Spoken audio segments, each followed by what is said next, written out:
New seasons, new gear. Show the world what it means to be a fan in 100% authentic gear. Fanatics, officially licensed everything.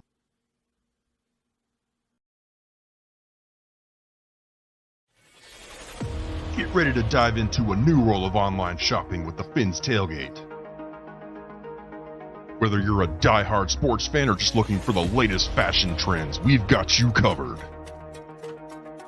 With a wide variety of products from your favorite sports teams to stylish accessories and home decor, we're your one-stop shop for all things tailgate.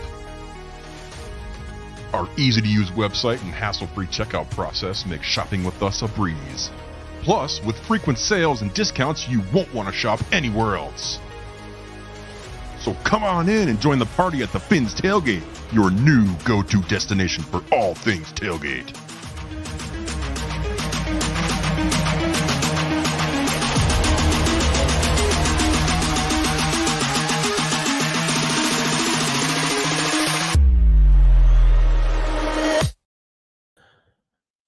Ladies and gentlemen, boys and girls of 18 and over, get ready to turn up, Crypto. What's going on, brother? Hey, what's going on? Can you hear me?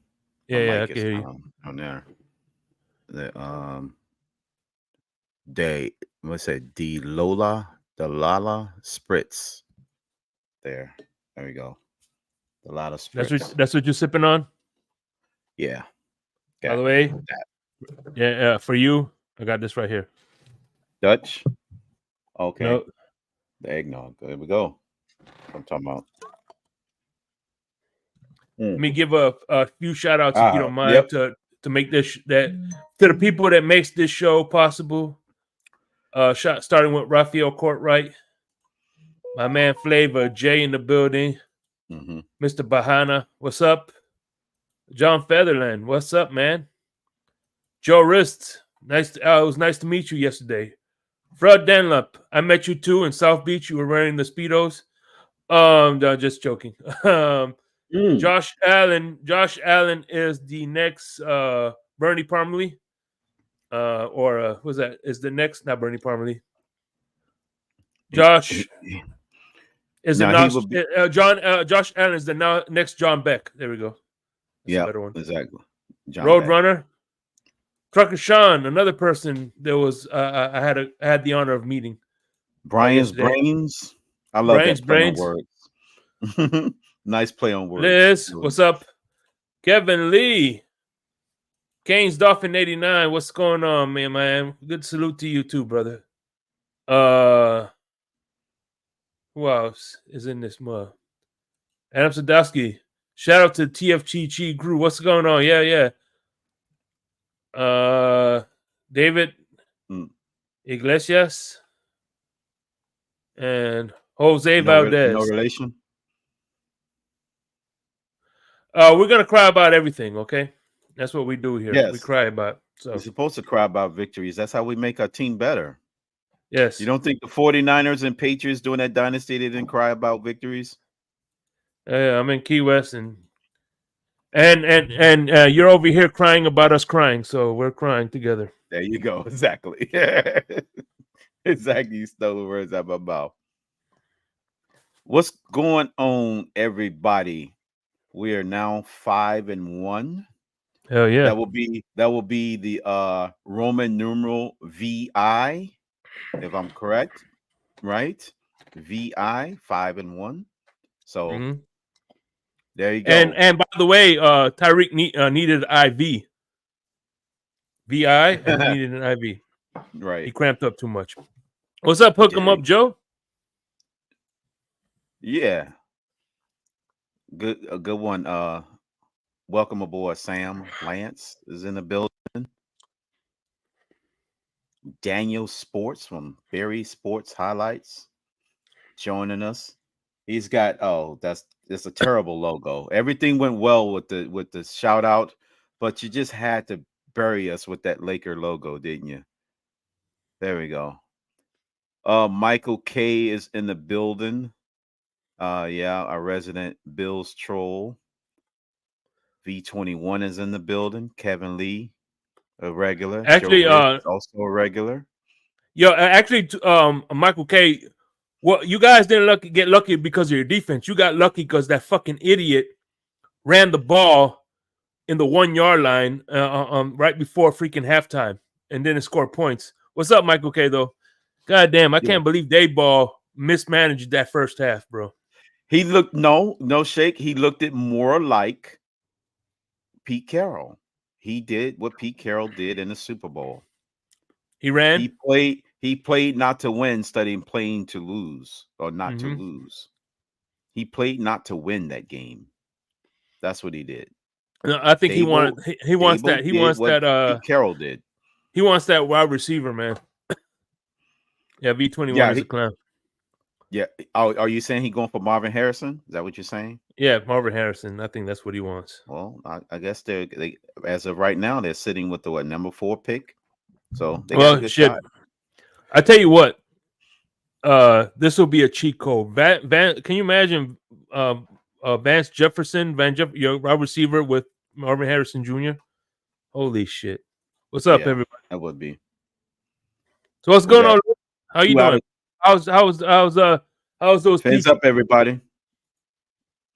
You got a new attitude. Is that are you playing putting a word on Patty LaBelle? Is that what you're saying? Do you got a new attitude like Patty LaBelle? Is that what you're trying to tell us? Mm-hmm. I got a new attitude. I'm dropping the link from a man, Trucker Sean, by the way. Oh, okay. Cool. Yeah, I guess it was. Good people. You make a good point there, Valdez. Dayball was like, "What the fuck are you doing? Why the hell?" Because it's like, but yeah, I guess it was. But guess what? Yeah, at that point when the ball is snapped, yes, then it's on the players. But the coach bears some responsibility for the call itself. But once the play is snapped, then it's up to the players to execute what's called. Yeah, good point. Mm-hmm. Because no matter what you say about the Russell Wilson interception in the end zone in the Super Bowl, he still had a way out. He didn't have to throw the ball. He could have kept it and ran it himself, even if he thought it should have been a running play. He's got the ball in his hands. No one forced him to throw that ball. But it was still a stupid call by Pete Carroll. I'm still going to say Carroll is the fault. But yeah, Jermaine is in the building. Daybone is a clown. He shouldn't have been yelling at the QB. Oh man, what's going on? Hold on, we got a special guest in the building. What's up, Trucker Sean? What up? Sean's on the road. And we got a Bills fan in the building too. What's going on? Oh, Jesus Christ. Fred, oh my God. What's up, Shake? What's up, everybody? Business just turned down now. What's up, Fred? What's going on, hey, Shake, thanks for the honorable introduction once again, Shake, man. Love you guys, man. Same here.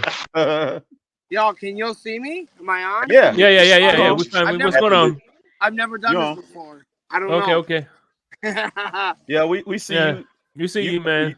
You wearing your sunglasses, but you're not wearing them at night. What's going on, y'all? You know, pretty good. What's man. up, Trucker Sean, man? Good. Trucker Sean. Dream. I'm glad you're having a good time, bro. I'm glad you're having a good time. Yo, I'm lit right now. Yeah. Good. But y'all, I got to meet the TFTG crew. I'm so happy. I got to meet Shake. I got to meet Cap. I got to meet Ali. I think you met the whole crew now because you met me and Lewis before too. Yeah. I wanted to meet Lewis, bro. I'm so disappointed I didn't get to meet you, bro. Where's Lewis at? Where's he at? I think. I thought he was eating peaches. I thought he was eating a basket of peaches. My bad. I wanted to meet him so bad. Damn.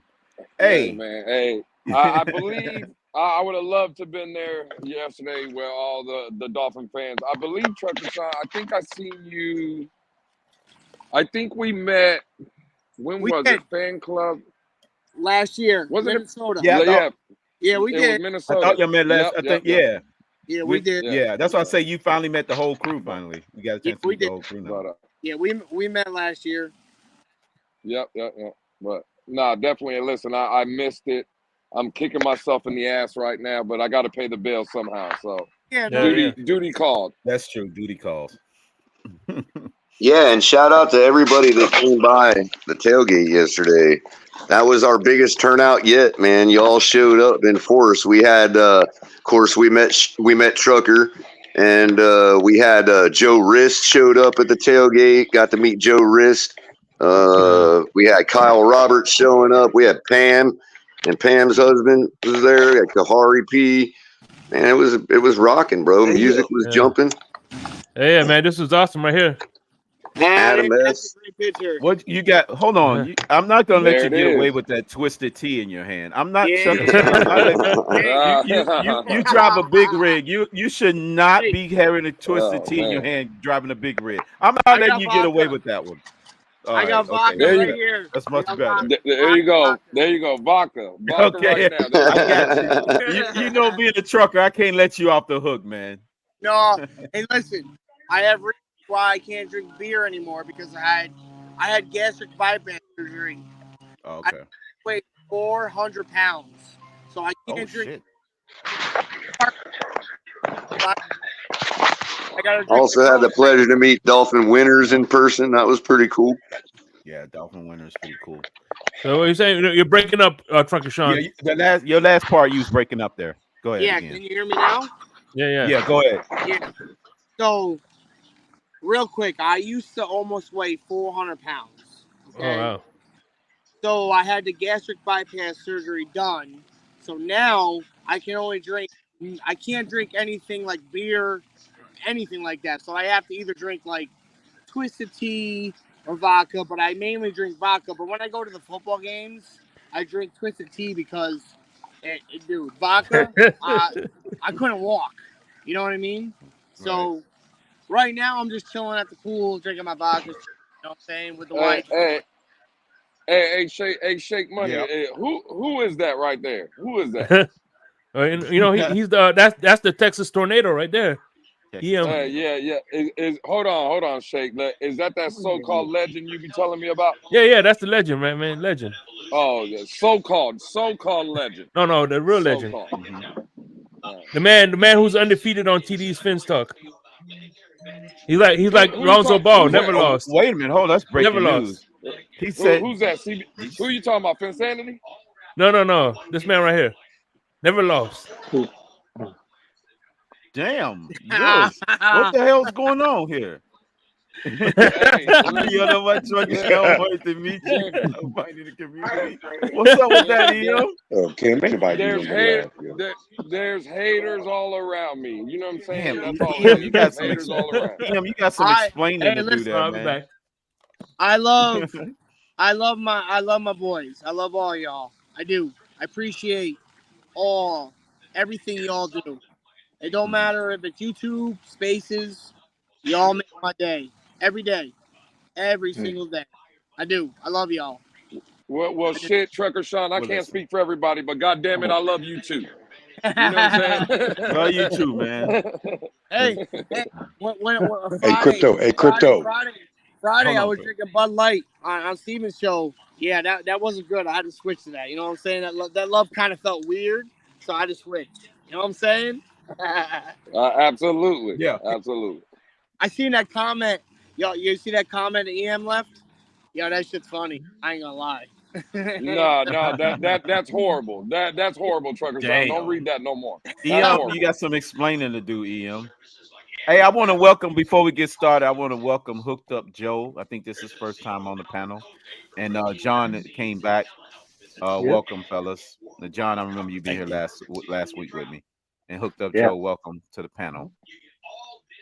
All right. Thank you. Yeah, man. Yeah, EM, we got you the link. We gonna get it to you. You got some explaining to do. You're gonna be put on the stand in the courtroom. You got some explaining to do, EM. You get no representation, no lawyers. You got to represent yourself. I'm telling you. Yeah, look, EM is asking for the link, and EM, the link is already in the chat. But I'm telling you right now, if EM comes up, I'm out of here. I ain't dealing with no nonsense. It's bad enough we got a Bills fan up here in Fred. I'm not dealing with Fred. Hey, Shake. As a matter of fact, Shake, you know what? when you These said are bigger Bills fans than here we go. Cut that out. That F stands for Fins, Gentlemen, salute. Here comes the so-called legend. Hey, Here we go. Trucker Sean. Hey, hold on, EM. Hold on, EM. Hey, let me get this off, EM. Hey, Shake, I don't care what you say, man, about Marvin Harrison and Brad Dable wanting to get him or whatever, man. Dable wanted that game, bro. You can best believe that, bro. Now you can go ahead, EM. But how you doing, bro? Hey, I'm good, fellas. What's going on? Hey, Trucker Sean, man. Hey, good to see you. This your first time up on a panel, man. Hey, salute to you, bro. Always respect. I've been on Steven's show, you know what I mean, I'm chilling. Like I said, I got a lot of respect for everybody. I met the TFTG crew on Sunday morning. I went over and said hi to everybody, but right now I'm feeling good. I'm in the Florida Keys drinking. Oh yeah. Oh my God. The Florida Keys, really? You gonna pull that? You gonna pull that one out on us? You know what? You know what's funny? You know what's funny? EM comes up here and he says, "Oh, nice to see Trucker Sean and blah blah blah." Trucker Sean didn't ask for you, EM. He asked to meet me. Yeah. He asked to talk to Well, that's why I'm here. Well, that's what. Hey, that's why I'm here. I cannot. I mean, I don't know why you were so anxious to meet Lewis. I mean, Lewis is clearly the weak link on the platform, right? Cap only feels sorry for him. That's why he keeps him around. So, I mean, Lewis is nobody in this freaking community, man. I don't know why you wanted to meet him so bad. But you know what, though? Really? Hey, but you know what, though? Hey, Crypto Shake. Jose Valdez put a very appropriate comment in here. I saw it before I came up here. Yeah, I seen that hoe too. Don't worry. Yeah. So I definitely approve that message, by the way. Oh. Can y'all hear me? Okay, Can y'all hear me all right? Yeah. We can hear you. That was cute. That was real cute. Yeah. Shout out to Jose Valdez. I definitely approve that message. But yeah, gentlemen, what's good? Salute to everybody, man. Yeah. Salute to you. What's up, bro? Absolutely. On this Victory Monday. Okay, Color got to meet him. Victory Monday. Yep, good to meet you too, Joe. And yeah, I mean, just tell everybody we just having a good time, man. Happy to see everybody come by. What's up, Color? What's up, man? Well, I got a question. I don't know how long I'll be, but I got a question for the panel. Right, I got a question for the panel. If you That's Michael K, by the way. What's that? No, he wanted to know who the hell the dildo was next to. It's a dolphin dick. Oh my God! Go ahead, Lewis.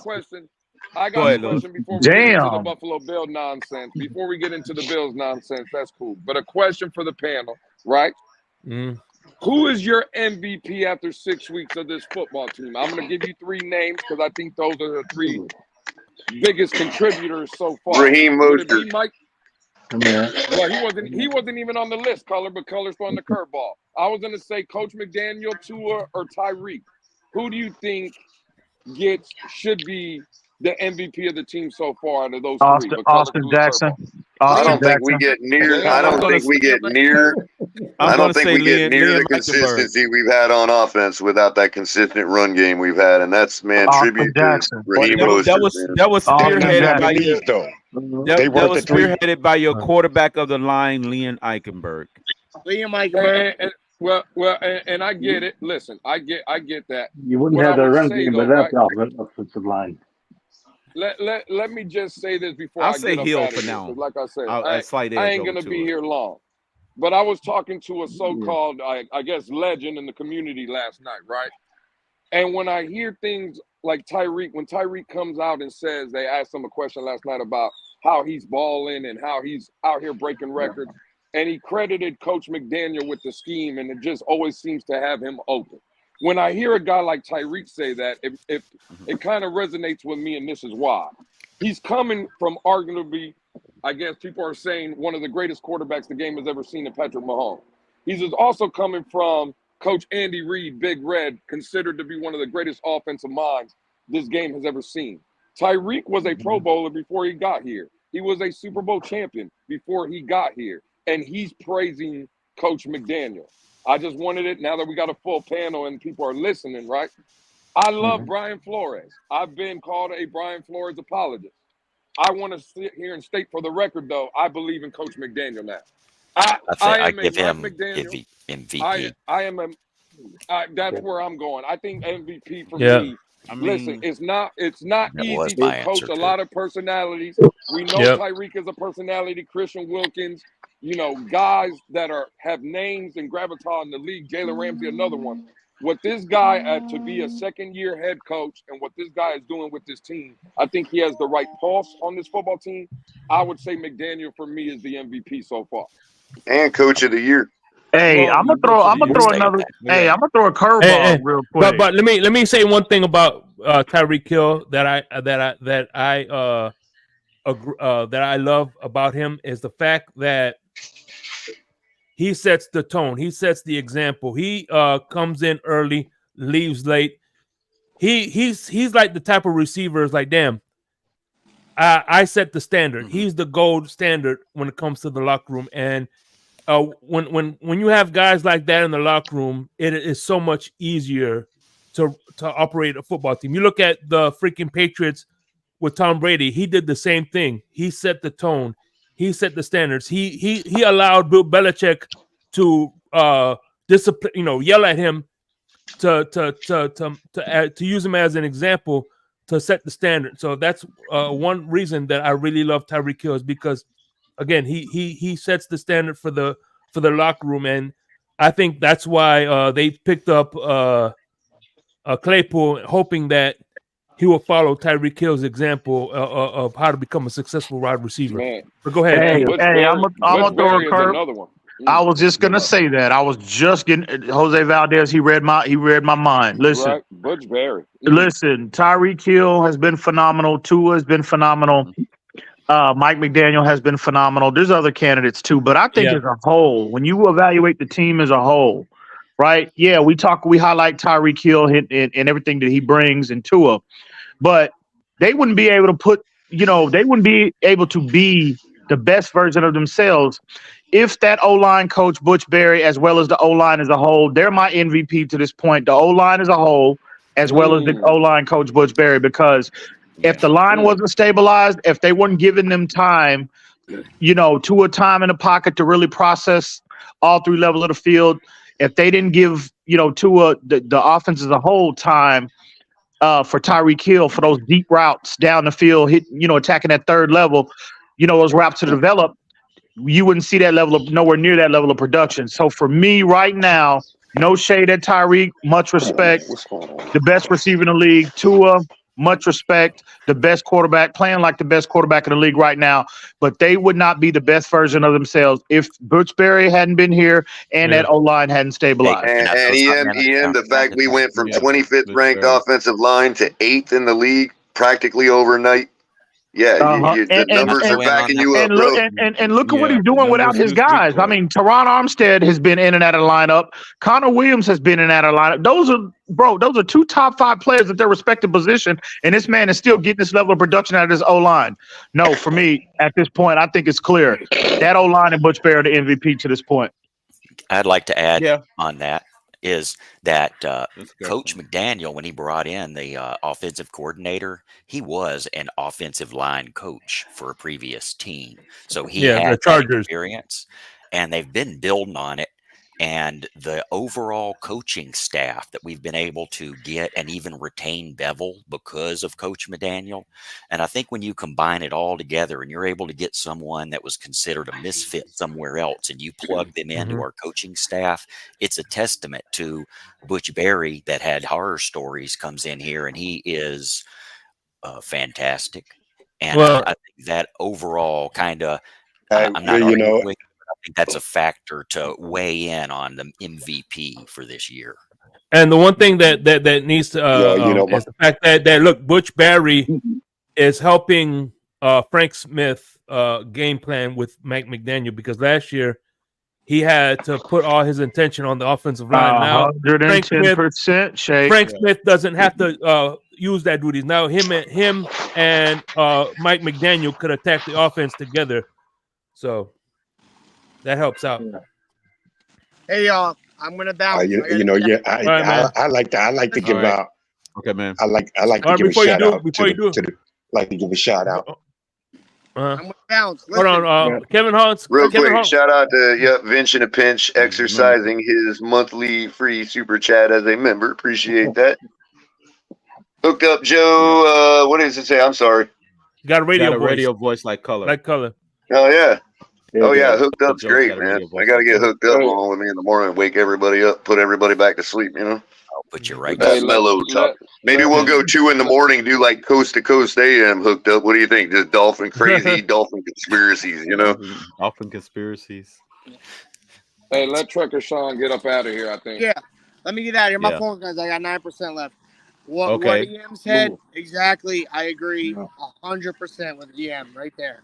100%. Like, no doubt. That's a smart man right there. That's a smart man right there. That's not a good look, Trucker Sean. That's a smart man right there. EM is 100% right. How many times have we said in the past several years, if we only had an offensive line? And we've got it. And shout out to Liam yesterday. He played average, and that's all we need from him. That's it. And he did that. So I'll take that as a win. We won. Next week is the big game. This starts another tough week for us, but I think we'll get a win. You know what I'm saying? Yeah. I do. Is Armstead in next week or not? What's that? Is Armstead playing next week or not? Armstead, no. Why? He shouldn't. I heard on IR. I also heard Connor might not play either. I did hear Connor may not play again either. So we'll see. Anyways, I love y'all. Y'all family. Fins up. We're number 1. We're 5-1. Remember that. 5-1. Hey Sean, always respect to you, bro. All right, guys. I love you all. Peace. Yeah, man. All right, Trucker. Salute. Right, man. Yeah, I got about 30 minutes. Hey man, look, man, I like to say, man, you know, shout out being 5-1, man. Shout out to the Dolphins, man. And you know, if anybody that I give praise to, man, I'd have to give it to the coaches, man. I mean, these guys, man, they really got these guys' heads into what they're doing, what they need to be doing, man, and you know, and they're just keeping them on them and just bringing them along, man, week after week. And anybody wants to say it's a fraudulent 5-1. Anybody saying that wishes they were 5-1 right now. And not only that, fraudulent or not, you can't lose the season 5-1 right now. So yeah, eat it. We're 5-1, and you're not. Hey, Fred, your team. Fred, your team almost lost last night. Fred, what are your thoughts on that? Hey man, you know what? Let me tell you something, man. Let me answer that. I don't want Fred to give his fandom away. Yeah, it's because Josh Allen sucks. He turfed another one that could have ended the game. Now he sucks. Oh, okay. Oh, he sucks now. No. Oh, okay. I remember all that chatter in the offseason about Josh Allen is the next John Elway and Josh Allen from me. You remember that from me? Yeah. If my memory serves me correctly. Your memory doesn't serve you correctly because I've never been an Allen fan. No. Michael K hates Josh Allen. Yeah. Oh, really? That's Amicus. That's Amicus. Who better have Lewis's money?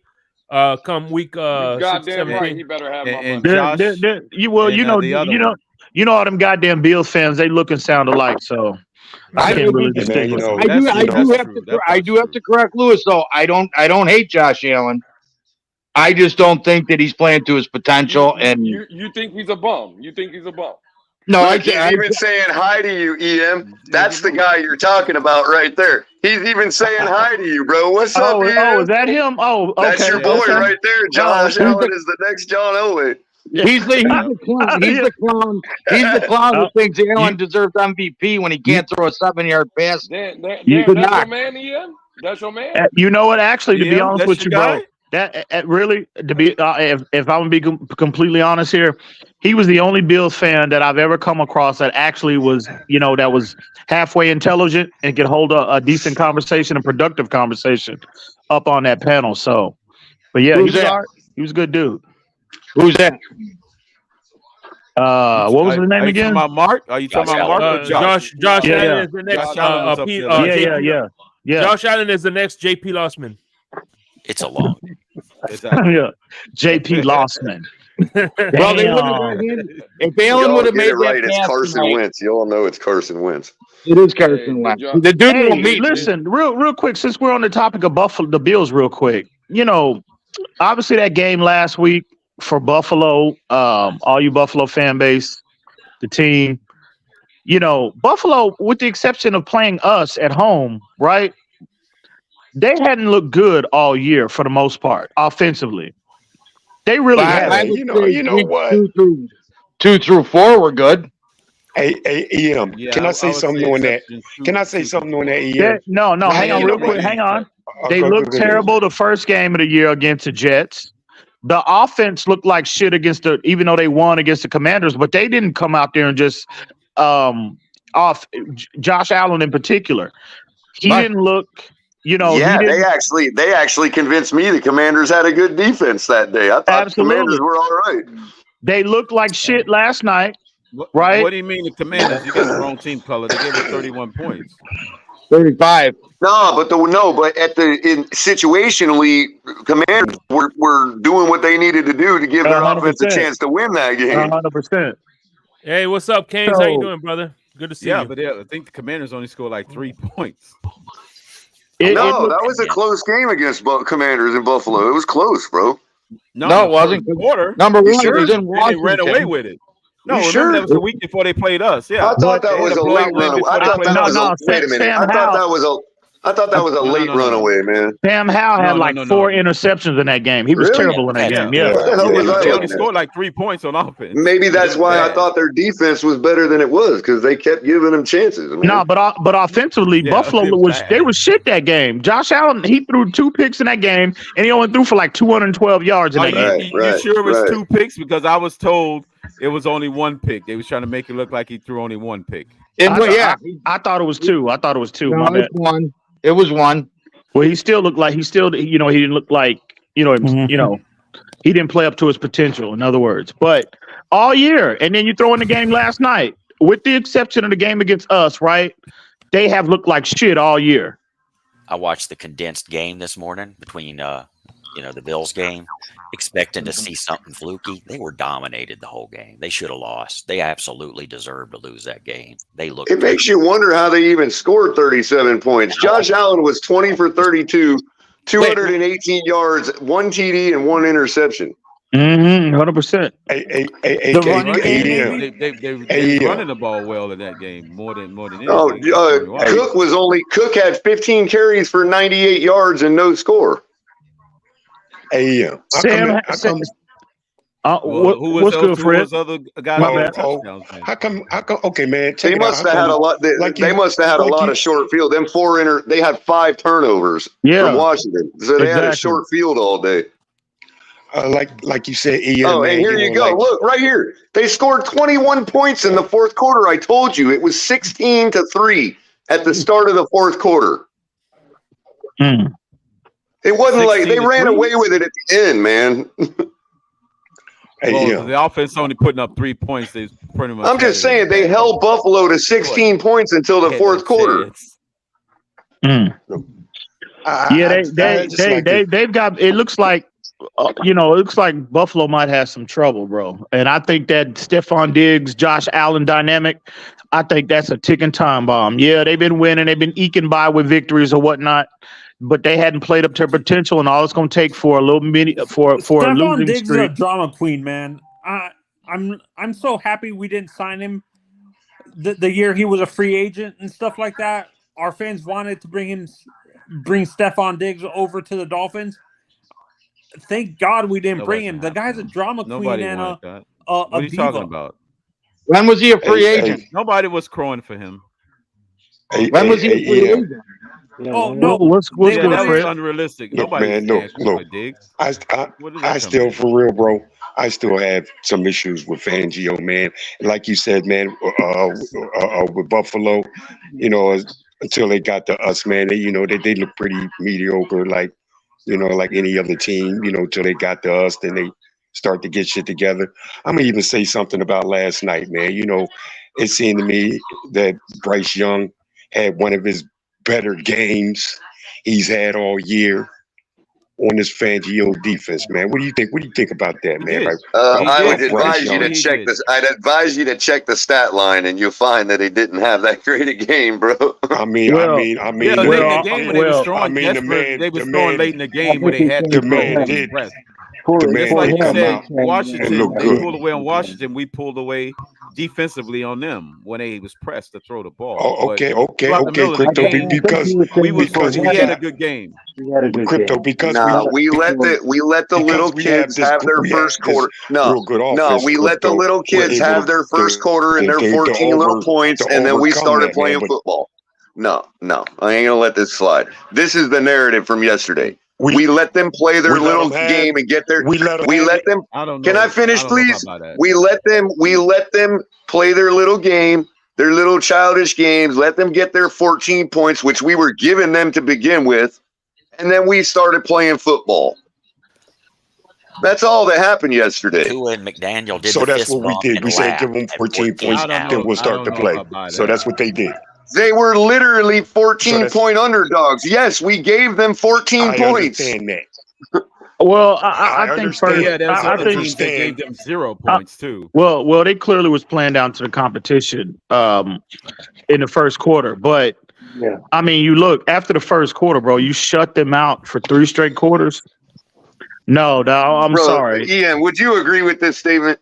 The moment we scored a touchdown, 14-7. The moment we scored a touchdown, the game was over. We won. For sure. Even when we were down, I never felt like we were in trouble. I was like, "Hey, man, it happens." Listen, we held them. We held them to how many points? 14 points. We held them to. Trouble against a team that ain't won a game. We held them to 14 points. Bottom line, we held them to 14 points. Isn't that the way you're supposed to feel? Hey, any given Sunday, Crypto, you know that. But you're not supposed to feel that way against the 0-5 our defense has given up 23 points in the last 2 weeks. What's the problem? And Color, real quick. Strike the litmus test, the Giants and it don't matter what the litmus test is. Everybody's talking about I'm worried about Fangio. We've given up 23 points in 2 weeks. What's the problem? We started out playing a vanilla defense and a vanilla offense, and we're saying, okay, we're going to play on. We're not going to give away anything. We want to save every play for next year. You're not going to be let off the mat against a team. No, we did not make an 0-5 team look like anything but a team that could score 14 points. Yeah, they come out scripted and playing well. Yeah, when Vanilla Coke is delicious. Hey, Color, where are we at overall? Where's our defense ranked overall? You have those going into yesterday. See, I was going by efficiencies because it's the easiest one that covers everything. You know what I mean? Mm-hmm. And we were what was it? 25th going into the game. Mm-hmm. Let me look and see where we're at now. I'm sure we could have skewed the numbers in our direction given the opponent. I don't know if that. I don't know if this has been updated yet or not, EM. But now we are. Let's against see the where Giants, we were at. playing against the practice squad center, like everybody like to crap on Eichenberg. So let's put that. We jumped up a spot where we went from 25th to 24th. Yeah. Where are we at in terms of scoring defense? Though? And we've already played. I'm looking at that right now. Let me get to the page. Which is the most important. You mean? Hold on, guys. Hold on. You mean points against, right? Yeah. Points per game. Yeah. We're at points allowed. We're at 26 even. Okay. And 26. The Buffalo game given the but I mean, correct. Is that? But I mean, but 48. Hold on, but 48 plus 34 of those were from 2 teams. We played 6 games. Yeah, and about 100 points of our points was against 1 team or 2 teams. So it's I'm just in the saying. other direction too. It don't matter because we're still putting up those same number of points per football minute, as was proven yesterday. Hey, on that last game, but on average, we're still 26. 2 drives, we adjusted. Yeah, on the defense. After 2 drives, we adjusted and they scored 0 points. They couldn't Right. read our adjustments. Right. That's damn good. Because we haven't played. How long has it been since we've played the Carolina Panthers in their new version of themselves? We had no idea what they're going to throw at us, and they got their 14 points. Once the kids left the field and the adults showed up, the game was over. Oh, the rest of the league also knows that it has that same sample size against that same football team. We might not come Yeah, and some of them get luckier than others. Some of them guess right in the beginning. See, they do. I look at it this way. I don't when bring it comes to solace this game. into We played loose against the Giants, and I think the first quarter playing loose against the Giants, like playing that whole game loose against the Giants, caught up a little bit for us in the first quarter specifically against the. But again, we only gave up 9 points to the Giants. The same that you know what the Giants is actually a perfect. The Giants is a perfect team to use as a comparison because both defense was when they had Tyrone Taylor in the defense, both defenses, ours and Buffalo, both defenses held the Giants to 9 points. We scored 31. Buffalo scored 14. But that's a perfect comparison game. Tyrone Taylor freaking is a better quarterback than freaking Daniel Jones. Absolutely. And they still only scored 9 points. Both defenses held the teams to 9 points. They held a better offense with Saquon Barkley and Taylor to good for them. Amount of points. Yeah, good for them. So that's the context of it. They still couldn't put up more than 14. Yeah, are you saying that the Dolphins defense is comparable to the Bills defense? Somebody better turn up. I don't want to say that is not what I said. No. In reality, if y'all would stop talking over me, if y'all would stop interrupting me, you'd hear what I said. This is what I said. Somebody about to turn up. This is what I said. Yeah. Both of these defenses held the Giants to 9 points. You can take whatever hidden meaning you want out of that. That is the reality. Go look at the damn numbers. They both held that offense to 9 points. They did. I'm not saying any team is better than the other. I'm simply saying what happened in reality. Once again, one team had Daniel Jones and the other team didn't, and the other team had Saquon. Well, good for them. Their offense still couldn't produce more than 14 points on that trash team. We're talking about the defense. I'm talking about the defense. I ain't talking about what the offense. I give a shit about what Buffalo. That's fine. That's fine. That's fine. So what do we hold them to? So what do we get? So what do they score on us if Saquon is there? They score. They score another touchdown on us. So it's 31-15. The Giants freaking did something that our defensive coordinator couldn't do. Congratulations. Held them to 14 points when our defensive coordinator held them to 48. Congratulations. Yeah, our defensive coordinator don't play. Yeah, they don't. Well, our defense and neither does theirs. Nah, he just draws up the blueprint for how they. Somebody about to turn up. God damn it. How about we start questioning Dorsey? How about we start questioning Dorsey like we do Fangio? For what? I'm sure they probably for the fact that they could only score 14 against the trash Giants team. So what? He's only lost a game. So what? They've lost 2 games, bro. That's lost fine. 2. I'll get to this discussion on January. Yeah, we're the ones that lost 1, bro. Not your team. Oh, shots fired. Shots fired. Mic drop. My team. My nuts. I don't like team. I said, I don't give a shit about the Bills. I don't take solace in the Bills struggling against a team that they not up for. And I don't either, but it still is funny as hell to watch. I don't give a shit because we did this shit leading up into the game when we played them, how trash they were against the previous opponents. Okay, that's fine. All you're telling me is there's 2 teams that are trash, but it's still hilarious as fuck that they're trash too. I ain't telling you that 2 teams is trash. I never said that.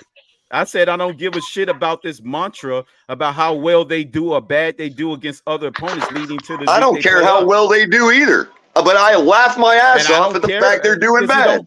Because at the end of the day, when they play us, that's all that matters. Yeah, well, every time they struggle against a team like the Giants, I'm gonna rub it in their fucking face. I'm sorry you don't care to do that. That's fine. I don't care to do that because we play them enough in order to be able to do it one-on-one against them. Well, we're just different people. That's all. I think it's hilarious as fuck, and I want to rub it right in their face.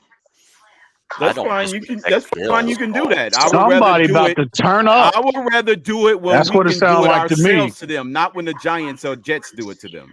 Somebody trying to turn up. That's what I would take more solid.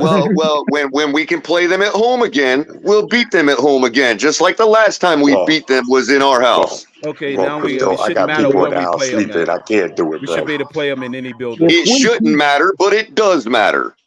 If we keep going like we are, we should be able to beat them in anywhere on the field. We should be able to beat them in Tokyo if we had to. It doesn't matter, but it's no shit. That's called a truism. So it's if we keep going like we are. It could be a truism, but good football Super Bowl contenders beat you in your building. They beat you in their own building. Exactly, and we played them competitively in 2 out of those 3 games in their house. I'm not jumping off a cliff and acting like I can't rub something in their face just because we lost to them in their house. Yeah. So back to what I asked you. What do you think about what I asked you, bro? They do against the rest of the NFL. I don't know. Hang on, Fred. It sounds to me like somebody's trying to turn up right now. Hang on. Just let's just wait. No. I'll back down before that happens, Ian. I don't know. It sounds to me like somebody trying to turn up right now. I don't have Crypto's level of energy and today, far bro. be it for me to get in the way of somebody ever trying to turn up. It's his show, so I ain't gonna do that. I ain't gonna do that, bro. It's Victory Monday, God damn it! It's Victory Monday, man. Victory Monday. Right. We need to take the Bill Belichick approach and be on the Philadelphia. Yeah. But yeah, Fred, if I may, I'm on to the Patriots. If I might address Fred's comment about the defense overall, Fred, yeah, I'm with you, man. There's some frustration. There's some, I expected more from Vic Fangio as well as the talent that they already had. I thought the defense would be, much improved in what we've seen to this point. But I will say this: the defense is getting better. You know what I mean? You could say, well, we've played lesser competition the last 2 games. Okay, I get that. That's fair. But at the end of the day, that's what they're supposed to do, right? When you have an inferior opponent, you're supposed to dominate them. Well, that's what we got the last 2 games. So hopefully, again, they can build off what we saw the last 2 weeks, because definitely they're going to have to tighten things up going into Philly Sunday night, playing in a hostile environment. I just hate when we show that weakness like that, bro. You know what I'm feeling? You know what I'm saying, Ian? When we even just show that kind of, that just even show that, that weakness like that, man. It just bothers me. You know what I mean? Yeah, but something though. Listen, I know Color. He went over the numbers or whatnot, and that is I thought they would be considering, the last 2 games. I thought they'd be a little higher than what they are. But hey, the numbers is up there, EM. That's probably I was getting ready to get to. Our overall rankings are somewhat disappointing, but in terms of pressure, in terms of quarterback hit sacks, impact on the quarterback, we're in the top 5. So that's a positive thing moving forward. It's just a matter of time.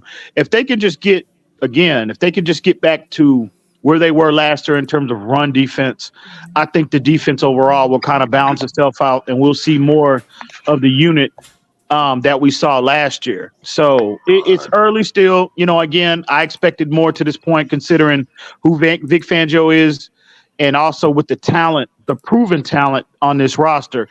But let's just give it time. They're showing incremental improvement, so I'm willing to extend grace to both parties, and I'm confident that they'll get it figured out, man, and they'll be, at least middle of the pack when we need them the most. Hey, Ian, can I ask you a question? Go ahead. Don't you think though, like when Brandon Jones is more comfortable, because I think he was coming off knee injury, and Jalen Ramsey comes back, and David Long is more comfortable, and Jaylen Phillips is fully healthy, that's going to make the Dolphins have that's going to be a more authentic view of what the Dolphins defense will be, which should be better. Absolutely. And keep in mind, absolutely. You got to remember, we never had Jalen Ramsey last year. Yeah, absolutely. And and I tend to forget myself that Jalen Ramsey is coming back. And I mean, bro, he's like what a top 5 defensive player in the entire league has been for the duration of his career. And we have that guy coming back. So yeah, we got a lot of guys coming back. So again, but even with that being said, even with Ramsey, again, if that line, that first line of defense, that D line stabilize and they get more consistent, holding up, right? Impacting, generating pressure up the middle. First stopping a run and then generating, getting a little more consistent at generating pressure up the middle. That's going to be a profound impact on the defense as a whole. And then you add Jalen Ramsey into the mix. Take Eli out. You substitute Jalen Ramsey for Eli Apple. Oh my God! I mean, really. Look. Yeah, EM. I don't think to that point, real quick. I don't think anybody is. I think Jalen Ramsey is one of those guys that has proven he's at the level of one of these players. You see him every once in a while. There's maybe 10 of them in the whole league that are so good that they make an immediate impact when they come back. Like his WAR number must be ridiculous high. You know what I mean? Absolutely. And see, there's a lot of things that Fangio can't do right now because Eli Apple is on the boundary. You know what I mean? You can't be as aggressive as you would like to because trust me, once Jalen Ramsey comes back, I'm forecasting a lot more aggression from Are you sure Big about Fangio. that? When everybody was telling us we had the best roster in the history of civilization, that was the mantra going on. Well, we're going to be able to do a lot more blitzing and a lot more, and relying on our secondary and man's coverage on That's the what I'm blitz. saying. That's what I mean. And not only against the pass, not only against the pass, but against the run, you'll see a lot more run blitzing to support that. If they don't get significantly better at I'm talking about the 4-man line containing run games. Well, again, you can bring pressure, not only impact the passer, but you can bring pressure to just run blitzes as well. So, but you can't do that if you got Eli Apple on the boundary because you have to account. See, this is he's the problem. You got to factor in the trade deadline too. The problem I have with that statement, because I was told all summer long that we had the best roster in the history of civilization. That would include 1 through 53. So by definition, you're not giving them excuses for not having the proper depth to get the job done.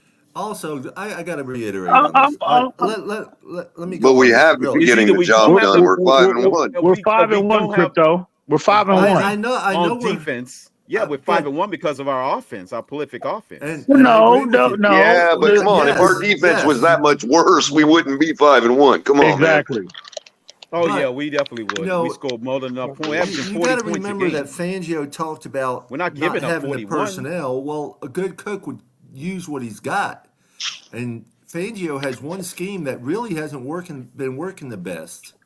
No, I think you guys are misunderstanding what we're saying. We're not saying we're bad because of that. We're saying we could be better once those guys get here. Mm-hmm. Like the Dolphins' best pass rushers out, their best corners out, their nickel corners out. But he's not going to be 100%. Yes, you're right, Crypto. That is a truism. I'll own up to it. But at the same time, we have most of the same players on defense that we had last year. Mm-hmm. And we did a lot better last year than we are been doing this year. In particular, run defense. I would agree with that 100%. That is where I'm most disappointed because that's what I mean by proven talent. Listen, we had issues on the back end last year due to players being injured, right? We know that. Yes, right. Being injured and But the most consistent aspect of this defense of really the last 2 to 3 years has been our run defense, right?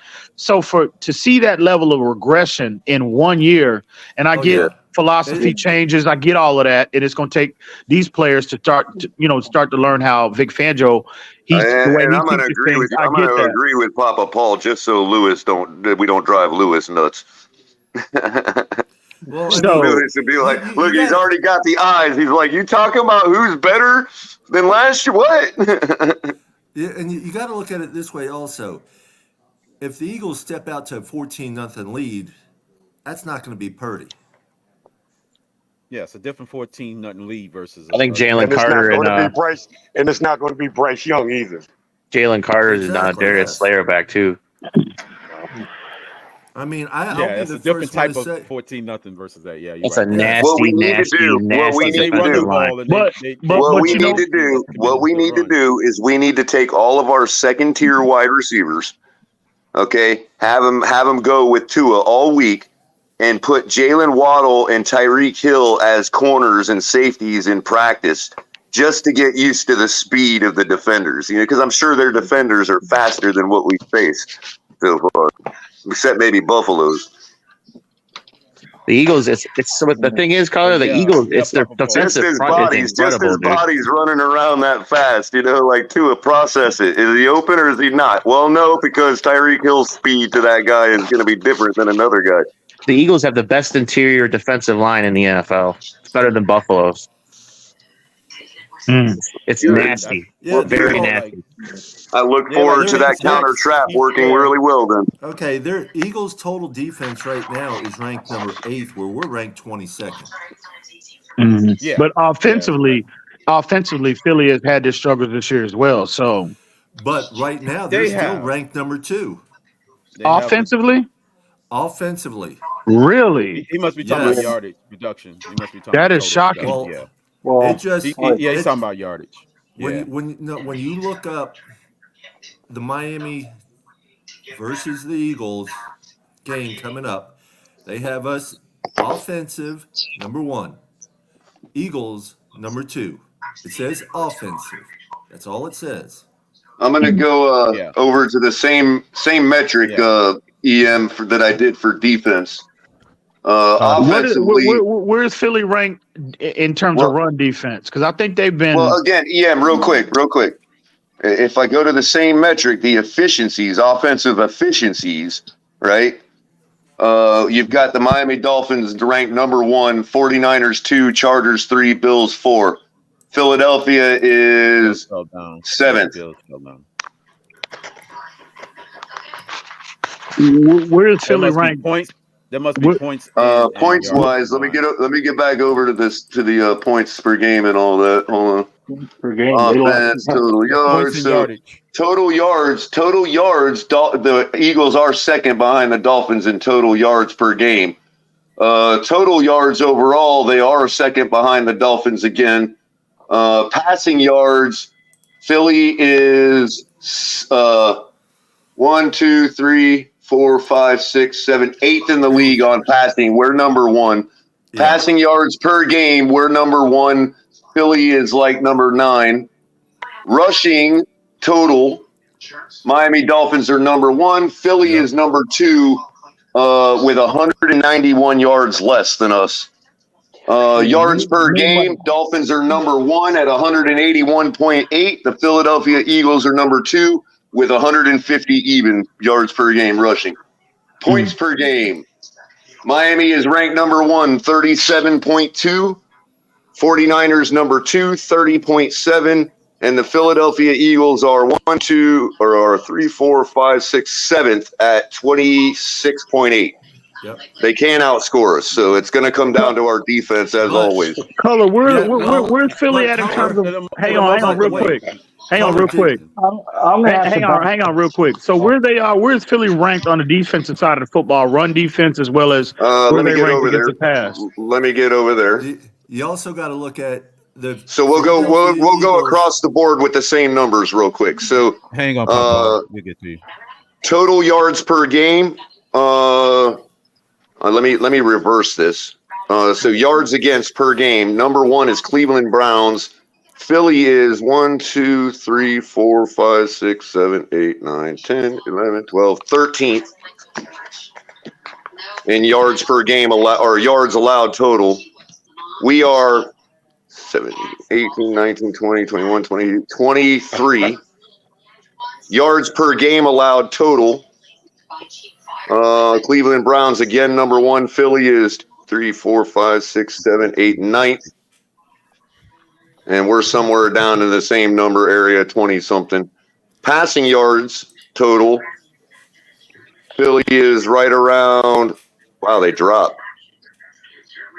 Wow, a lot. Philly is behind the Miami Dolphins in passing yards allowed per game. Yeah, you would have to thank the Jets on that one. That's passing yards total. I'm sorry. Passing yards per game. Philadelphia is all, again, same behind the Miami Dolphins. We give up 229. They give up 232.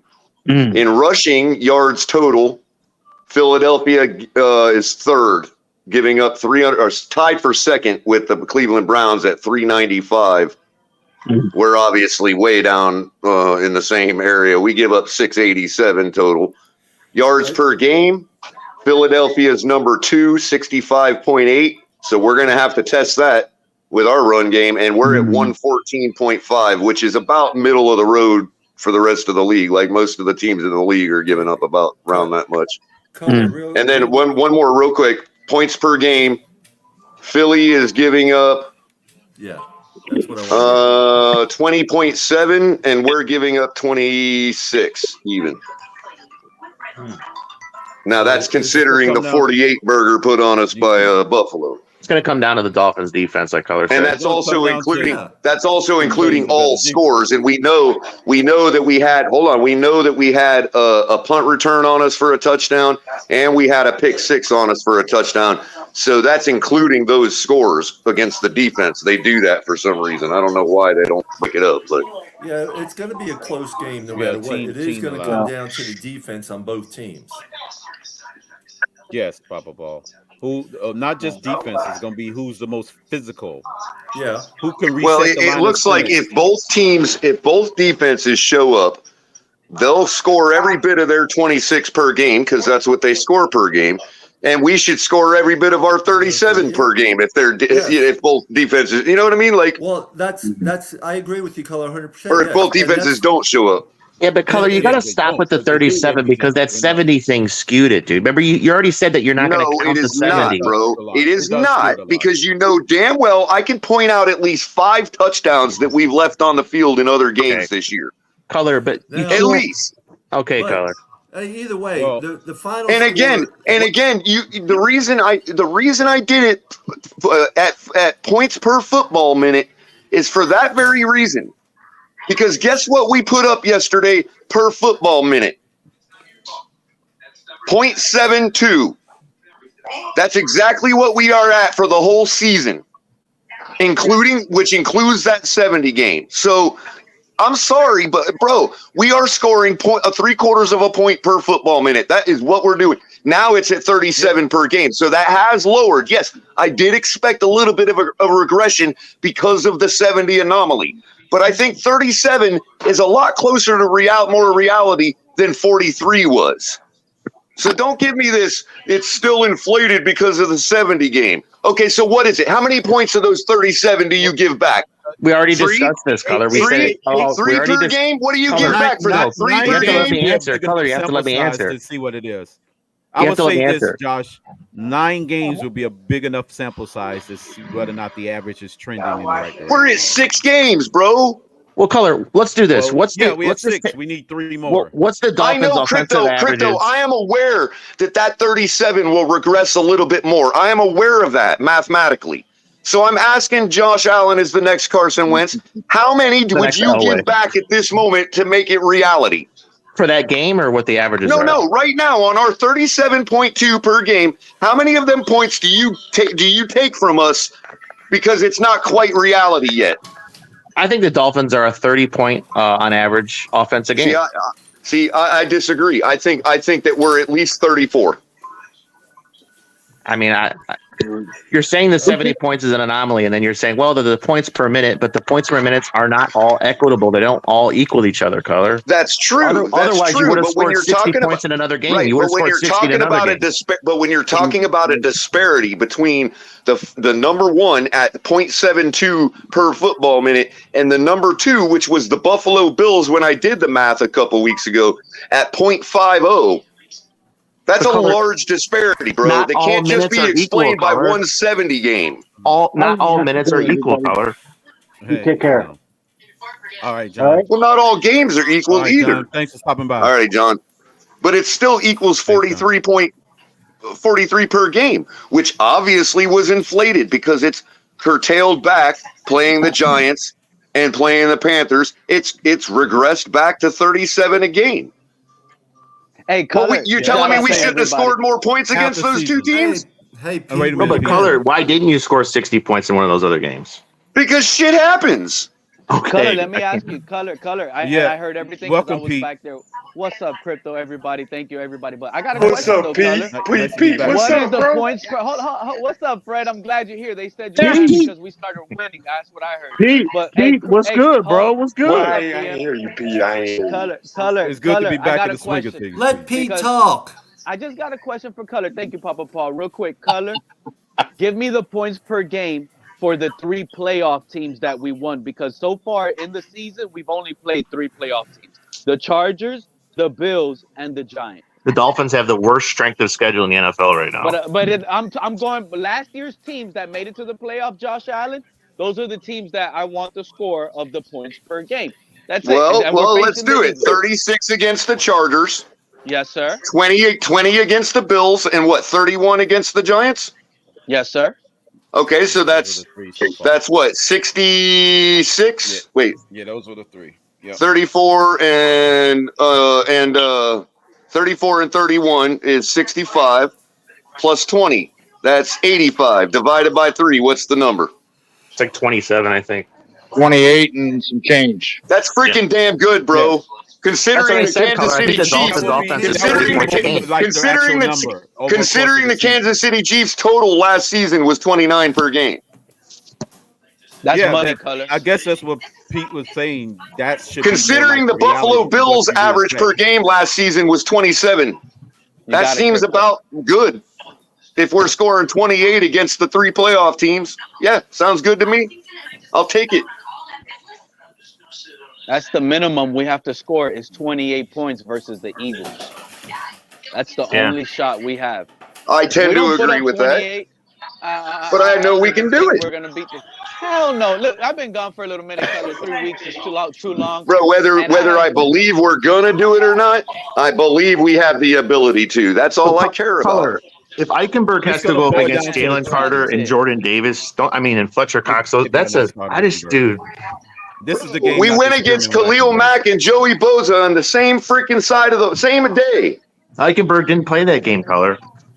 Hey, and Dexter Lawrence is a Pro Bowler in his own right. Yeah, but he ain't. So, I just don't think he's Jalen Carter and Fletcher Cox, dude. Like, I think the Eagles had like 70 sacks total, and they had 4 defensive Hassan Reddick each going against. Awesome. We just got to get the ball out that much quicker. They not no way, defensive linemen. It's going to come down to whether we can break through their run defense. Their run defense is where it's at. If we can break through that run defense, we got them. Is the game in Philadelphia? Yes. Yes. That's What's up, Dan Burke out there? I don't fear Philly, man. I'm not that. Listen, they're concerned for sure, but I don't fear Philadelphia. I really don't. No, I don't fear Philadelphia necessarily. I fear that defensive line, man. I fear that the Philadelphia Eagles right now are not the Philadelphia Eagles that was playing last year. They are not performing as well as they were playing last year. That's a plain I would agree. fact. Not at the level, but yeah. Their schedule last year was a lot less tougher too. Yes. Hey. But they're playing a tougher schedule now. Hey, real quick. Still not playing as well as they could be. Hey, real quick. I just wanted to say what's up to Pete. I'm in the back doing some stuff, but I just hop on real quick to say what's up to Pete. What up, Shake? I'm here hanging out, man, with the fellas. Pete, and I'm here to also say, like, what's this? Hold on. What's this strength of schedule? The Eagles play the Giants and the Redskins twice. You have to fact check that for me, Color. I'm pretty sure I read the Dolphins have the worst. I don't need to know the numbers. I know they play their division opponents twice, and 2 of those are the Redskins and the Giants. Well, I don't know what the Eagles' strength of schedule. Yeah, and the Cowboys. But Cowboys remain to be seen what they are. To be honest with you, they're fake. Everybody wants to still hype them up. They're still up there in the projections, but I don't know, man. Real quick, teams is a playoff team. Real quick, Pete. I just want to make sure everything's okay because you've been gone for so long. Oh yeah, everything is good, man. Just I had a situation happen in the family, and that's just pretty much it. Oh, as long as everything's okay right now. Well, we all hope for the best for you here, man. And I just want you to know that while you were gone, I heard a lot of good well wishes from people that you wouldn't expect to give them. So just so you know, people care, man. Even the people that might hate on you. It's unbelievable, and the only reason why I even came out on Twitter and said that was because people were messaging me and asking me where I was, and it should have been obvious. Well, character to me is how you act when somebody ain't around. And I heard a lot of people that come at you pretty hard that were giving you pretty good well wishes, bro. So I wanted you to know that. And that was also a color. That was awesome because that was also like let me know like this is really all just football debates. That really is. Yes, in our reality, we're all a family. We're all love the same team. All, yes. But we all don't see it the same way. Some No, like to say you don't know football because at the end of the day, guess what? I miss Skylar. Skylar Thompson would have been beating these teams too. And I miss him. Like, here we go. Here we go. Yeah, you know what? It's been a while. It's been a while. We do need the Skylar Thompson report. Hold on. We do need guys. We do need the Skylar Thompson report from his personal beat writer. So yeah, I mean, what's? Oh my God. Hey man, I don't care what anybody thinks. Skylar would. I want to see if it's gonna make me throw up. Skylar would have beat these teams too. That's been on my chest for too long. See, that's the type of I'm gonna kick your ass. Pete, you don't really think that, right? Shake's learning, Pete. Shake's on the meat button, man. You're crazy if you don't think I think that, bro. Good luck. Hey, Pete, what you talk about when we come back when we win, bro? Trust me. Pete thinks that 1,000%. That's for sure. And I do think that Skylar Pete, hold on. as well Pete, let me ask you a question. I'll be right back, guys. I gotta feed the dogs. And don't ask me questions about with the stats. You think I mean, not gonna lie. It's a direct question, Pete. It's a direct. I mean, not gonna lie. Skylar did do better against the Bills last year than he did better against the Bills. You know what I'm saying? He would have hit Tyreek Hill for a touchdown yesterday on the underneath shallow route. But instead, Tua was so locked in on Waddle. He still forced it to Waddle. It was still a touchdown. It's still a good play, but it was a bad decision by the QB. Are you stupid or something? Stupid is, stupid does, sir. Hang on. Hang on just a second. Hang on, Fred. Hang on. I want to say this to Pete because I'm sure you never used this one. But, hey, Pete, you remember in that playoff game, even though we scored one defensive touchdown, but our offense still produced 24 points. So you can say Skylar at least scored 24 in Buffalo in January. Yep. Versus in a playoff game. I want to ask Pete a question. Hold on. It's not a statistical question either. Pete, if in that recent game where the Bills blew out the Dolphins, if Skylar Thompson would have started, do you think the Dolphins would have won that game? I'm gonna tell you right 31 now, points. We would have scored more than 20. I'll tell you that. Tua was scared. Tua played scared. And you know what? Look, as Crypto just pointed out, there is evidence that Skylar would have scored more than 20 points. So you can't take that from him, man. Right? He did it. It might be a stupid thing to verbalize, but you still can't say he's wrong. Hey, Crypto. Right. And the fact that he did it in January as well. Hey, Crypto. Yeah. Hey, I put a link in the chat if you guys want to share it for anyone to vote for Raheem Mostert for the Hemi. Okay. Right. We're driving Jermaine nuts, man. He's like, stop it. Yeah, Raheem got nominated out of like 5 players for the Him Award tonight. All right. It's amazing how fast Mostert still is at 31. Most running backs fall off at like 29, Bro, I'm not gonna lie. So far, he hasn't been injured, so I can say this: that I was in my own mind, I was wrong. I didn't think that it was this kind of gas left in the tank. This dude is a really good runner. This is the best year he's had in his whole career, man. So far. Like he's starting to make me feel confident. Like, okay, we're gonna be able to salt the game away if we need to. I think we might have pissed him off by talking that Jonathan Taylor and Dalvin Cook shit. Mostert hadn't been playing that much, bro. Mostert never really played that much, though, bro. You know, even in San Francisco, they had a running back by committee. Well, the first time I saw him in San Fran, he flashed just like he is now, but then he got hurt. And Jeff Wilson took over his spot. Right, then Jeff Wilson got hurt, and they were on to that other guy, Elijah Mitchell. You know, and then that's how we ended up with Mostert and Wilson because the 49ers never got back on them. You know what I mean? But when they flashed out in San Fran, they were both looking just like they are now. And now, Jeff Wilson has returned to the IR, but Mostert's balling out. Hey, by the way, this is what Mostert's been trying to do his whole career, and he finally, you know, is healthy and got a good team to do it on, and he's a master at the counter trap, bro. I'm loving these counter traps that he's running. By the way, Josh Flappin put the link into to vote. I'm just disappointed that Noah is him monogamy isn't on this list. That's all I'm saying. Yeah. By the way, Shake, I said this earlier in a Twitter space, so it might be redundant for some folks, but for real, Adam Thielen balled out yesterday, bro. Yeah, he like did. seriously Yes, he did. balled out. Yes, he And did. I'm just saying, the last time we faced Adam Thielen, Noah shut his ass down, man. Just saying. Right. Just saying. Monogamy. Yeah, but all I'm saying is, Well, Bryce you know, never looked that good as he did last. We had a better defensive scheme. Thank you, Crypto. It may be so, Fred, but Noah locked freaking Thielen down like he was in jail, bro. Like there was no Thielen that day. Color, is your opinion like, because remember how we talked about before the season how I thought Josh Boyer was maybe underrated, and what's your opinion? I mean, it's still early in the season. Do you think maybe I think he's underrated by Dolphin fans? But look, man, you got to realize, Josh, when y'all hold on, I'll be back. when we fired Flores and made the decision to keep Boyer on, some people were up in arms already.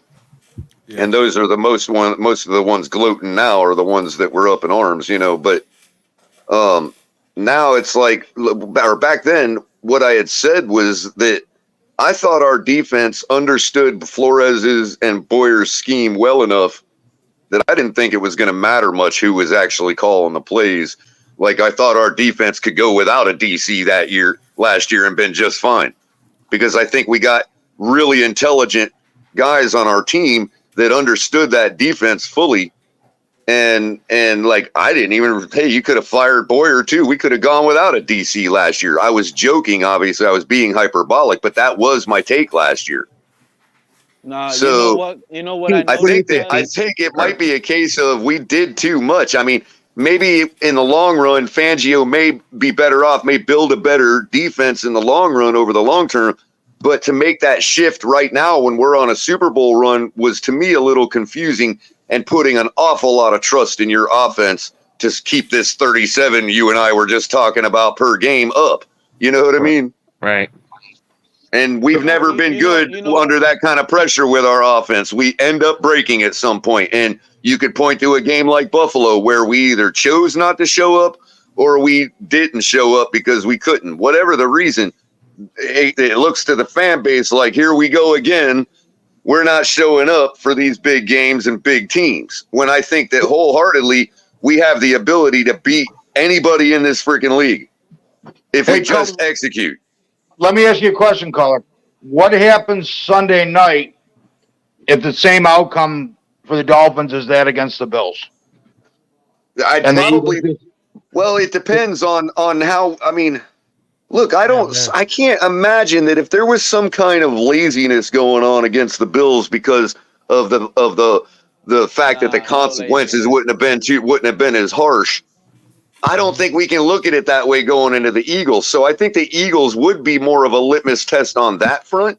Yeah. But I don't think, on the contrary, if we beat the Eagles, I'm not going to be one of those ones that are like, oh, well, that finally does it. We now proved we can beat a big team, because I don't think the Eagles are better than us. Yeah. Hey, by the way, real quickly, I can tell you. I gotta introduce this next guest because I met him personally.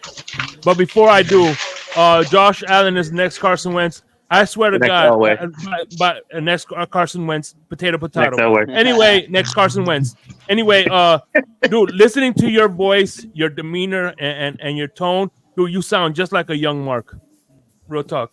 But anyway, I like to introduce this man. I met him yesterday at the tailgate. The man with the coolest name, not because his last name is Winters, but because he is the coolest brother on the block, Mr. Dolphin Winters. What's going on? What's up, brother? From another mother. Man. What's up, Dolphin Winters? What's going on, everybody? How y'all feeling now? Michael. Wait. Hi, Pete. Yeah, I'm here. What's up? What's going on? Winters, I'm here, man. I've been trying to ask the panel how they feel about my take that I'm about to give, because honestly, there's been some good things. But go ahead. First, where the hell have you been? Like, you've been MIA, literally. Tua has silenced me, bro. Tua's MVP. What do you mean? So you like that tweet you put up? That's it. Listen, I have my next target. I got my Tua. He's doing Tua things right now. It's early on in the season, September. We know what happens in December. But here's the next thing.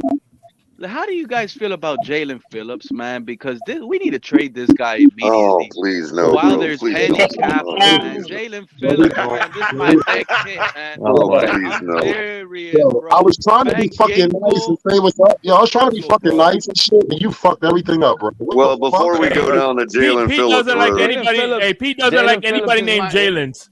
Well, before we go down the Jaylen Phillips road, I want to say it was a pleasure to meet you yesterday, Winters. Really cool, man. Appreciate it, brother. Likewise. Right. And as far as Jaylen Phillips goes, Pete, I'm going to say this one time. I'm not going to, you know me, I'm not about being redundant anymore. Y'all can disagree with it or agree with it and talk about it till you're blue in the face, but I am only going to say it once. Pump the brakes on Jaylen Phillips. It's his third year. It's his third year, and I want to point out. Hold on, don't nah me yet. Okay. What year is it for Van Ginkel? Who do you want? Okay, I'm not talking about Van Ginkel. I'm talking about when we look at what he could be. When we look at what Jaylen Phillips could be, and we size him up with our eye test, and we see. Look at our defense with Van Ginkel. Well then you would have been one to get rid of Jason Taylor then before his fourth season, because guess what? In his second year, he only had 4 sacks, and he didn't get 10+ sacks in a season until his 4th year in the league. That's Jason Taylor. Jaylen, you got to put that pressure on Jaylen Phillips. I know what I'm telling you. Hold on now, Pete. Hold on now. Hold on now. I gave you what Jason Taylor did his first 3 seasons, okay? Now let me give you what Jaylen Phillips has done his first 2. He started with 8 sacks in his first year. And then his sophomore slump, as you would call it, as it were, he had 7.5 sacks. How many sacks did he have yesterday, Color? Look, injuries aside, I get that part. But we all know that Mike McDaniel is ridiculous, what some could argue, when it comes to getting guys back on the field if they ain't in perfect freaking health, bro. So I'm not going to put that on him right now. We'll see what happens. Now, yesterday he was getting washed out a lot, first game back. But I'd rather him do that yesterday and have nothing for the Eagles and be getting washed out there, knocking a bunch of rust off. Now, I want to point out also that I can report from the game, from watching it firsthand, where it's a lot easier to see defensive alignments. Okay. We were trying stuff yesterday towards the latter part of the game when it comes to this idea that we take lesser opponents and play down to them because we're installing other stuff or trying stuff out or whatever. Because I witnessed at least one play yesterday where Jaylen Phillips, number 15, and Bradley Chubb, number 2, were on the same side of the freaking line of scrimmage. Yeah. We were trying everything to get in the backfield yesterday. Now, if we're gonna trade anybody, trade Christian Wilkins. Now his value is up a little bit. Hey, Color, you know, Color. Trade Hey, Phillips immediately. hey, man. Hey, Color, tell me what the Panthers' offensive line is ranked, man. Tell me that. It don't matter, Fred. We were taking the opportunity to look at different ways to get in the backfield, and that stuff probably wasn't working because it's the first time we're doing stuff like that. We have to take the opportunity. We have to take the opportunity at some point during the season when we know we're in command of a game to do stuff like that. People are freaking out over nothing. Oh, we only put 31 on the Giants. We only Color. Bro, dude, I just want to say that hold on. I just want to. I want to land my plane. I want to land my plane. Hold on, Pete. Go ahead. I want to land my plane by saying that I predicted 34-20 before the game, and the very reasons I gave were for exactly how the game transpired and turned out. I just want to point that out. 34-20 versus the Eagles already. No, I'm talking against the Panthers. I predicted 34-20. We won 35-21, and I predict my game script was spot on. Go listen to what I was saying, how we're going to get 34-20. It was spot on. Real quick, but I'm gonna give a shout out to I've got a good temperature of this team. I know exactly what we were going to do this week, and I was spot on.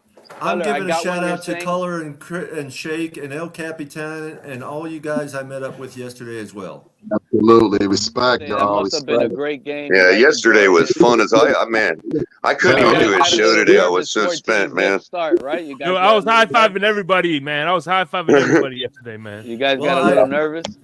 No, not at all, Pete. Not even in the slightest, bro. Keep the being that you be. You need to come to Fan Club Weekend one year, and you really just need to experience. To be honest with you, it was all love around. You know what I mean? I believe it. Like it's really good to see fans that you talk to on a regular basis, especially you gentlemen up here and Al Capitan and Ali the Persian. I was a pleasure to meeting everybody, and I'm gonna be honest with you guys. And I've heard Michael K talk about Philadelphia this week. I'm going to tell you a little secret, Michael. Here's the secret, right? The Jets might have sat there and put the fucking book out on the Eagles this past weekend. I knew that. You see, that's why y'all feel confident right now. The Jets. Hold on. I want to I knew that was going to happen. Certain teams play against other teams differently because they have different equipment.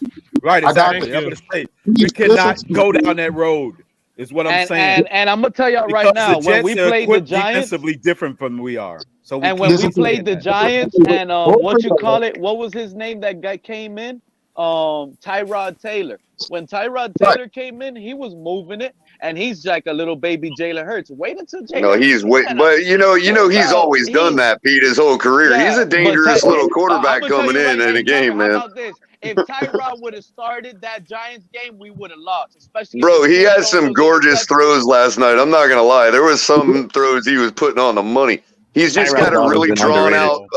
He's just got a really drawn out throw process like Brissett. So he's just not a great quarterback, but he can definitely come in the game and be dangerous to a team. You know what I mean? That's why I kind of thought, man, and Daniel Jones.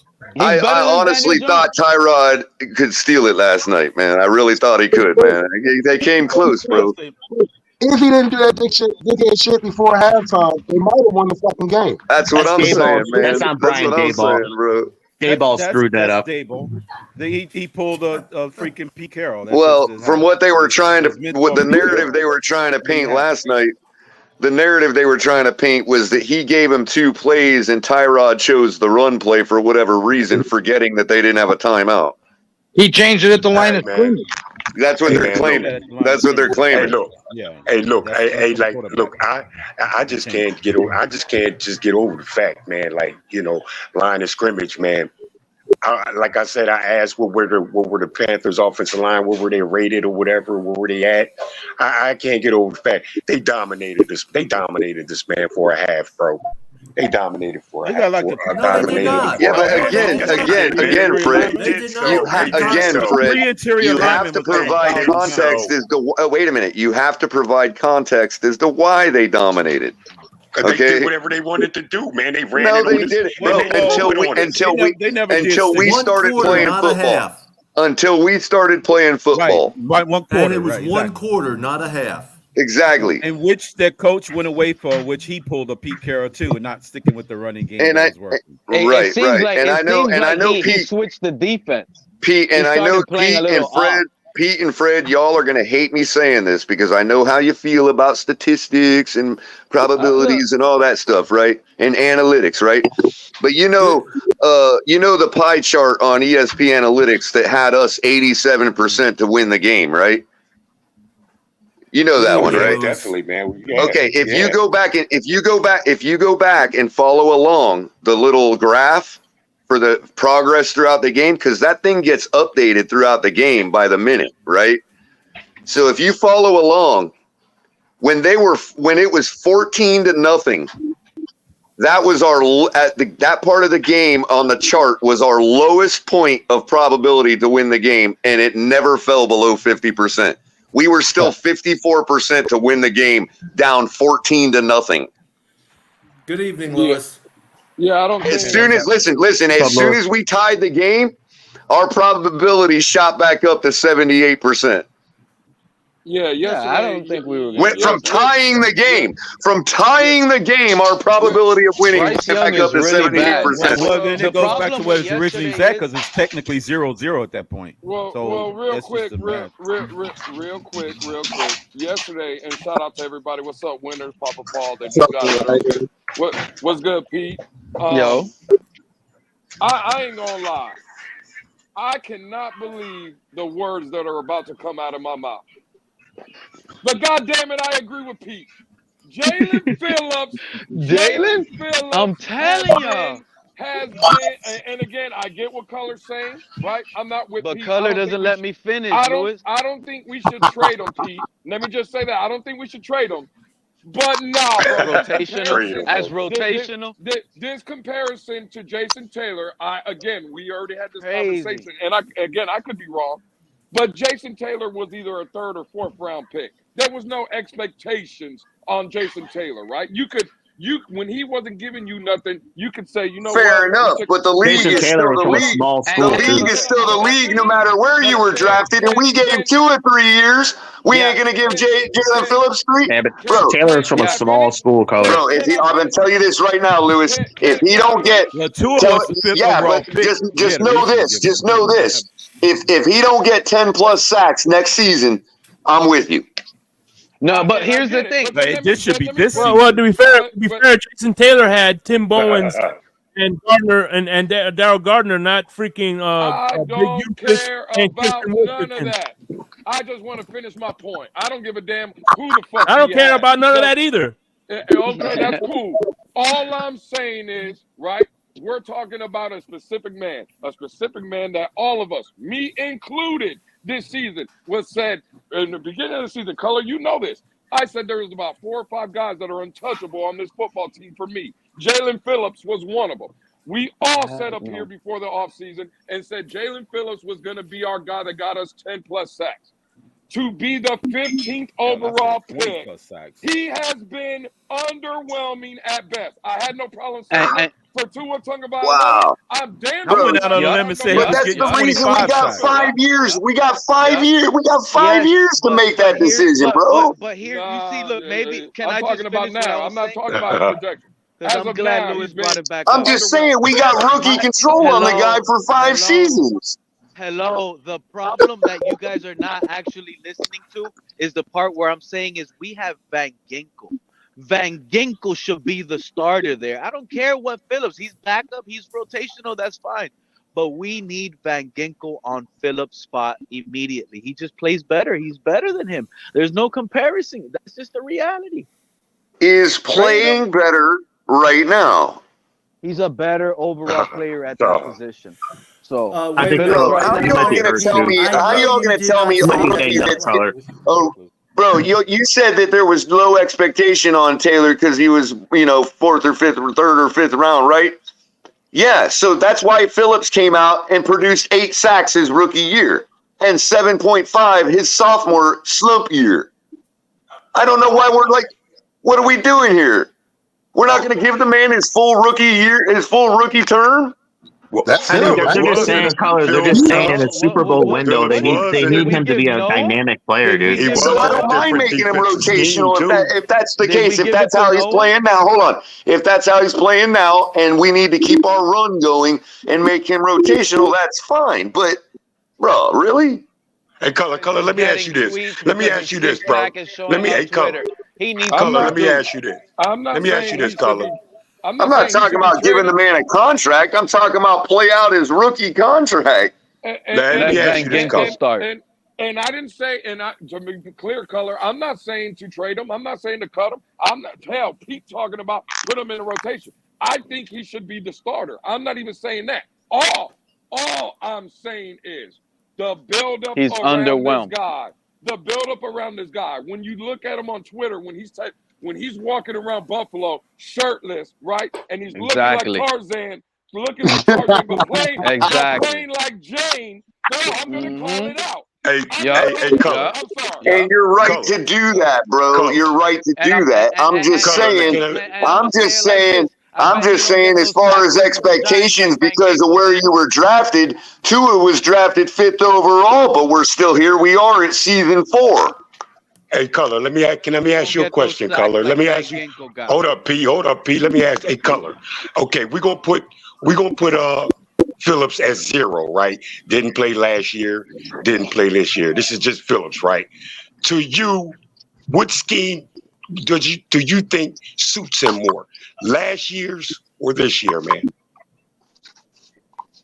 I mean, nothing has suited anybody this year. That's another point. Bro. That's another point you're making for me, Fred. Nothing in this scheme has suited anybody this year. That's right. You don't think he excelled? Y'all sit there and tell me. Y'all sit there and tell me how bad Fangio is and how everything is his fault, and I tell you it's the players not and their lack of effort. But then you turn around and say, "Oh no, it's only Jaylen Phillips and his lack of effort." But Lewis, man, it's Lewis. All I asked you was what? All I asked. It's not just only one or the other. The man ain't even been on the field. He's been injured. And if you want to say, okay, injury concerns, well, then I can't argue against that. Damn, I missed you guys. Lewis, do you give him any grace, Lewis, because he's banged up? You know, banged up. Absolutely. Again, I'm not talking about specifically this season. I'm not going. I know he put up numbers. He had 8.5 rookie season, 7.5 second season. Well, what is an edge rusher? I'll ask you just like you do about Wilkins. What is an edge rusher measured on? Sacks. Pressure and sacks. Absolutely. Color. What I'm saying is, people again. I'm not saying the man's been playing bad this year. I'm not saying you, Color. I'm just saying in general, we get attached to players, and when we get attached to players, this is what happens. We can't even talk about a player. The fact of the matter is, no, I'm totally respecting your point. I'm just disagreeing with you vehemently. I don't care if you agree or disagree, though, Color. I'm just letting it be known that Bang. I mean, who ended the Chargers game? Who ended the Chargers game? Chargers quarterback throwing the ball into the ground and killing the drive. Kohu ended it with the sack on the 1 yard line. And where'd that pressure come from, Crypto? What started it? Kohu ended it. That was phantom pressure. Oh, okay. Kohu ended that game with the sack on the 1 yard line. Yeah, go back and watch it. Go back and watch it. The video's there. I don't have to argue. You can go look for yourselves. Well, obviously, they had more than enough time to run the ball with Eckler in that game, and they. Oh yeah, that's fine. Once again, they did it. Once again, the Pete Carroll disease is running rampant across the league. Phillips plays better with the blitz. It still took pressure to shut down those passing plays.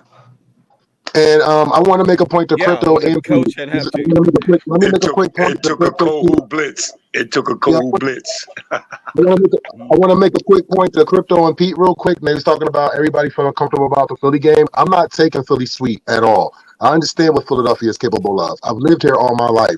You got to respect that organization.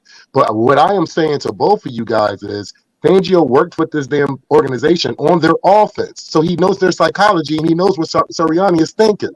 So he's in Sirianni's head. So he has an advantage on this fucking offense. Yeah, our defense is not one of these shutdown defenses from like Baltimore back in the day with Ray Lewis. But what we're doing is we are making teams do minimum fucking mistakes or taking away the big plays.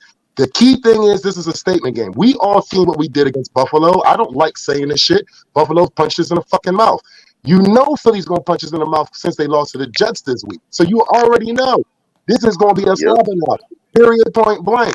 It's going to be mistakes made. It's going to be shit that we're going to be talking about here Monday fucking night when I'm fucked up still from the game that I'm either going to like or not like. But I say this. We are getting the W. And I think we're going to fuck Philly up personally.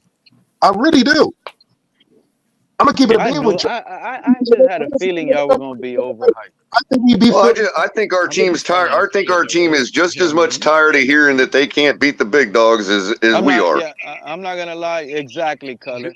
Exactly. Because I feel like we can't beat the big dogs and based on what look, happened against the Bills, bro.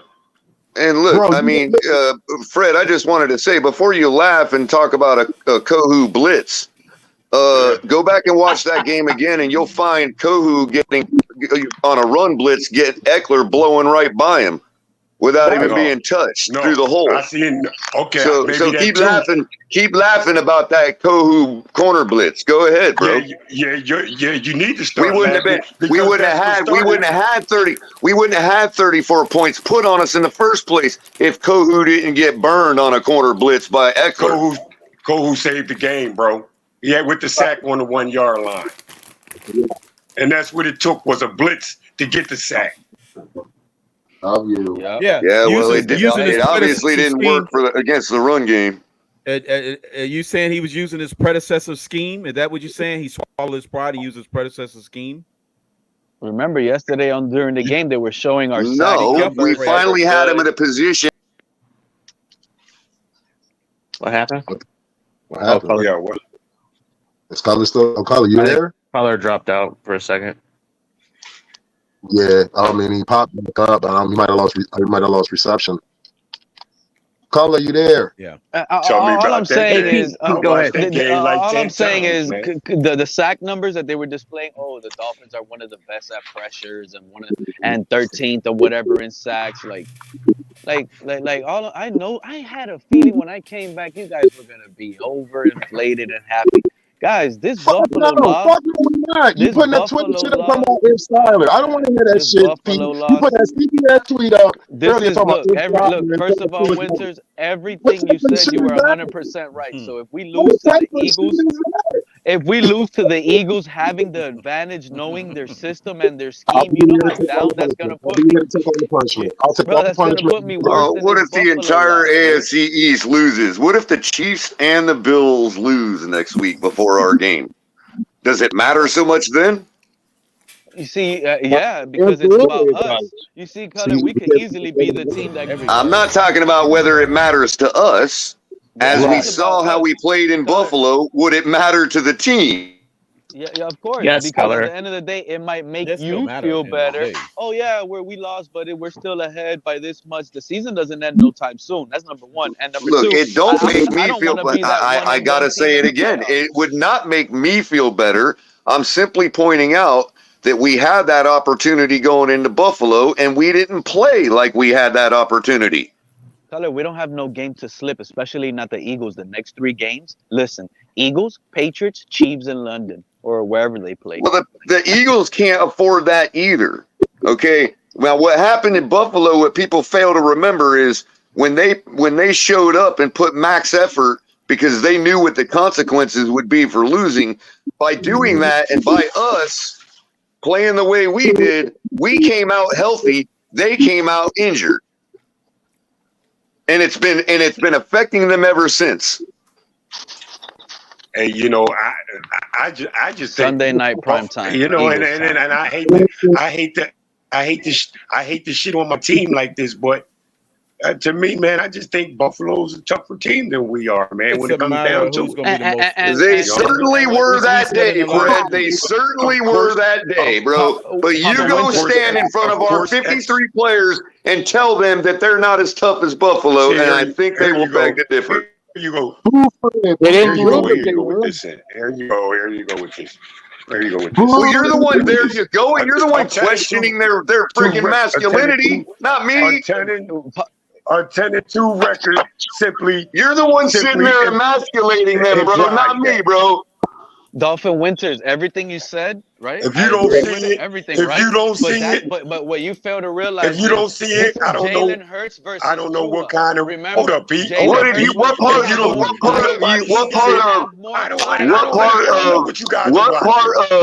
part of they got beat up that day did you not hear come out of my mouth?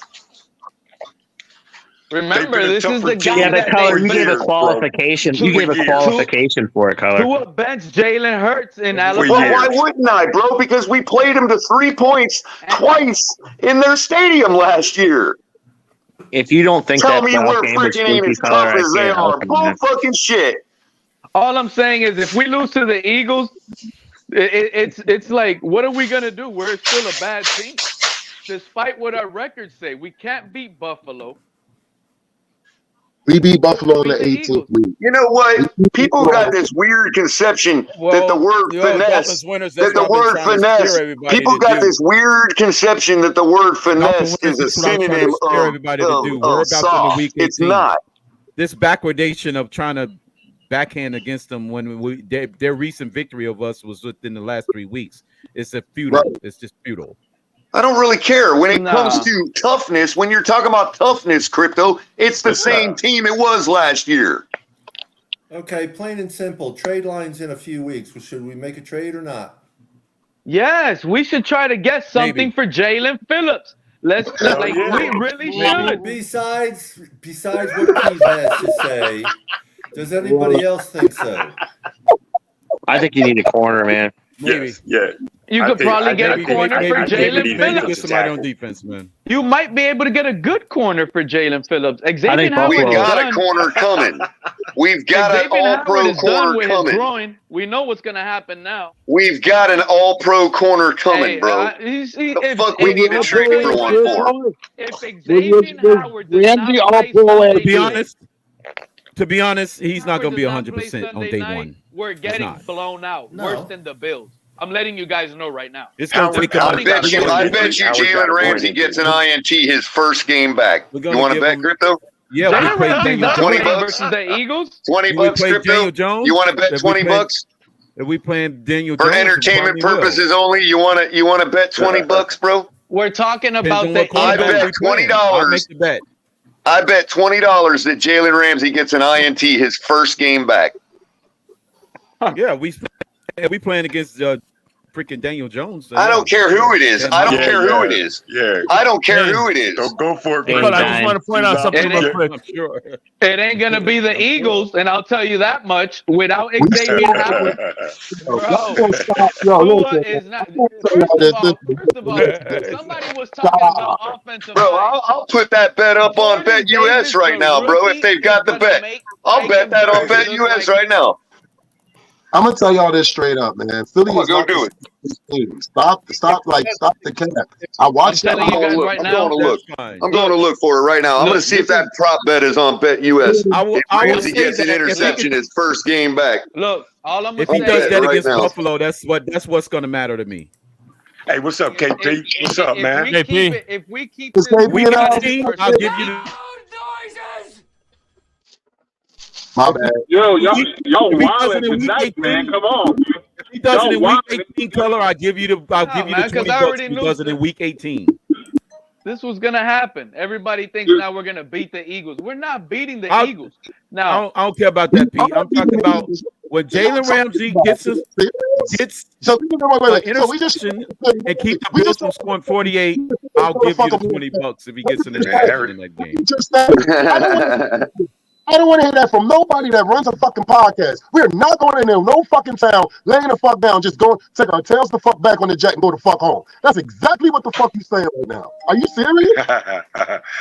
Hey, winners, man, you breaking up, man. You breaking up. I can't hear you clear, bro. What are you talking about, Dolphins? I didn't. I'm saying this. Anybody's saying that we're not going to beat Philly. The game ain't even fucking been played yet, and y'all already sitting there, people talking about we already defeated already. What type of bullshit is that? What type of bullshit? Y'all falling for feet. Y'all falling for feet. Grinch is the Grinch who stole Halloween. Who stole Christmas. Stole Thanksgiving. God damn, man.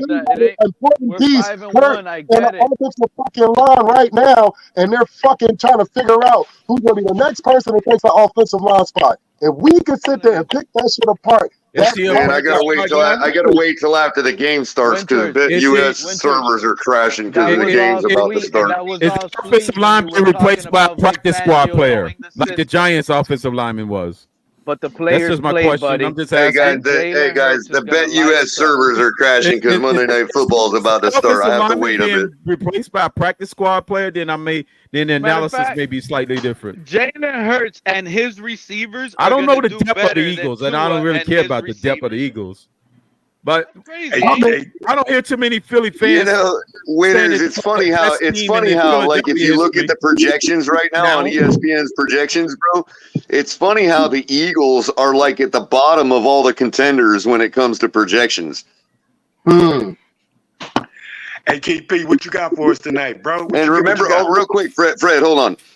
Last week I started talking about the projections a little bit, and I was pointing out that right up until about the conference game, like when you talk about probability to make it to the conference, okay, up to that point, we've got better probabilities than the Bills. And then when you get to making the conference game, making the Super Bowl, and winning the Super Bowl, the Bills were edging us out by like 2 percentage points in those particular further, deeper scenarios for probabilities.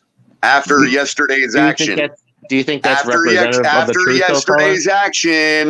After yesterday's action, the Miami Dolphins have a better probability than the Buffalo Bills in every category. But Color, do you think that's representative of the truth? Including winning the Super Bowl. But Color, do you think that's representative of the truth? What it's indicative of is the fact that if we keep winning, those projections are going to get tighter, and the wave function is going to get closer to collapsing to reality into a single point. What happened in the game? Which is probability 100%. But Color, who do you think is going to win the division? I hate the fact that this is a 17-game season because we should just end the season. Okay, but you guys got to realize. You guys got to realize. Listen to me.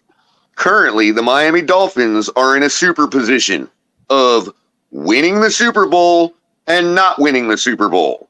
And what I'm telling you is the probabilities are getting closer and closer. And the closer they get to 100, when they do get to 100, that is called the wave function collapsing into reality. And what was that? I'm not saying anything is real. I'm not saying any of this is real.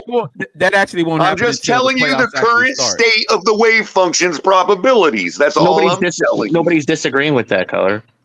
Well, then why are you coming back with me like I'm saying something I'm not? Because I'm asking you, what do you think is representative of the truth right now?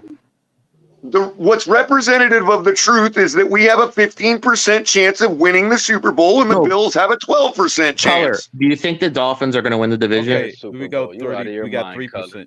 All right, okay. You're talking Super Bowl. And last week it was the other way around. That's all I'm saying. I don't disagree with that, Color. As far as the probabilities, you have a better record right now. Who do you think is going to win the division? Good news in going into week 7. I will say again, Miami already last week had a higher probability of winning the division than the Bills. And this week now, after yesterday's action, it is even greater. You're not going to answer the question. I just answered it. No, what do you think, Color? Take all the probabilities. You know what I think, bro. Duh. It's just you think the Buffalo Bills are going to win the division for you. No, is that a rhetorical question? You're talking to a Dolphins fan who the projections say has a higher probability of winning the division. You're asking this Dolphins fan who I think's going to win it. That's a rhetorical question. Okay, go on the record right now. Hold on, I went on the next Elway. I'm going to answer that. I already went on the record for my division prediction, and I'm already wrong because the Patriots are going to finish last.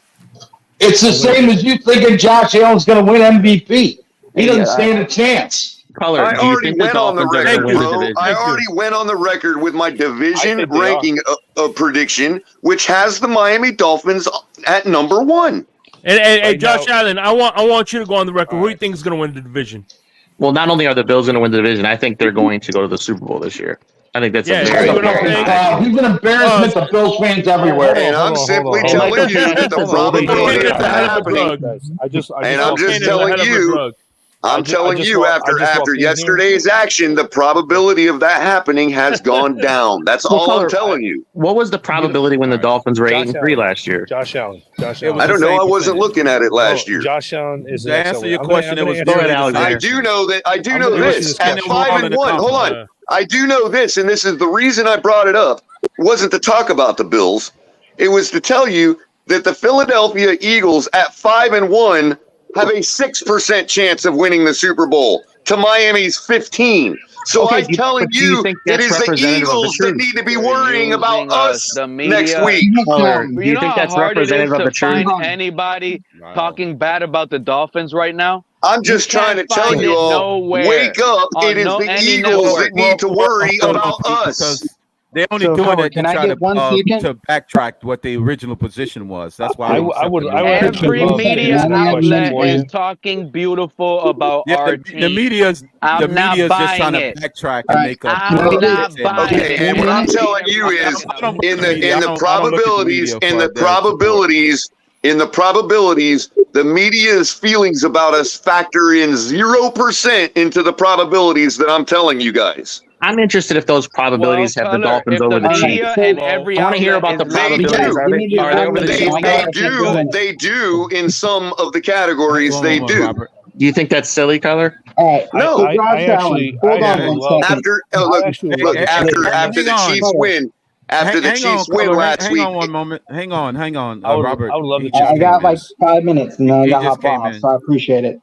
So, Josh Allen, the reality of the scenario is your team has to put up 3 games of good points and 3 games of bad points. It's looked good 3 games, and it's looked like ass 3 games. So whatever probability and reality of the situation is your team's playing mid, and they look mid against subpar competition. Yep.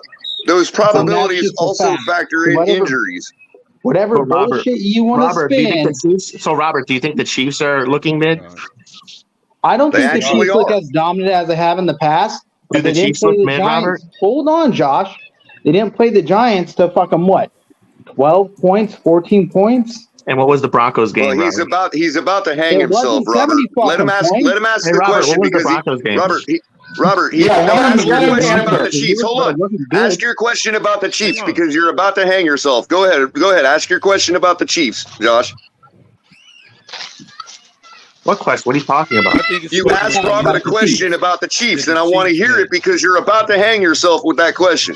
No, I'm not, because you're going to say because they beat the Broncos by 70 and the Chiefs didn't. You think the Dolphins have a better ask your question and find out. Ask your question and find out. I don't have a question. It was, do you think that the Chiefs do you think that the Chiefs are mid? No, that's not the question, Color. Okay. What I'm trying to tell you is, even though the Chiefs' point differential and the way they have won has not been spectacular, okay, and they're 5-1, okay, guess what? Their projections haven't changed at all, but the Eagles at 5-1 have, and have never been higher than like the 6th spot. It would depend on the methodology, Color. I think that's my point. That's my point. That's my point. So when you look at their methodology, obviously the Chiefs, no matter what they look like to the eye test, are still performing up to the point where the projections have them top. No, but Color, they barely beat the Broncos, dude.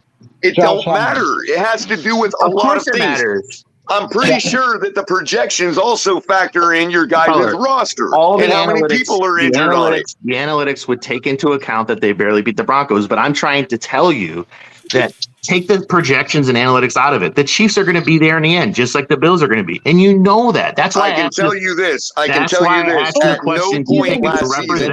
I can tell you this. At no point last season did we have a better probability than the Bills to win the division last season. At no point. No matter what our record was. According to the analytics? Well, our point, we did have a better record at certain stretches of the season than the Dolphins had a better record. That's true, and I'm telling you that at those points of the season, at no point did we have a better probability than the Bills to win the division. Crypto. Yesterday, I thought about you right in the first quarter, real quick, because I thought about you, Crypto. I was like, oh my God, the Panthers are going to be the bad team that beats the good team on any given Sunday. I thought it was going to happen yesterday, and it didn't. We came back, we did our job, and we beat the bad team. But here's doesn't that tell you something, bro? It does, Color, but this is what it tells me. We will lose to a bad team coming up. It's not like that's not going to happen. It's not. We could also beat a good team. That is why I think it's important to steal a win. Kick your ass. Here's the thing. This is where it gets tricky, Color. There's a scenario in my head already. But that to me is why. Hold on, but Pete, your point there is why Lewis is right. That's why it's important to steal a win against one of the good teams, because we could the loss we suffer. Look, we're projected for 4 losses now. We've already got 1. If you're talking about, where did one of those 3 losses come from? I'm pretty sure one of them is probably going to be from a bad team. Projected to have 4 losses, and that 4 loss could actually come up sooner rather than later. The Jets could be one of those bad teams. Let me explain to you. But we're also projected to have 13 wins, and in order to have 13 wins, you have to beat a good team. Well, at least if we do lose to the Jets and they're bad, they have a good defense. This is how it's going to happen. I already got it. And Color, you put the number out there. 4 losses is going to happen right here before our bye week.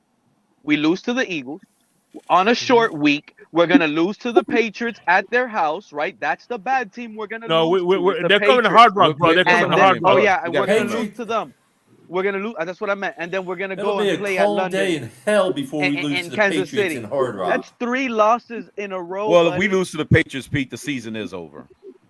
I wouldn't say the season's over, Crypto. It's gonna flop right in front of our eyes like it did. All those I'm playing this good of a Pete, football and lose to the Patriots. Season's over. You think it's shot. Because it's based on what I see. You can't lose to the Patriots at no point in the season. You can't take a bad game and use that as a macro viewpoint, dude. Tyreek Hill started limping. Yeah, but this. But y'all Buffalo fans seem to be able to do it just fine, bro. I don't know. I don't do it, Color. I got reality.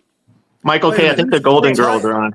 Okay, you know what, Josh? Why don't you meet me, buddy? Hey, Michael K., the Golden Girls are on, Michael K. You're more than welcome to meet me. Shut up!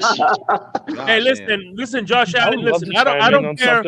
I don't care what you do with when you're watching the Golden Girls. Please don't include me. I would love. I do like easy. I do like older money on this. I thought Josh Allen was a early kind of guy. Pete, you know, it's funny because he claims to be Color's age and calls me old, but I'm only 5 years older than Color. So obviously, you sound like a boomer, though. Last I checked, I thought this was a okay. We'll see what kind of a boomer I am. Hey, Michael K., are you going to watch You know what, Josh? Meet me. We'll watch it together. We'll watch it together, buddy. Michael K. Helping winners, I'll definitely hope you're right. I'm going to be in the building in that game anyway. So they don't lose to the Eagles. We could go on a 3-game skid just that quick. I promise. Yeah, I'll be in that Sunday night. Three's a Company is coming on, Michael K.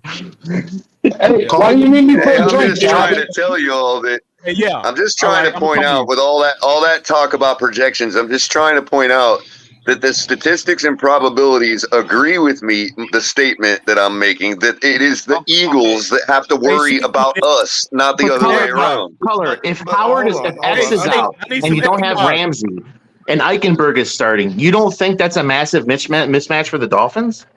Maybe it is. I'm just trying to tell you, bro, that what we've put down on paper so far. Who's favored to win the game? The Eagles have to worry about us, not the other way around. Are the Eagles favored to win the game? By 2.5. Probably. Maybe, yeah. Probably. By 2.5. Yeah. The Jets. They're favored by 2.5. It's the same margin as the Buffalo. Oh, they're favored by 2.5 in their own house. Here we go again. Same with the Buffalo Bills. So if favored by 2.5 in their own house. If X doesn't practice on Thursday, I want to see that spread if X doesn't practice on Thursday. X is gone for the season with the his spread ain't going to change because of that. Oh my God! You know anything about gambling? Michael K., the Golden Girls. Yeah, okay. You know what, Josh? Come with something better. I don't have. You don't know what gambling is. You know what? It doesn't matter who practices. Michael K., does Josh Allen suck? Michael K. Yeah, actually, he does. He couldn't make a 9-yard pass to Knox last night.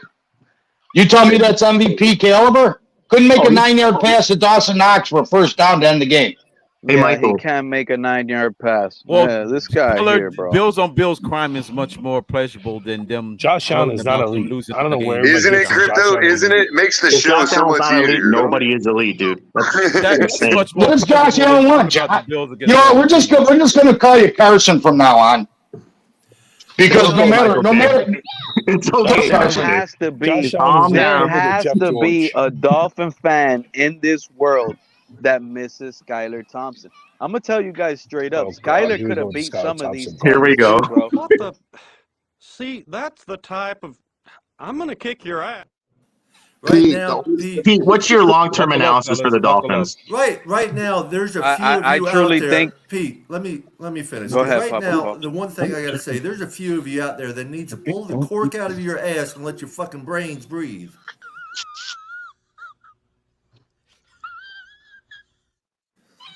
That's right. Papa Paul. I'll tell you this. Did you hear that, Michael K?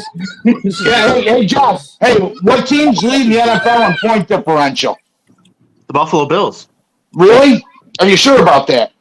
Yeah. Okay, why don't you go look again? Because it's the San Francisco 49ers. Not even close.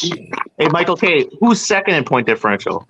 No. That's another thing that's different from last year. Yo, that's another thing that's different from last year. Good team.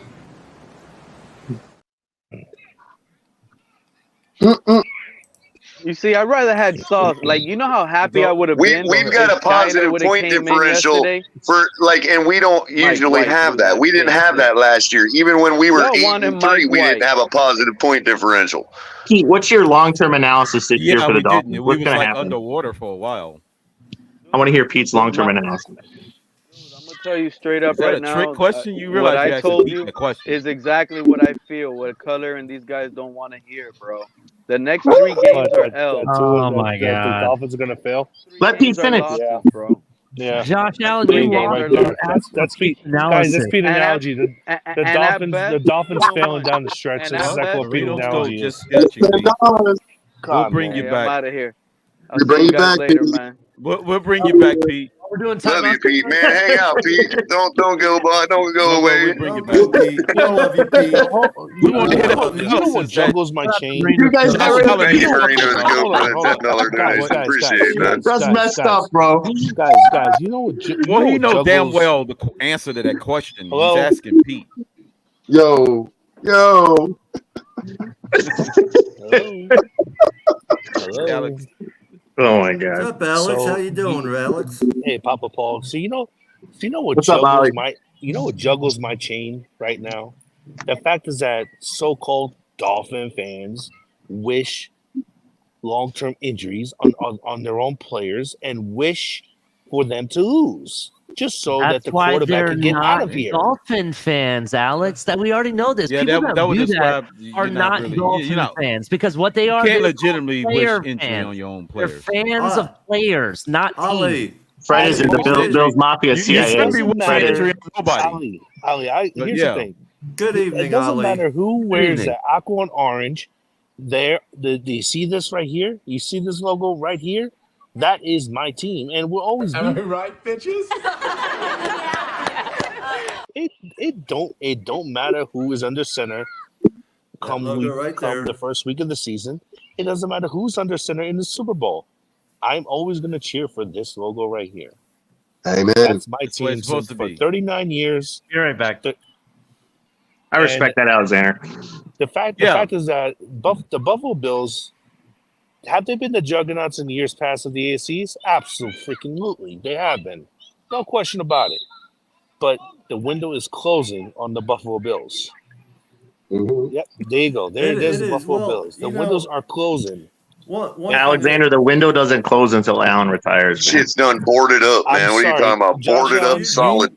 Tapped with all onto due the respect, concrete. right there. With all due If respect, you're gonna take Mr. money, Allen, that's the only appropriate Josh Allen thing that we is should not. be showing. Josh Allen is not the quarterback that you claim he is. Those two I don't have images to right claim there. it. Other people do, dude. Nothing else needs to be said. Who? Everybody. That's the only thing that matters. Everybody like you because Okay. he's not even a good actor. The way he flops around on the ground like he's been pushed, shoved, hurt, stepped on, or something else. I can understand how that's frustrating, Papa Paul. I understand. But after last night, do you really feel, as a Bills fan, after watching the game last night, like, do you really feel confident going forward after watching that game last night? Yes, dude, because it's one game. One game. You remember the Bills lost 9-6 to the Jaguars? Actually, you're 4-2, not 5-1. Didn't you watch last week? No, I remember when the Bills lost. No, yes, I do, Michael K. I remember we lost 9-6 for the Jaguars. I remember Mahomes lost 27-3 versus the Titans. We just saw Mahomes struggle versus the Broncos. But we all know at the end of the day what's going to happen at the end of the year, dude. You're sitting there putting bullshit out there like Milano's going to be back in December. Okay, it's time for bedtime. Okay, bedtime. You know what? I go out at 11. Meet me for a drink. Medication, Michael K. It doesn't matter about Matt Maloney. You guys are still not going. You trying to Crypto.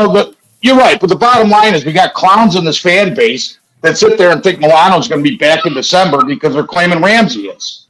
They already said he's going to be back, dude. No, who did? They did? Who's they? All kinds of sources on the Bills message board, dude. Verified sources. Oh, the Bills message board. Yeah. Really? Did you hear it come out of McDermott's mouth? Is that like newspaper clippings? Did you hear it come out of McDermott's mouth? McDermott literally said that Milano has a chance to come back at the end of the year. It's going to make you feel better. Yeah, what do you think they're going to say?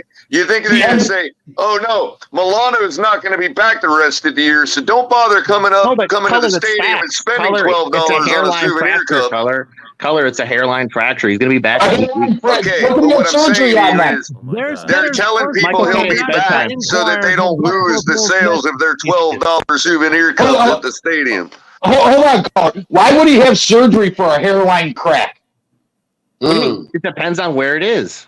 Why would the organization tell people he's out till next year? Michael K. And lose their $12 souvenir cup sales, huh? Michael K. is a little slow, so bear with me. I'm a little slow. Okay. They're gonna have surgery on a hairline crack. You got to listen, Michael K. Depending on where a hairline fracture is and depending on if you want to speed up the recovery, yes, you can do surgery on a hairline fracture. That's true, Michael K. Now go take your medication, go watch the Golden Girls, and go to bed. All right, okay. A hairline fracture. Caller, can you look that up, please? Can you look that up to see if there's surgery for a hairline fracture? What Sorry, episode but I of the don't have Golden the Girls medical database at my disposal, Michael. Just Google it. Michael K. is a medical doctor. If they would have said it was a hairline fracture, it would have been said there's a hairline fracture. They didn't say what his injury is. McDermott already said. McDermott did not. Yes, he did, dude. Okay. All right. In what press conference did he say this? It's time to watch the Golden Girls, Michael K. Hey, is that all you got, Josh? That's all I need, Michael K. You got to know which episode of the Golden Girls before you give them that according to the report, or Three's a Company. Matt Milano was placed in IR, ending his season. No, IR is you can come back in 4 weeks from IR, dude. It's not the season-ending injury. He was put on long-term IR. No, dude. McDermott already said no. He does have a chance. McDermott already said Milano has a chance to come back. Hairline fracture. He does have a chance to come back, but it wasn't said he was coming back in December. Somebody found some video footage, put it on here. Until then, can you just move on to something else? And arthroscopic surgery. Someone's listening to Alexa right now. Real quick. Is somebody asking Siri what the Milano injury is? Okay, real quick. Nobody knows. It was never said. Beat the Dolphins. Man, Siri don't know without shit. Ask Milano, we're still Alexa. going to beat the Dolphins. No, Alexa actually. Well, Alexa don't know shit. Ask Google. Alexa's a slut. Let me ask my fucking question, please. First of all, because I have an answer for you. Where was the hairline fracture? It was right above his knee. It does not get surgery. The hairline fractures that require surgery are in your hands and in your feet. Not if there's an MCL injury. If there's an MCL injury, you can speed it up with surgery. You know that, right? You know, an MCL is not a hair. You don't crack an MCL. That's illegal. Michael K. Hold on. Can I ask a question? Can I ask a question to Papa Paul? So, Papa Paul, what you're saying, a hairline fracture would not require surgery where it's located. However, because surgery was required, it's not necessarily a hairline fracture. Is that what you're trying to say? Yes. No, that's not true, Ali. That's not what happened. Josh, where do you get your information from? I get it from literally Sean McDermott. He gets it from Doogie Howser. Hold on. Please. That's why CBS Sports, that gives out more injury information than any other site, says that he needs surgery, then they must not know what they're talking about, right? No, Mike Ali. This is Ali, right? Of course, he needs surgery. Is this true No one talk? said it. Is Josh Allen really true talk? Because now at this point, I really think he's true talk. Sean McDermott, Ali. Sean McDermott already said he has a good chance to come back in December. No, he didn't. He literally did. World of Warcraft. Go play with the kids. This is the Big Boys channel. Goodbye. Thank you, Ollie. Jesus Goodbye. Christ. Get out of here. See, Ollie knows. Hey guys, me. I Ollie just checked knows it out. I speak the truth. Goodbye. Guys, I just checked it out on Google. It says that the Bills' fear is that it's a season-ending injury. Thank you. What did Sean McDermott say? I don't give a shit what Sean McDermott said. Oh, there it is. There's the bias. Sean McDermott is not allowed to say anything as far as definitively or not. He's not allowed. He's not going to say. He already said there's a decent chance he can come back in December. But that's still not definitive, bro. He's not allowed to say anything definitively, and so of course he's going to say something to the positive. It's not definitive because there has to be rehab, of course, dude. Yeah. Right, and he's not a doctor. He doesn't even listens to the doctors, though, Color. He listens to the doctors. But do you think he's going to answer to the negative connotation of that? Do you think he's going to say, "No, it looks pretty grim, people"? Sean McDermott's always been honest with injuries, dude. He's always been. Oh, come on, man. The organization gave him a phone call and said, "Yo, you need to hang this in a positive light, lest we lose our souvenir cup sales for the rest of the year." But even without Milano, Color, we're still going to have a solid chance at winning the division, even if that's true. It's not true, but what if Josh Allen's not playing? I know you guys wish that. He's out for injury right now, day to day. Oh, he's not out. He's not out. Paul, do you think Josh Allen's going to be? Do you think he's going to play this right here? Josh Allen, day to day with shoulder injury. Okay, Papa Paul, do you think he's playing Sunday? It's not up to me to decide. Oh, okay. No, I'm just asked. I asked a question.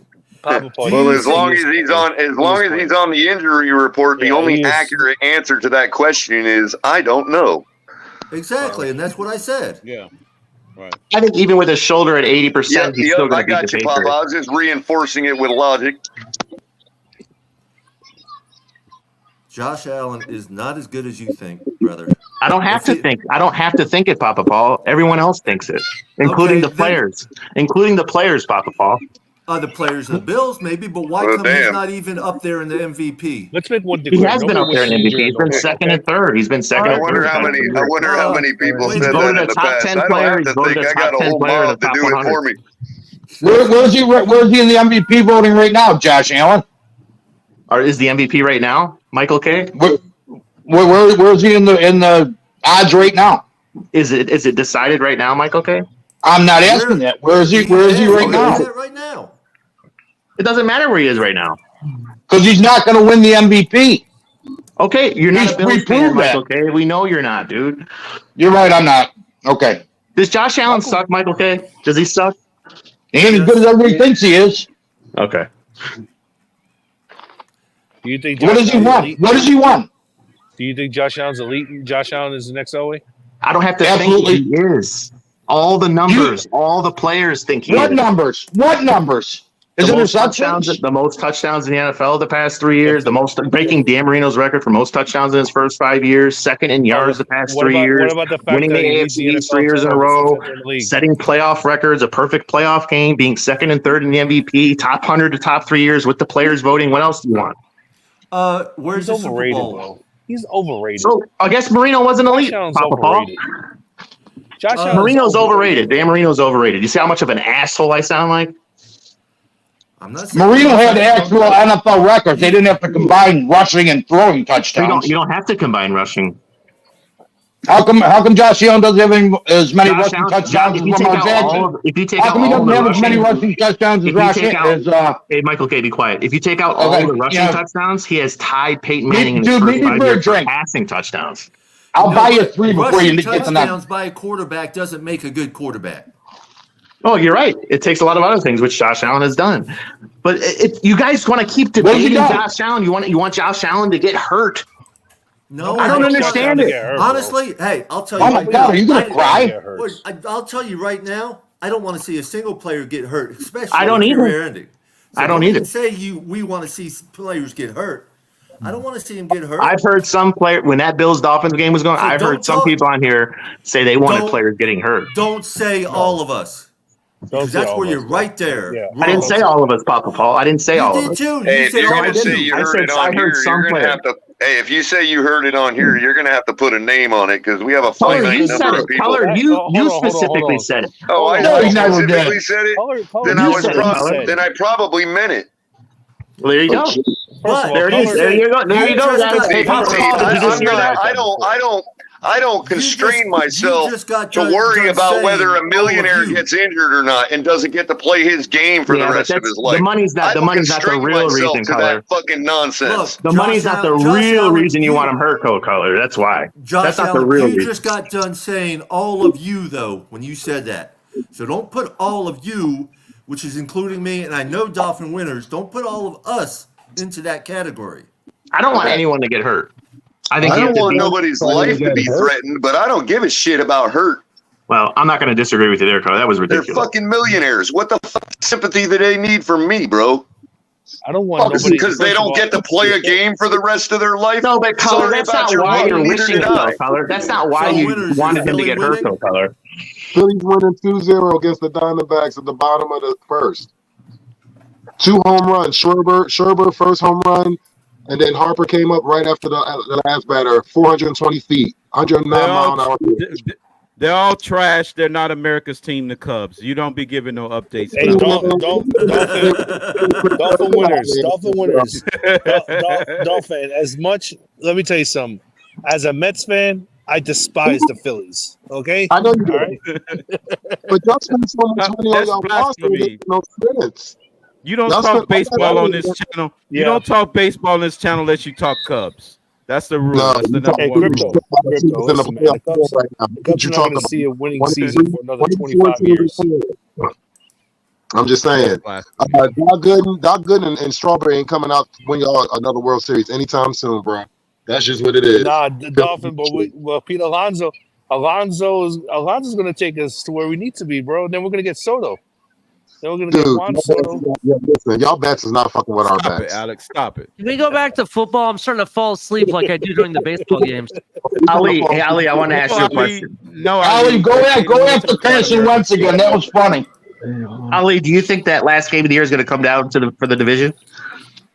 That last game of the year? Yes. No, because I think we're going to have the division already won before you can even sniff that game. It's going to be stupid question to ask a Dolphins fan. Oh my God! Well, we're testing honesty, Michael K. Honesty? Hey, I'm gonna go. Listen. You guys testing honesty. Hold on. You guys tried to go after Color. Yeah, you, Josh Allen, and somebody else that was here. That's a Buffalo Bills fan. I can't remember who it was. Went after Color about the analytics and the probabilities. Well, Color just brought the analytics and probabilities to you, and you tried to tell him to shove it. So I'm gonna tell you shove it. You can add. That's not what I said, Ali. I am being honest. Okay, that's on record. Just like who else was it? Was it Big Nick that said Josh Allen or Tua is better than Josh Allen? He was on record. Yeah, but see, what you said his take was dishonest because you think it's outrageous. Right now, yeah. But the probabilities and projections actually support his answer and not yours. Color, I said the projections right now can mean one thing, and I agree with you that the analysts can say that. You're missing my point. You told Ali just now. Color, hold it down for 1 minute. Basically, you implied that he wasn't being honest because you thought you took his take to be outrageous. Yet the probabilities support his take and not yours. Here's something else, Josh Allen. Have it ever occurred to you that we could still lose to Buffalo Bills twice and still win the division? Yep. That would be a very bizarre thing, dude. Hey, look what happened to the 49ers who beat the Rams twice. Yeah, why would it be bizarre? The Rams won the Super Bowl. Oh, yeah. Because the Dolphins, when they were 8-3, or even before that, I think they had a better record than Buffalo, at least by one game last year. That's last year. We're on a new year. Well, we're taking past games and last year's playoff game all into consideration. So why? Because you have more. That's what Color said. Injuries now. Okay. I'm going to repeat myself. And because now what you're doing is you're using an argument that I was having with crypto to apply to your argument and taking it out of context. What I said was, when you're talking about a matter of toughness, nothing changed from last year to this year. It's the same group of men. So if you're telling me they're not tough because of how we showed up against you guys this year, I would say last year proves that we're not soft. Color, you said with this past game, the 48-20 game, you said that you thought the Dolphins, quote unquote, took it lightly or didn't take it as seriously as the Bills did. No, I didn't say that. I did not say that at all. See, you're trying to misconstrue what I said to put words and meaning into my mouth. And I'll repeat what I said. Verbatim. The Buffalo Bills played like a team that knew what their consequences were if they lost. We played with the intensity level of a team that also knew what the consequences are if we lost. And as such, we got embarrassed. That's what I said verbatim. Let me ask you a question. Hold on, I want to respond to Color. Shut up, Carson. Shut up, Carson. Be quiet, Carson, okay. shut up. I'll time you out. Let me respond to I'll Color time you out. And then you want me to time you out? No. You know what? Okay. Screw you. Hey, Color, what are the chances? Time me out. Let me respond to Color. Are you going to respond to Color, Michael? Because he was talking to me, dude. I'll send you the $10 in 2 minutes. I don't really need a response. I only needed to clarify verbatim what I said, and people can decide what that means for themselves. Color, let me ask you this: do you think since the late '80s with the Dolphins and Bills, and you know damn well the late '80s meant more. You've been watching football since the late '80s. You know that, Color. You know that game meant more to Miami, and you know that's the truth. Apparently, it didn't. Okay, it didn't then, Color. Based on the evidence of how we've played you the past 2 times in Buffalo, yes, I believe I'm right in saying that. So now we're going back to last year again. What's changed? What the fuck has changed? Go ahead, Color, what's the possibility, Color, that the Bills were just so powerful that the Dolphins looked like they didn't show up? Hey, by the way, I guess it's possible. But then we would have seen that last year. Hey, shout out to $2 donation. No, because our offensive line. Oh, wait, hold on, Mike. Okay, hold on. Yeah, sorry, Shake. That's all right. Joe Riss with a $2 donation. Michael K might as well hunt on Sunday too. I do, Joe. I do, Joe. But it isn't the same team on our side. We got 2 new linemen. We got 2 new offensive linemen, and Daquan Jones is getting more of the snaps. And we've got a crippled offensive line by the second half of the game. Right. So what I'm saying is, it's possible that the Bills just dominated because they're tougher in the trenches. See, I'll be honest, I will be honest, and I don't think Buffalo is 48 to 20 better than Miami. That day they were. I don't know how many times I have to say it. 3 Sundays ago. They were tougher in the trenches. No, but Color, you're trying to invoke an implication that, well, Miami, the game meant more to Buffalo. The game meant more to Miami. You know that's the truth. Bro, how many times do I got to fucking say the words, man? They played with the intensity of a team that knew what the consequences were. Period. That's Color, all I said. You're implying that, Color. No, I'm not implying anything. You said intensity. How do you know what the intensity was? I'm not implying how they if felt you're not about implying, the game. Then why are you saying intensity? intensity? I'm not implying how Dolphin fans felt about the game or how the team felt about the game. You said intensity. Josh Allen, what are you trying to get at? What are you trying to I have say no is the fucking truth? clue. He's trying to get me on something. I don't know. All I can do is repeat the words I said verbatim. You can imply, you can take, and you can infer whatever you want from them words. Okay, so can we move on to something else? Sue me. Can we move on to something else? Because this. Yeah, I'm taking care of that. I'm taking care of that right now. Yeah, Dolphins win. I've been trying to tell them to wait. Make sure you save some money for your medications there, Michael. I got more than enough money, buddy. I got more than enough money for you. Make sure. I mean, Josh Allen, to be fair, all I've heard you do is ask questions and talk in circles. You haven't made a point or stated anything. No, the point, you weren't listening then. Me and Ali, I asked Ali a question about who do you think is going to win the division. He said he thinks the Dolphins. Thank you. Thank you. Whoever did that, appreciate you. Thank you. You're welcome. You're welcome. I appreciate it, brother. Because that didn't make any sense to me. I was like, we're going around in circles talking about the same shit. Hey, by the way, real quick, that's what I'm saying. It's like no matter how you want, just say you're putting the words in my mouth, and we can move on. Right. Hey, by the way, real quick, I just want to say real quick, R.I.P. to Susan Summers. Suzanne Summers. Yeah, rest in peace. That's a crush on her back in the day. Yesterday, Ali, 76 years old. Yeah, a day before her birthday. I can't believe she didn't have her. I can't believe she didn't have her boobs cut off. Nah, she could have stopped it. What's that? They cost too much. Yeah. No, she didn't have fake boobs back in the side. Those are nice. I know. Yeah, she's been fighting that for 23 years. I'd say one thing though, guys. I think Michael K is probably the realest Buffalo Bills fans out there. Thank you. I agree. Thank you. You know what? Because you know what? I don't try to make myself sound better because of a quarterback that isn't playing to his potential. Could Josh Allen be elite? Yeah, I guess he could be, but he's not. The other thing is to project the way the fans feel about that matchup onto this team and this organization and this coaching staff and all that.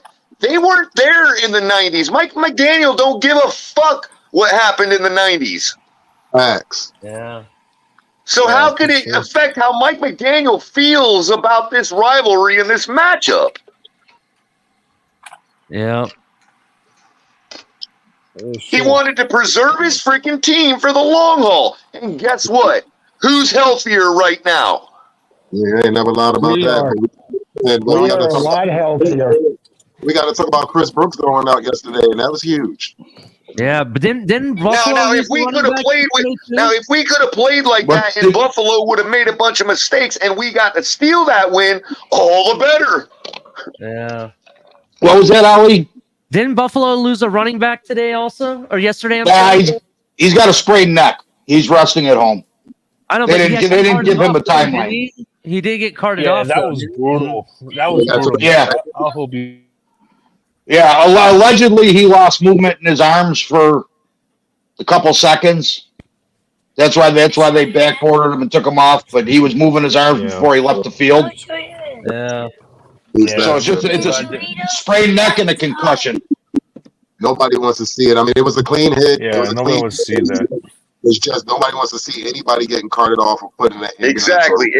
But to point to what I said earlier, once his hands were moving, sorry about your luck, buddy. Enjoy your millions. Hey, JC's in the house. Hey, JC. And yo, Q. I didn't get a chance to say hello to Q either. What's up, Q? How you doing? What's up, Q? What's up, Ali? What's going on, brother? Not much. It was great seeing y'all. It was all great seeing all of you at the game, by the way. Boys, I'm going to go to Walmart to pick up some things to cook for dinner tonight. What up, boys? Hey, there's El Crap. What's up, El Crap? My brother from another mother doing? What's happening? Seen Papa Paul and Dolphin winners there at the stadium. What's up, fellas? Salute. Dude, how trench coat? Oh man, that trench coat got hot quick, dude. I couldn't wear it for too long, bro. It got hot quick. I can see the heat coming off that vinyl, man. I went trench coat, no shirt. Still didn't matter, bro. Still didn't matter. Figured the no shirt would help, but no, it didn't. It got hot quick. Capitan, yeah. Hey guys, my son wants to say hello. Oh, hold on. Hey, how you doing? What's happening, buddy? What's up, buddy? Didn't the judge tell you you weren't allowed? Didn't the judge tell you you weren't allowed to wear trench coats anymore since the last episode? Hey, Papa Paul, he actually cooled off down here pretty good today too, That's man. only We've on- been sitting in the mid-60s all day. Hey, guys, That's only on federal property. I bet I I've thought- been cold all day. My All right, no height is dicky 67. waving. No dicky waving pro crap. What's up, Alex? Guys, he wants to tell you his name. My name is Caleb? Yeah. Caleb, you playing some football, Caleb? Yeah, you should, man. Play some football. My son plays football too. How old are you, Caleb? 10? How old are you? 8. You're 8? Wow, you're a big boy for 8. Yeah, say thank you. Thank you. You're welcome, buddy. Say go Get into Dolphins. some football.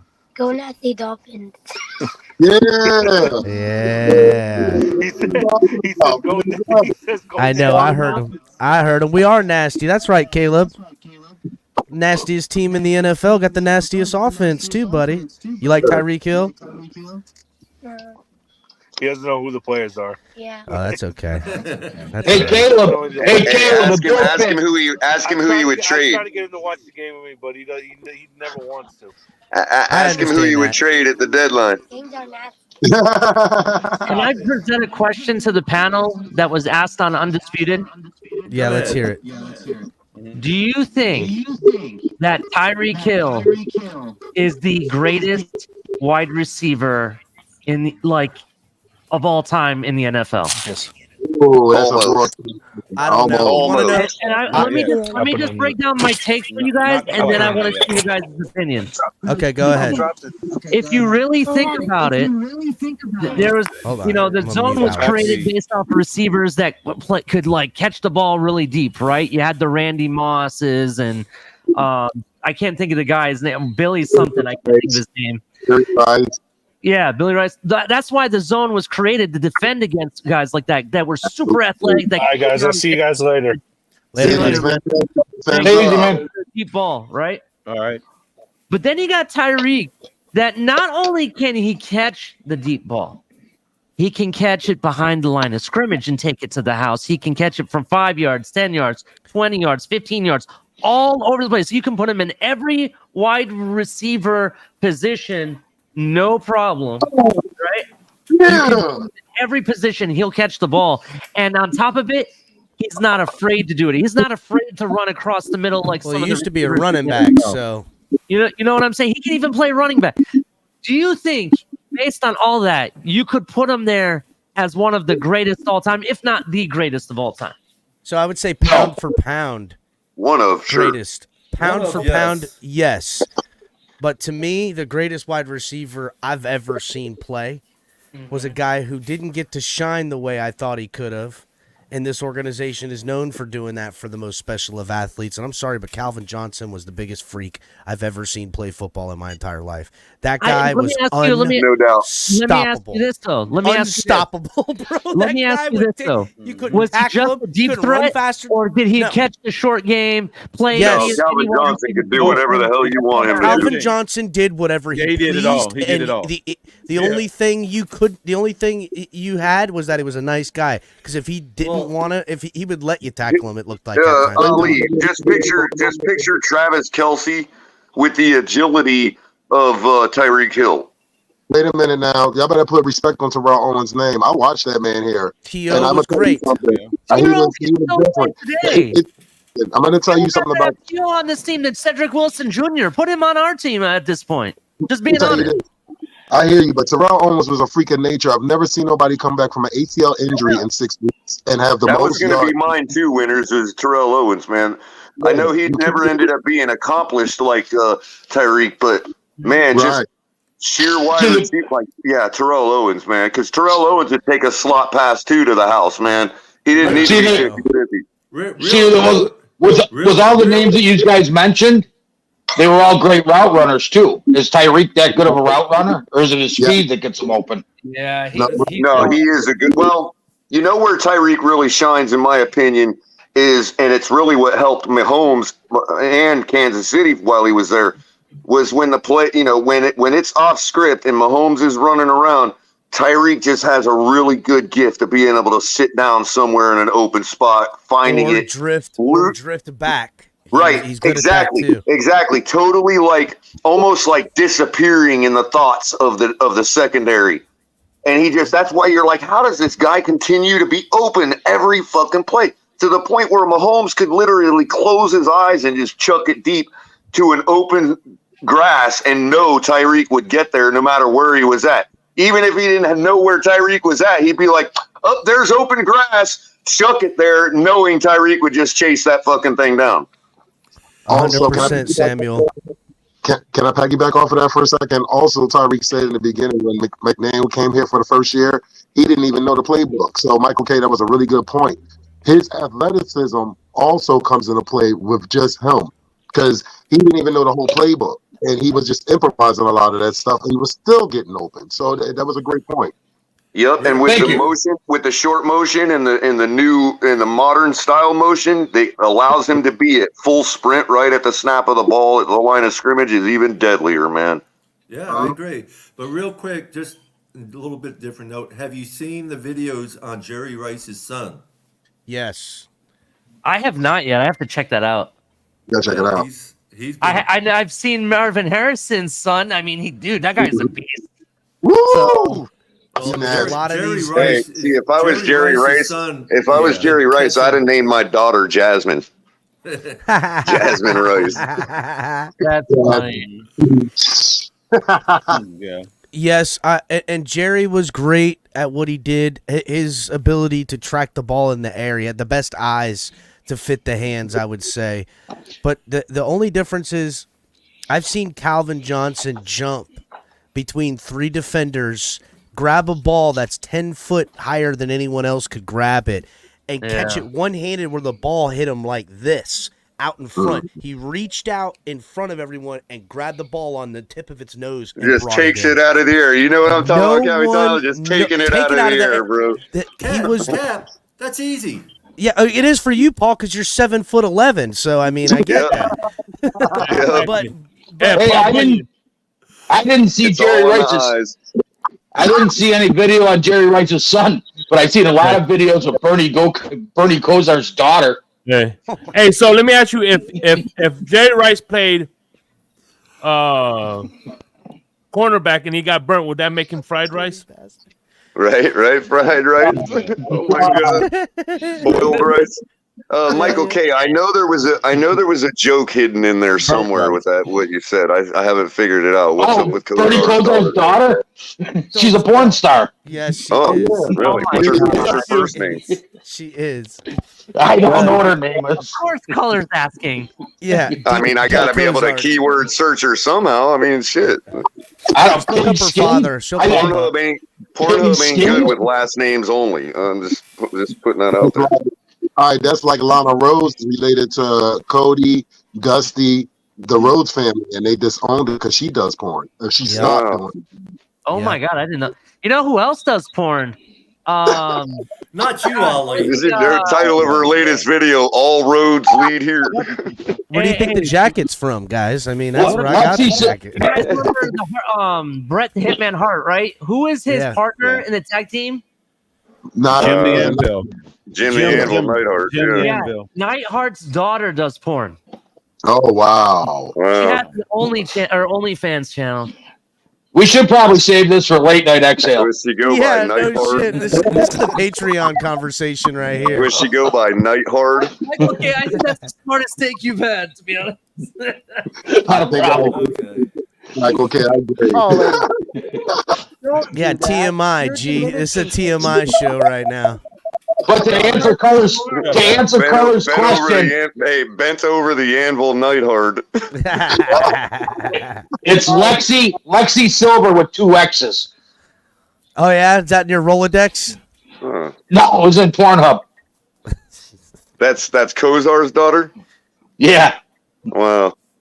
She couldn't even see. She knew her dad was mid because, like, she couldn't even name herself Lexi Gold. She had to be like Lexi Silver. I'm Kosar's daughter.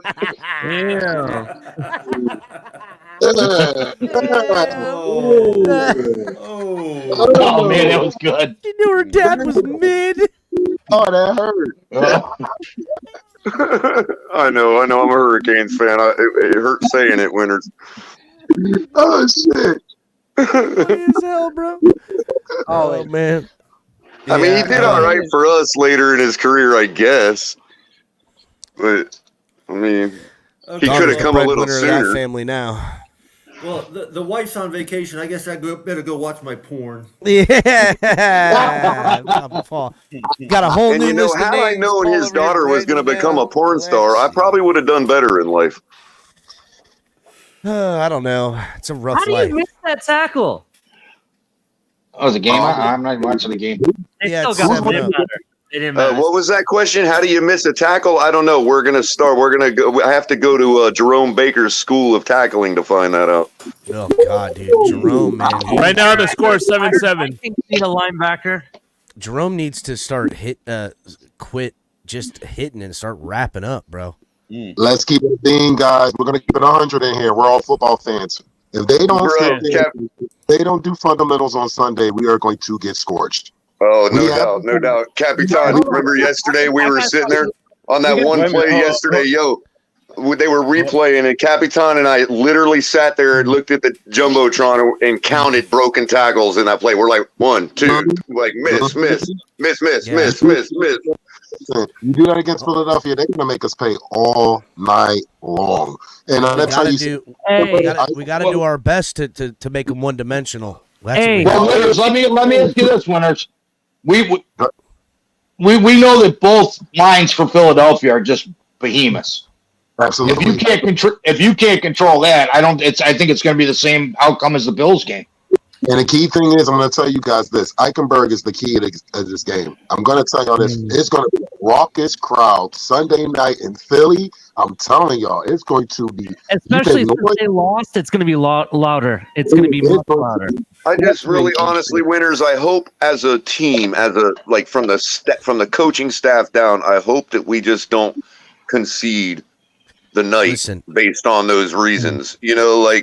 I understand the long-term play and all that, but we got to get a win against a team like this, man. I was going to wait for Wednesday to talk a little bit about this, but I'll get it out now. And I know enough about Philly, watching them a little bit this year and in years past, to know what their deal is. And I know how to beat them, especially with this quarterback.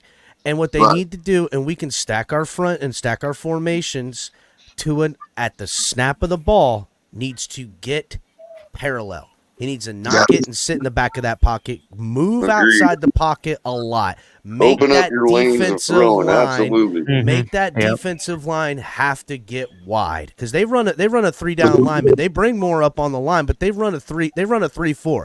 You force them to get wide. You allow double teams in the middle to then have just a free guard every now and again. Now you're able to take that guard and bring him out to the weak side for outside zone runs on the weak side of the ball.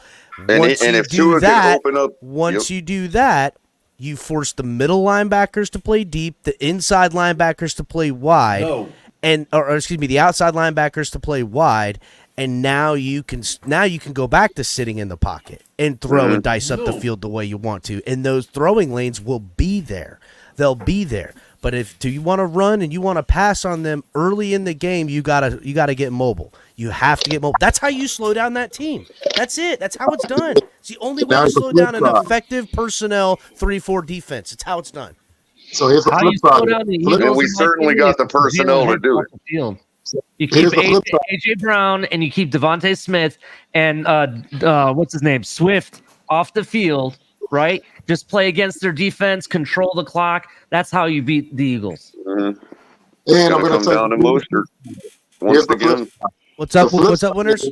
The flip side of that is they might slow the game down. They might just run the rock and just do that too. Because I'm going to tell you something. Don't be surprised they hold that ball and do like a 9-minute. And they'll likely be successful doing it, highly successful, as were the Chargers. And you could almost see the same type of game script playing out. Like, you can run against us, put up your 250, but that is just not going to allow you to keep up with our point machine if you do that. Can I also bring something else in light to this? If you actually really look at it, the Eagles are a different version of our team, and I'll explain why. They have a very similar quarterback who happened to went to the same school, has history with Tua. They have two amazing receivers on the outside. They have Devontae Smith and they have A.J. Brown, right? Two great receivers in what they have. They have a running back by committee, sort of, with Gainwell, and they have Swift, and they have Penny, but really it's Swift and Gainwell mostly, right? Which is kind of like what we would have had with Mostert and A-Chain, because that's really what would have happened. Then you look at their defense. Their defense are really strong up front, and they have very good corners at the same time. They have Sly and whatnot. But you look at this scheme. Ali, on offense, you forgot about a player on offense, bro. Who? Dallas Goedert? I already know. Dallas Goedert, likely the key to the game for them. I understand, but I'm going to explain why I'm not so worried about that, right? Let me finish, and this is why you needed to. So the defense is very similar to ours. And guess what? Vic Fangio's protege is the defensive coordinator and is having similar issues this year that we're experiencing, the transition into the Vic Fangio scheme, right? And that is the key to this game. This offense needs to take advantage of that. They need to know where those weaknesses are. And this is why I honestly think, and this goes to what Color was saying, the Eagles need to worry about us. They need to worry about us because we have the OG godfather of the scheme that they're running right now on defense. He knows where the holes are at. He knows where the weaknesses are. Right now on offense, yes, they have Dallas Goedert, but I've been watching. They have not used Dallas Goedert the way that I've seen them use them in the past. They're going through a little bit of a transition. It's more of a run first, kind of similar to what we're doing. So it's almost we're playing ourselves in this game. Well, I honestly, hold on, Color. It's my last take, and I'll let you interject all you want. Sure. I honestly think this is going to be a point-for-point shootout type of style game. Whoever can score more points. That's what I think. Whoever has the ball last. And we win it. We win in that regard. We win on that game. But about Dallas Goedert, though, what I'm concerned about is, first of all, the weakness that we have on defense can be exploited by a good tight end. And secondly, they're going to want to get things back right after losing their first game. Yeah.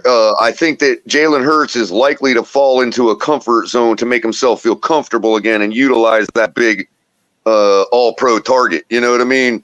I don't know if he was all-pro, but he certainly plays like it most of the time. So, I do kind of look for them to exploit whatever they can with Dallas Goedert. So he may actually be the key for them if they expect to actually outscore us. You know what I mean? Well, I think we're going to have at least one interception, if not two, tomorrow or Sunday. But my prediction right now, I'm saying 35-24. That's a big game. That's a big game with a big show on Sunday night, too. That's going to be huge. I almost have to give two. If the defenses show up, and then if the defenses don't show up, I have to kind of give two. If the defenses don't show up and it's your typical primetime shootout, we likely win it 42-38. And I'm going to tell you this is a key factor of this whole shit. It's going to be 30. Crypto, you need to listen to this. It's going to be 39 degrees on Sunday night. So you might want to bundle up. Because I'm going to tell you, that wind that comes over, that wind, you better pull the Scullies out. You better bundle up because that wind that comes across that stadium is treacherous at night. I'm gonna be looking for two things out of these teams. One, I think Jalen Hurts is gonna run the ball a lot more than he has up to this season. He hasn't been running. He hasn't been running like he did last year. He hasn't, and I'm sure they've said something to him. But in prime time, at home, after a loss, you're gonna see that man get to the outside and take off. That's one of the places we can be exploited too, Capitan. So it makes sense. Right. So on the flip side of that, I'm looking for Jaylen Phillips to show up. That's what I'm looking to show up. To Dolphin winner's point, you segue right into my point, Dolphins winner, that I was going to make to follow up Ali. Due to the fact that those conditions you just mentioned, to me, I think they're going to run the ball at least 45 times. And due to the fact that they have the hell of an offensive line that they got, and they only need 8 yards to get a first down versus 10 because they have that unstoppable short yardage play. And we got to keep them in 3rd and long. They only need 8 yards to get a first. The rest of the league needs 10 to get a first down. Here's the other thing. So, the other You're thing absolutely right, Crypto. Those are all good points. Those are all really good points. My early score prediction, without seeing the injury report, which I already know, the Eagles may have lost their left tackle. Just gonna let you know that early on.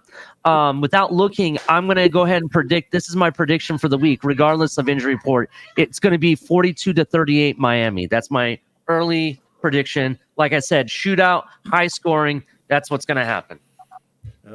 Guys, I'm gonna sit there and I'm gonna make my last minute take because I'm gonna take my ass to bed because I gotta get up for work in the morning. I'll say this: if we play our type of game against Philadelphia with no flaws, this should be a show. This should be one of those. Look at us in Philly because we won in New England Sunday Night Football. Now look at us in Philly. Like the key things we talked about in preseason were winning primetime games, and this is another statement game. So we show up, we show out. We have no problems. We do the dumb shit like missed tackles or whatever, it's going to be fucked up. So I'm going to say my score is going to be 38-21. I like it. I like it a lot. You know, real quick, one other thing I want to point out.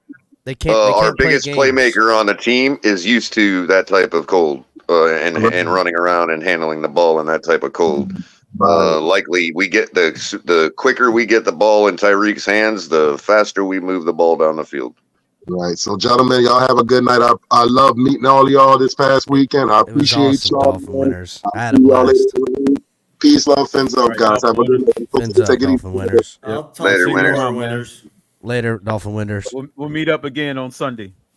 Yes, sir. I'd argue it gets colder and more miserable in Kansas City than it does Philadelphia.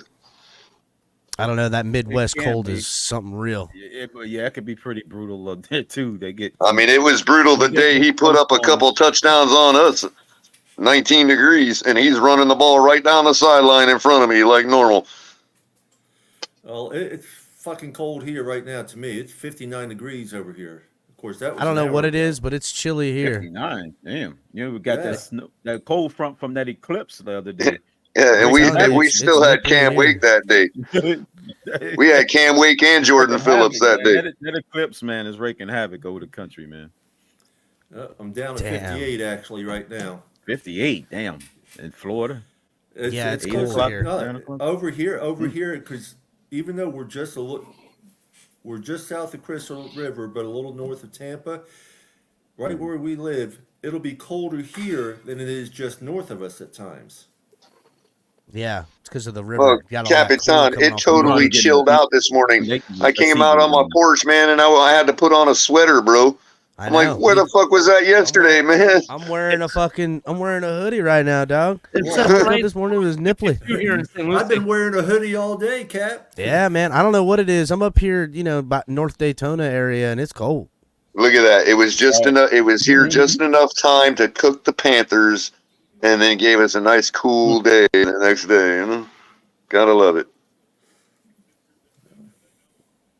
Thursday night practice is gonna be something else. No, Thursday afternoon. It's gonna be something else. I'm watching this Dallas defense. They need to put them in the tent. They need to put them in the hangar and drop the temperatures to like 20 degrees. Is Michael K? Yeah, I'm here. I have a question for you real quick because this came up on Twitter. I saw people talking about this. Are you now having concerns about the referees not following through, or not the referees, I should say, the spotters not following through on what they're supposed to be doing in regards to concussions and stuff like that? People were saying that Josh Allen should have been pulled, at least evaluated. He did. He got evaluated yesterday. Okay, people were saying that he wasn't evaluated, but I just saw about 10 minutes ago, I saw what's his name, Prescott, take a knee to the face and a shin to the face, and they didn't do nothing to him. They're like, oh, keep playing, no problem. I'm just now looking at Herbert getting fucking blasted right now. Yeah, they're not. It's only when it fits their agenda the referees call. Well, it also, I just want real quick just to play contrary and just for a second only. there is also the spotter doesn't have to pull them off just because they got hit in the head.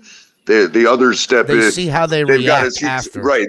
Right. If Dak Prescott jumped like right up and was like there was no problem and looked coherent, they don't have to pull him off. But they did against Allen because it was the play that he hurt his shoulder, and they actually got one play off before the spotters got the word down to the thing because he hit his head pretty hard on the turf. Yeah, I was about to say. Here's another example against the Giants. What's his name? Daniel Jones or whatever took a big hit. Right, he got right back up, but you could tell he was wobbly. It didn't take to him almost falling to the ground before they finally said, "Oh no, we need to check him out." And I was saying, spotter, call the spotter. Yeah, that guy has a concussion. I was screaming it before they even blew the whistle. See, but the refs have the authority too, and that's what kills me. It's not just the spotters. Oh yeah, definitely.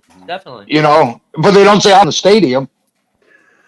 But in the macro, Wally, I agree with you that it's like a patchwork of guidelines going on everywhere across the league, and it can be used to manipulate. Oh, guys, I'm gonna head out. Yeah, Papa Paul. Yeah, next year, you got to come down for fan club weekend, and if my PKD, my polycystic kidney disease walk is the same time, you have to do it with me. It's only a 2 mile walk, but the thing that everybody who said they were going to do it with me missed out on, I was walking with Miss Florida. Oh, word up! I'll be sure to wear my birthday suit. Hey, Paul, were you walking just a step or two behind her? No, I got a picture with her, and she followed me, and then I followed her. I would have followed her the whole time. There would have been incentive to make it across the finish line. Oh, I made it across the finish line because she finished before I did. Yeah, there you go. That's what I'm talking about. But Wednesday night on my show, I'll put up the picture I have with her. Please do, Papa Paul. Please do. Yeah, Papa Paul, keep in touch, man. You know me, man. If I can make it to an event, I will definitely come, buddy. Yeah, and real quick, I'm there for the good time. Are you on Facebook at all right now, or what? Nope, they kicked me off Facebook, bro. They kicked me off. Oh, that's really why. Yep. I don't know. It's a bunch of bullshit. Yeah, my super secret hider name. My super secret hider name was you friended me like a month and a half, 2 months ago, and you haven't showed up. That's why. That must be why. No, I don't know. Facebook has recently done all this stuff, and they've got like a whole change coming. And they got advertisers and stuff, and they gave us a warning on something, but like they've got these Facebook accounts that are like in India and Bangladesh, just weird places all over the world that copyright all of our content. They hit everything, all of my content, and so I would go in and I would dispute them and everything like that. Well, I haven't been disputing them because it's every single thing we do, and they took away my channel because of that. They let other people steal my shit. And then because I didn't dispute it every time, they go, oh, well, you must be just a thief of people's content, and took away my deal. So that's how it is. So fuck Facebook, and they don't pay you no money. They don't give you nothing. I just used it to find more Dolphins fans, and then they took that away from me. And my personal Facebook account, too. I had pictures of my kids, everything. They could suck it. I'll never use Facebook ever again. They could fucking go to hell. So that's how I feel about that. You tell them, Cap. Yeah, bastards. I'll be in touch. Tell them to stick it where the sun don't shine. Cap, are you going to do the DCC walk at all or anything? I don't know, man. Probably not. I'm not that cool. Maybe. When is it? February 24th. All right, maybe then. Yeah, that sounds like something. Keep in touch with me. Let me know. You can be on my team. All right, word up. Yeah, I'm a winning team too, Paul. I fucking play to win, dog. I don't play around. I know you beat me in the ring toss game, but me and Paris, we're doing the ring toss. Shout out to Paris. We gave it our good effort, but Papa Paul, watch out. Papa Paul got such a reach on him that he could damn near dunk the damn thing every time. He does, bro. Speaking of. Oh, what color are you gonna tell everybody you dunking my ass and fucking? Speaking of being able to put an object on a target color consistently. Color is fucking good. He got like fucking, I don't know what he got. He got the touch. He got the flip. He got the flick. Yeah, Color started. At first, I was whooping him. Then he stole my mojo, and after that, he didn't miss nothing the whole rest of the time. Well, see, the Warshers I like. I had at least two, nothing but air through the cornhole. Like speaking of cornhole, Lexi Silver. Oh wait, never mind. That's for late night exhale. Hey! Actually, speaking of cornhole, and just so you guys know, Color did the giddy, right? And almost made he did the gritty on our asses, dog. He fucking made us all fucking. He did, fucking danced his victory dance on our ass. While I was throwing. Yeah, while he was throwing, fucking behind the back and shit. Color sucks. That was better than Gesicki? Tua throwing on the run. Way better than Gesicki. He way more coordinated too, for that matter. All right, Papa Paul. I know you got to run. Keep in touch, man. You know I'll be around, man. I'm down. I'm down to clown, as you guys can tell. Paul, if you ever want to come to a walk in February up here, I got an extra pair of snowshoes you can borrow. However, I don't know if you got size 21, Michael K. They're snowshoes. We use tennis rackets. They do the same thing. The one thing I got to say, El Capitan, my hand is actually only maybe a 1/16 of an inch smaller than Shaq's hand. That doesn't surprise me. You and Shaq probably, But my feet aren't even half his size. Oh, okay. Well, yeah, Shaq got some gigantic old feet on his ass. Yeah, he wears a size 21 shoe. Hey, that's the last body part you're going to discuss. I don't want it to go any further. I have, however, no more body parts. I have, however, lost all Michael K. Get your mind out of 100% of my ability to throw a football, unfortunately. Well, I will talk to y'all later. Peace, love, and fins up, everybody. All right, later, Papa. Take it easy, Paul. All right, so, Paul. Later, Papa. So, Capitan, them 3 times that I tried to throw the football, bro. I've been crippled all day because of that shit, bro. Oh man, Color, that sucks. We had my son there, and everybody threw the ball to the boy, and. I had to try, man. I don't like the prospect of never being able to throw a football again, dude. It really sucks, man. You still put some spin on it. I mean, I absolutely have no rotation in my shoulder anymore. My hips are fine. I can rotate my hips, but still no power at all. I couldn't even get junior ball, and I couldn't even get it to the kid, man. It's like, damn, man. When I come down there, I'll teach you the art of throwing the perfect spiral. I do know how to throw the perfect. Yo, I would have been like 3/10 down if I could throw. I would have sent Liam all the way over by the Porta John, and I would have went like 3/10 down and be chucking bombs to him, bro. Jay says you got to stretch before Color. Oh, stretching don't even help. I mean, I stretch just to be able to lift my arms now. I thought I could do it through technique, but I just don't even have any power on my arm, bro. I couldn't even get more red zone turnovers, Cap. No, but just another 3 and out. Their defense they've got the fastest D line in the whole league right now. Oh my god. Oh my god. I might be able to do it left-handed. My shoulder on my left ain't as bad. Maybe I just need to do like Tua and learn how to throw left-handed. Learn to throw with your left, Color. Be Tua. Yeah. Let the tongue of Aloha lick you up and down. Wait a minute. Dude, just flipping out them little pitches I was showing you was hurting my wrist, dude. I'm like, I couldn't even do that, man. Yeah. Damn.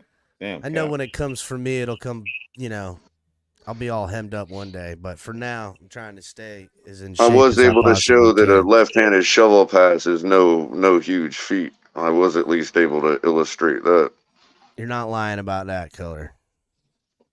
I should say an ambidextrous shovel pass. We had a great time at the game. It was great tailgating. Ali hosts an amazing tailgate. The cooking, the music, the everything. How were the shish kebabs?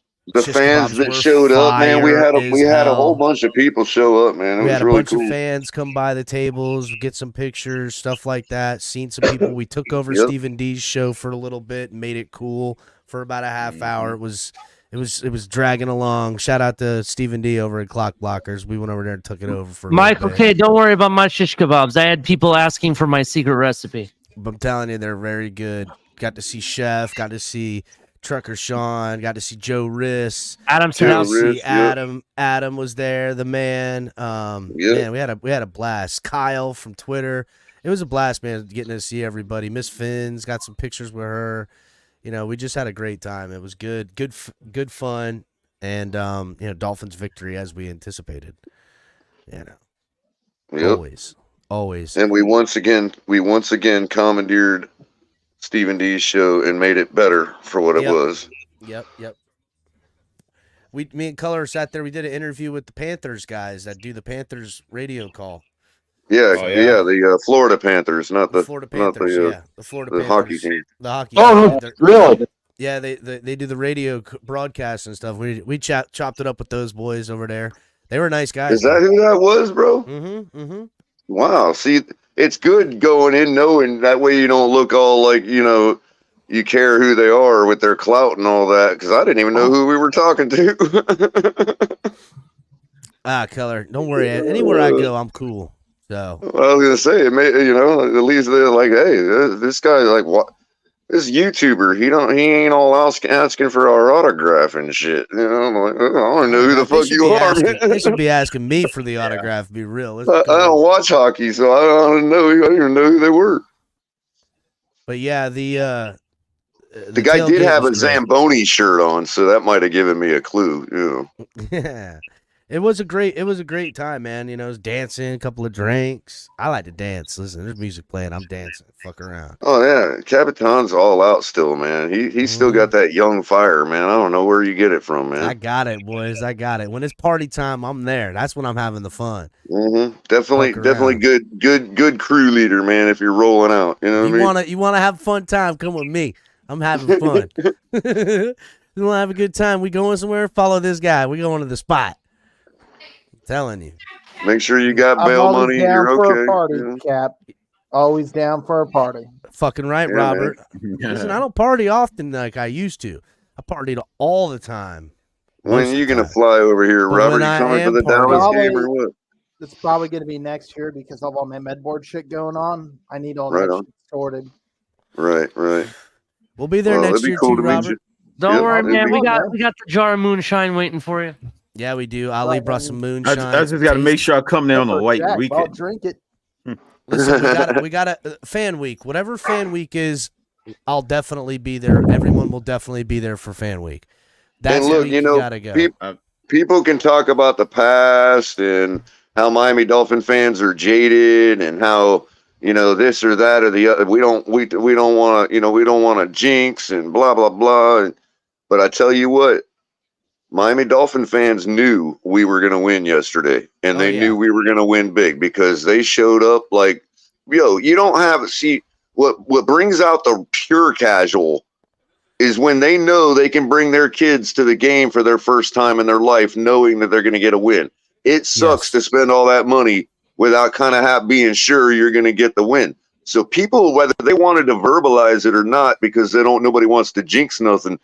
People showed up because they knew we were going to win yesterday, man. That stadium was jamming. Not wrong. The color's not wrong. That stadium was filled.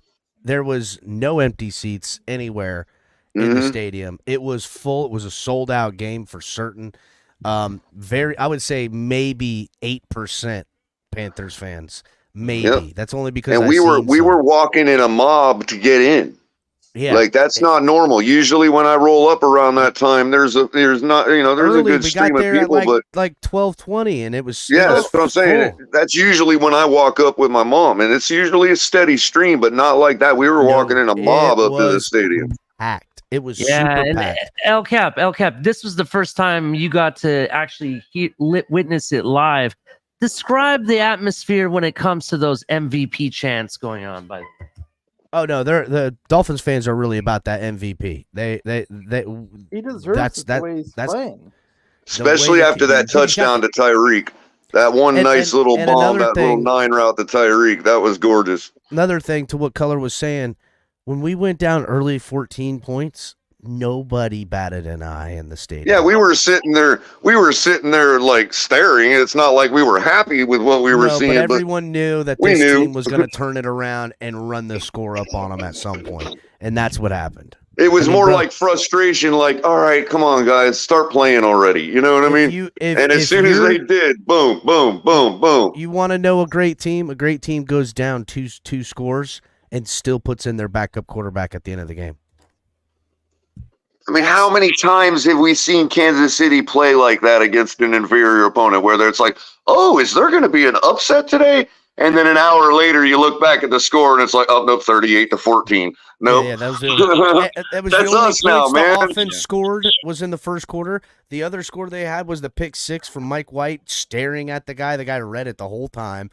You know, and the Panthers, they dialed up some good plays. There was one where the outside linebacker came in wide and got in the throwing lane. Tua just put it around him.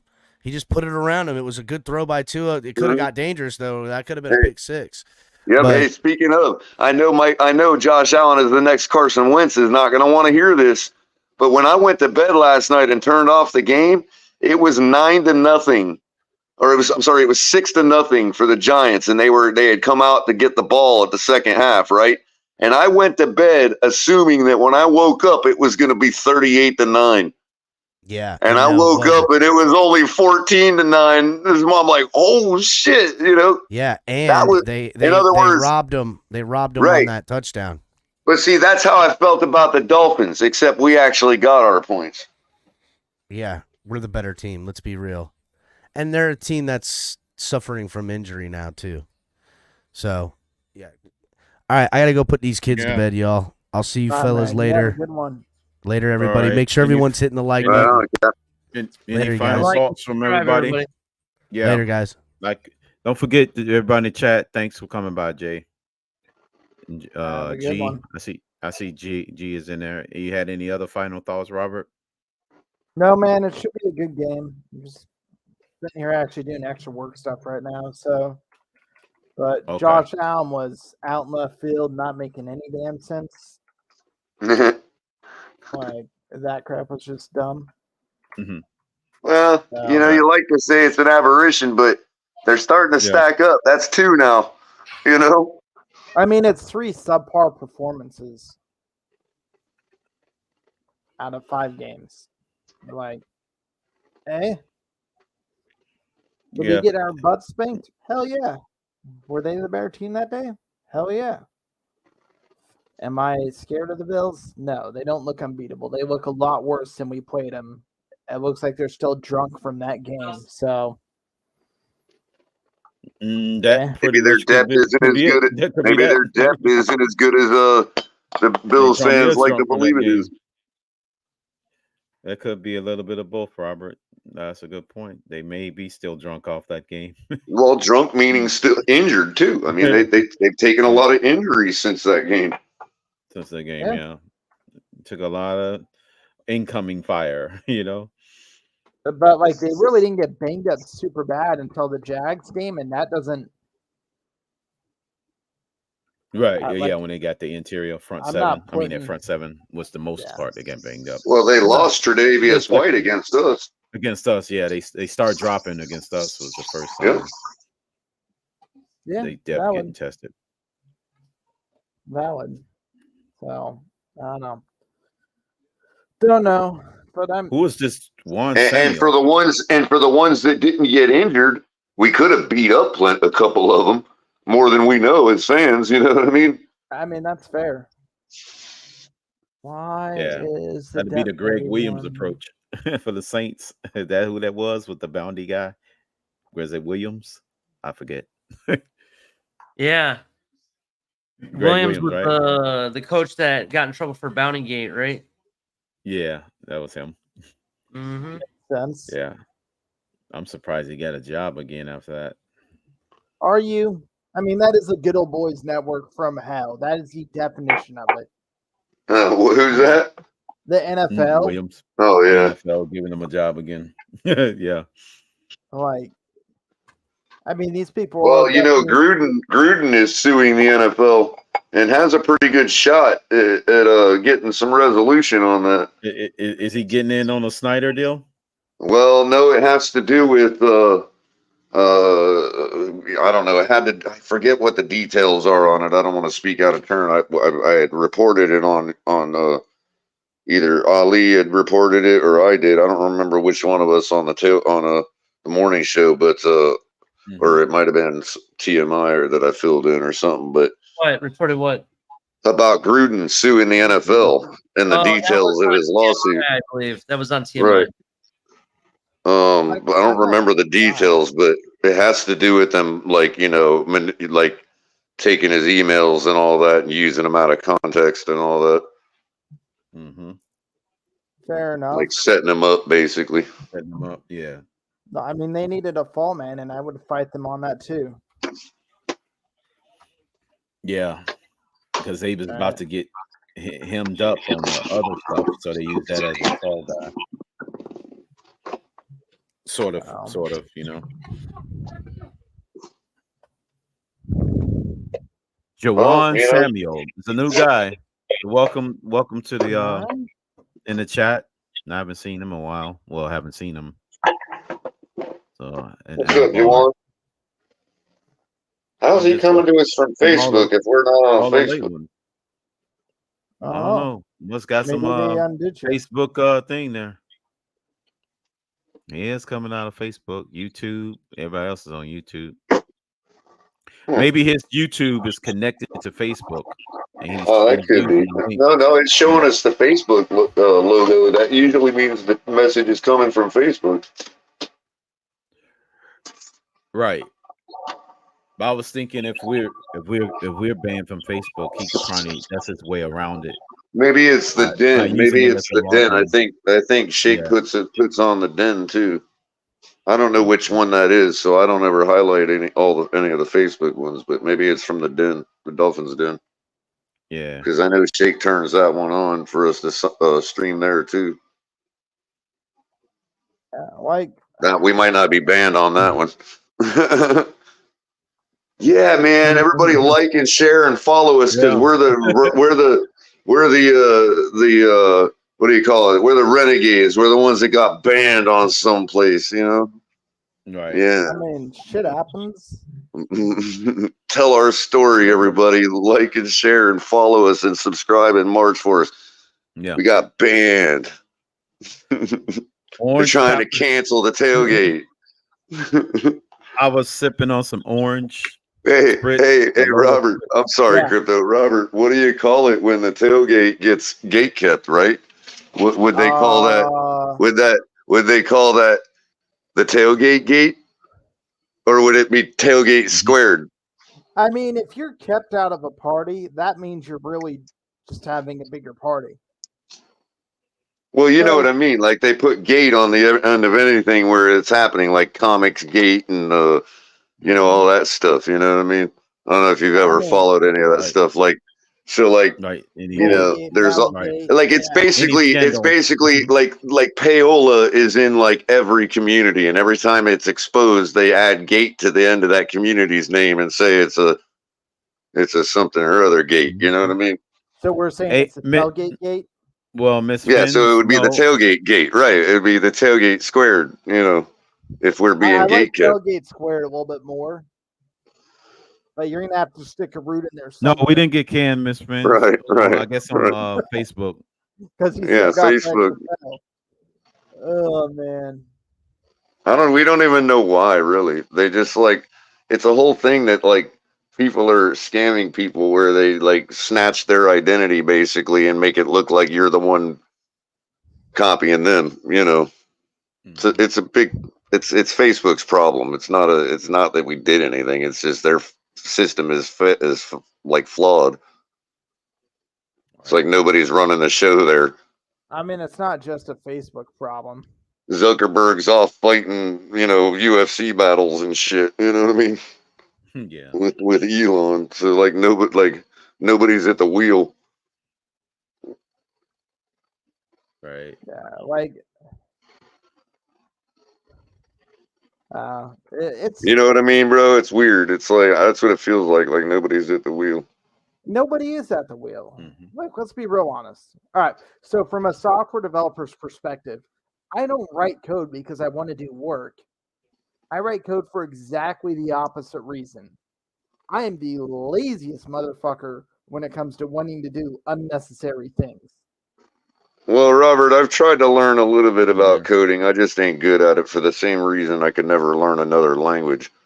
I just don't have the brain for it, right? But one of the things I do know that when you start to get into dabbling into learning about coding, one of the first things you'll learn is that there's a purpose for programming, right? Programmers don't just program for the hell of it. You program to do what? To solve a problem. There's a problem. There's something that needs to be solved, either a task or what you would call just a problem, right? So you're programming to solve a problem. So the problem may be, I want to have a digital, I want to have an easier way to use a calendar and have it all digitized. That's the problem. So somebody programmed a calendar for computers way back in the day. You know what I mean? Yep. I mean, like the point of programming is to solve a problem, to fix something, right?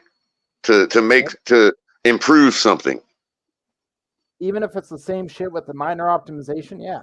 Right. It's just like necessity is the mother of invention. You know what I mean? It's not like people just program for the hell of it. No, if we want to sit here and use a washboard to wash our clothes, we can do that. Nobody cares. But if my washing machine is always fucking timing is always off, and a programmer wants to program a Raspberry Pi to make it run better, that's different. That's a problem being solved. You know what I mean? No, there's really is no problem because we could just wash our clothes with a washboard down by the river. You know what I mean? But it's laziness. Right. Yeah. It's laziness. Programmers are so they're a weird group of eclectic people that are inherently doing things because they don't want to have to do it by hand again. Right. And hey guys, I gotta go. Just so you guys know. Right. Well, but all I want to say is thank you for everyone that came. Yeah, I just want to say thank you for everyone that came to the tailgate. I appreciate all of you. You know, I really mean this when I say I call you guys my friends. I really mean that 100%. Everybody that comes around, even Michael K, if he ever came or if he's here, I'll say he's my friend, bro. To be 100%, even Robert and everybody. All right, love you all. Right on, man. Take it easy, see you guys tomorrow. Hopefully, we'll see you. We're gonna have top of the tailgate, and this person I'm gonna bring up right now. She's definitely a friend of mine, Miss Fins. We love you. Make sure you hit like and subscribe for her too. Y'all have a good night. Fins up. You too, Ali. Love you too, buddy. How's it going, Miss Fins? How you doing, Miss Hey, Fins? it's Welcome, good. What do you got? I know you haven't been able to come on early, but speak your piece. Yeah, man. I just personally wanted to say that right now I absolutely can't stand this one member of your channel of your team. I just don't understand why. It's just so annoying. Can't stand his takes. They make no sense. And I'm just destroying him on the pick'ems. I don't want to name no names, but it's just right now. I'm not included in this. Throw it in chat or something. That's the most ridiculous thing I ever heard. And I'm sorry to tell you, Ms. Fins, but wow. There is no way that's not pure bad luck. I'm totally messing with you. Don't worry, man. I did somewhat recover. I did somewhat recover in the 4 o'clock slate, but I mean, geez, man. Holy smokes, bro! I think our game in the early slate, besides Thursday night, our game in the early slate was literally the only one I got right. I'm like, I don't know how this is possible. Man. Like, really? I can't believe contrarian. Jesus. I was looking at contrarian pick schedule. And holy smokes, I was just like, I can't be the only one that happened to, is what I'm saying. There's no way. There's no way. You're not the only one because look, you're not the dead last. It's just Right. Why would I be following like 3 or 4 other people with the same that had the same record as me? Why would all of a sudden we diverge like that? Like it had to have happened to other people too. Oh, absolutely. Because of the same reasons you brought up. That's why I'm like, it totally makes sense why you would pick this team over the other team. Yeah, I mean, remember, I was trying to spare the upset picks because I needed to recover my percentage. Exactly. You went with conventional wisdom, and right. Which would tell you, yeah, you want to pick this team. Why not? But yep, that's what happens every time I go with consensus. Consensus is wrong every time I go with it. That's why I don't trust consensus. I'm just saying, the Jets alone, bro. I feel like I'm a winner. I know everybody was clowning me for it. And the funny thing is, like a couple of the big upsets, I kind of felt like they might happen. I just didn't want to pick them because I was already falling behind, on the season, Trust me, man. I know, but the Jets were funny more than anything else because Isn't that exactly the time you're supposed to pick it? No, because that just makes it get worse. That's like chasing bad money. I mean, go big or go broke. Well, yeah, I guess, but at least I could have laughed at it. If you know what I mean. At least I'd be like, well, I picked all these upsets. You know what I mean? I guess you're right there. Yeah, you can say you gave it your best effort. You did everything you possibly could. My percentage dropped from like 87% to like 71 or something. I'm like, what? What happened? I started rolling up the list. I'm like, you got to be kidding me. Oh, you and like 5 other people too. That's why I was like, oh my gosh. When I looked at I'm trying to be proactive, so I'm not doing it last minute on Wednesday. And I'm just like, smokes, this was rough. This was definitely rough. I missed some too, I'm not saying that I didn't miss. I missed. Right now it's a toss up, the Chargers could win and then you get an extra one and then I lose one, but yeah, this is a rough one for you, man. But I know, it was terrible. I can't wait to show you. I don't even want to say nothing. We just gotta see the impact players and you'll see what I mean. Anyway, I don't even give it away. Wednesday night, I want to have a blast. I forgot who I picked for impact players. I know. That's what I'm like. No, I don't want to say nothing because is it as bad as the pick'em? Or I'm not gonna tell you because I want. Did I redeem myself, or what are we talking here? Do I want to call in sick Wednesday and submit my picks to you through email? Yes. Nah, you're not calling it sick. But no, man. Listen, I gotta talk to y'all for real though. Listen, I watched that Jets game. I mean, look, 71% is still pretty dang good on the season. You got to admit, dude. 7 out of 10 in the macro. But as far as this competition goes, yeah, I think you're cooking me. Yeah, I know. It happens, but it's okay. Story of your life. No, just kidding. I'm gonna have to buy you a cooking folk apron after this is done. She's not letting up at all. But listen, I wanted to talk about this. She knows how to play the game. You know what I mean, Robert? I ain't got no hate for it. But this Jets game, guys, I thought it was so entertaining, man. Like, I thought it was probably one of the best games all weekend. Which one? The Jets Philly game. I thought it was going to suck so much booty. But then I'm like, this is actually a competitive game. Okay, let me see what the Jets got. And how's it going, Nene? No, go ahead, Miss Vince. Nene just showed up in the chat. Oh, where is she? Oh, she's in the chat. I didn't see. Yeah. Hey, Nene, how are you? But yeah, no, I thought that was a very entertaining game. I'm glad that it was an entertaining game because, my God, Shekel. How are you, Shekel? Welcome. So if the Chargers go 3-2, right? That's bad. And they do it against the Dallas Cowboys. Does that make us good again?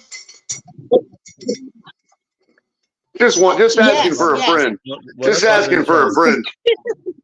Yes. I've been trying to tell everybody stop rooting against the Chargers now. After we beat them, we should be rooting for them to win every game. That make our record, our strength of schedule. These people that keep pointing out our opponents' winning percentages and our point totals against these teams and all that, this and that. They keep ignoring the fact that and leaving out the fact that the Chargers are 500 and they had a bye week last week. So we really don't know what they are yet. So if they win against the Cowboys and go 3-2 again, in other words, go above 500 against the Cowboys, right there on the football field, are we good again? Yeah, it just make our strength of victory that much better. That's what I'm saying. I'd like we to have think no so. interest in the Chargers losing any more games. Right. Well, I'm asking Bills fans, are we more or less for real? More for real. Less for fake. Yeah. You definitely don't want the Chargers to end up 2-15. Yeah, that's why it's such a convenient argument it's such a convenient argument. It's like the first one that makes the argument gets the platitude. You know what I mean? We don't want that to happen. We're like, damn, we struggling against that team. But then other teams struggle versus the teams we whoop booty. So, like, it really comes down to all about matchups, guys. At the end of the day, it's all about matchups. Yeah, the individual matchup, one-on-one, yeah. Exactly. But what I'm saying is this defense is actually pretty decent, man. It's nothing to snooze at. Well, I'm starting to become convinced that it's less, other teams' failures and more that the Jets' defense is really for real and holding their season together. They really are for real, in my opinion, man. Like I'm like they've gotten some feather in the cap wins now with a pretty bad offense.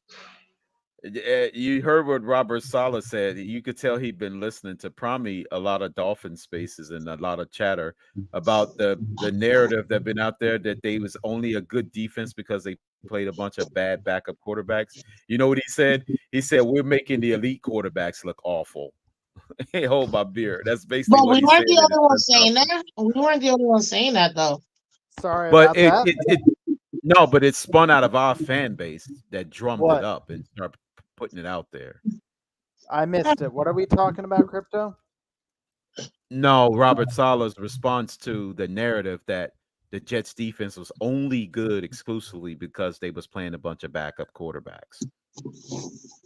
But then he said, well, we made a bunch of elite quarterbacks look bad in the first 6 games of the season.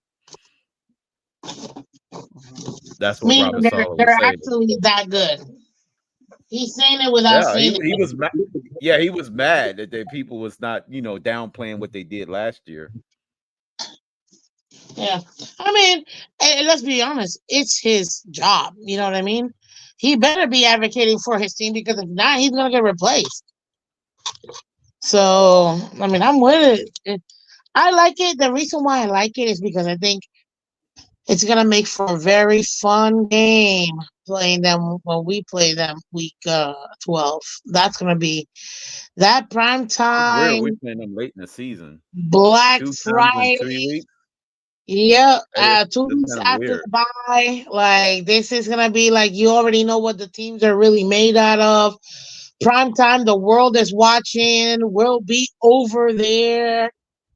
It's going to be Black Friday. That's crazy. That's an odd schedule.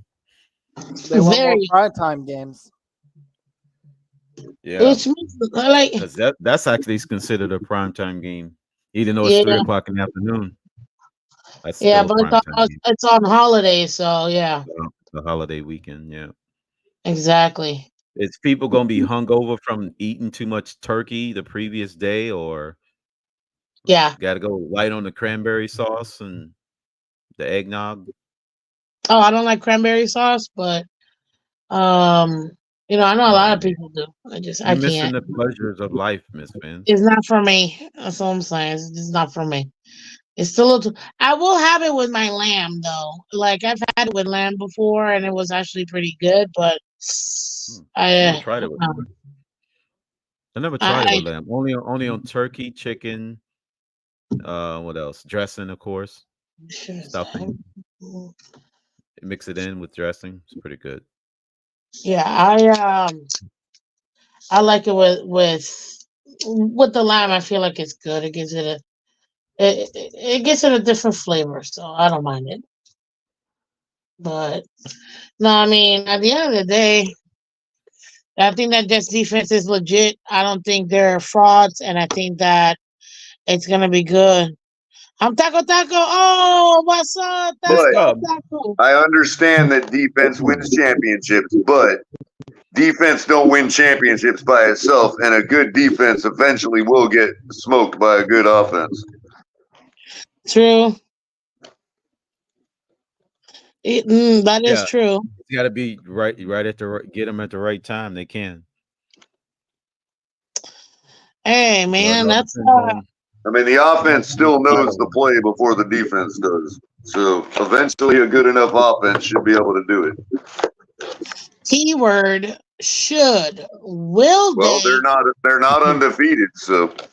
Well, I'm not trying to say nothing, but I'm saying. No, I know, Miss Fins. I know. I'm just saying. I'm just bringing levity to it. Yeah, to that point, it took. God only created one human being to defeat the Chicago Bears in 1985, and we all know who that is. That don't need to be said anymore. He only created one person in the history of the universe to beat the Bears. Only one individual was created to do that. Did they go 15-1 that season, really? Yeah, it was 18-1. Yeah, the overall record was 18-1. And only Daniel Casantine Marino was the only one that broke through. I don't care how they did it. As long as they did, that's for darn sure. Because our 72 Dolphins. I think we lit them up that night, didn't we? Yeah, we put a hell. It was 31-14 in the first half. We lit up the scoreboard now. It wasn't even close. That one play was he threw it so hard it bounced off the receiver hands, and then Cooper caught it and it took it into the end zone. I was like, that's one of them nights where just like everything going your way. Pretty much. It was like he was right. He ran in a perfect route. I'm like, damn. I almost thought that's a short turnover. And then nope. We need one of them nights in a prime time against a big team, man. We need one of them nights. Right. That will be good in prime time. You know what? I'll tell you this.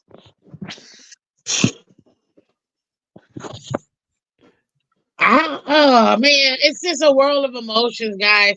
Okay, I gotta ask you a question.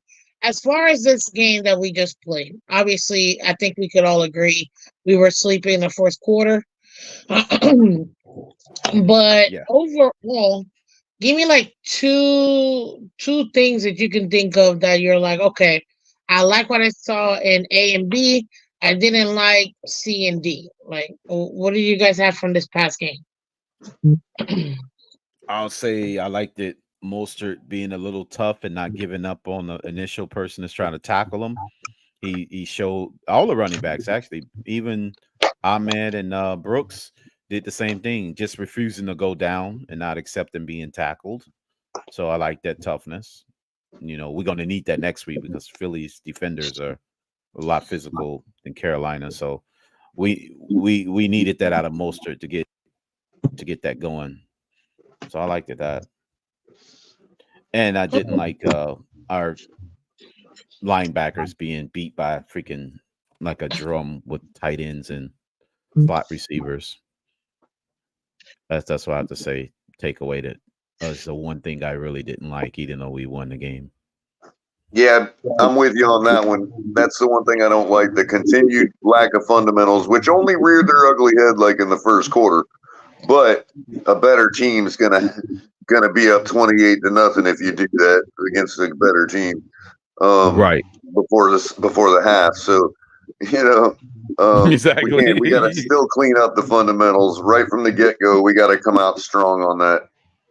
And I guess the one thing I like was continued consistency on offense against inferior opponents, I guess. I mean, it's not so much saying like downplaying it by saying against inferior opponents more than it is, look, you're showing the ability to be able to throttle teams up and down, and turn it on when you want to. I know we don't like that as fans, but that's a good step that's a good sign that you are really a solid football team. And that if you lose, it's because of you. Like that shows me that I'm right to continue to say that every game we play, good team or bad team, is ours to lose. Yeah. Yeah. I lost my eggnog bottle. What the hell I do with my eggnog? I'm not any more scared of Philly than I am anybody else because, again, like any other team we play, it's ours to lose. I still feel the same way. I know Philly's going to be tougher. I get all that, but I don't feel any different between Philly and the Carolina Panthers going in because either one we could get beat by if we beat ourselves. Yeah. So that Buffalo game, was it us beating ourselves or did they beat us? No, it wouldn't. Because we beat ourselves. When you turn the ball over 3 times, you're beating yourself. I won't say that because the turnovers didn't come into like the second half, or it was kind of spread out. No, it was spread out from the first quarter. Right before the second half was the first one. Yeah, with the 2 fumbles, we got on top of the fumble, and then they made us pay for the second fumble.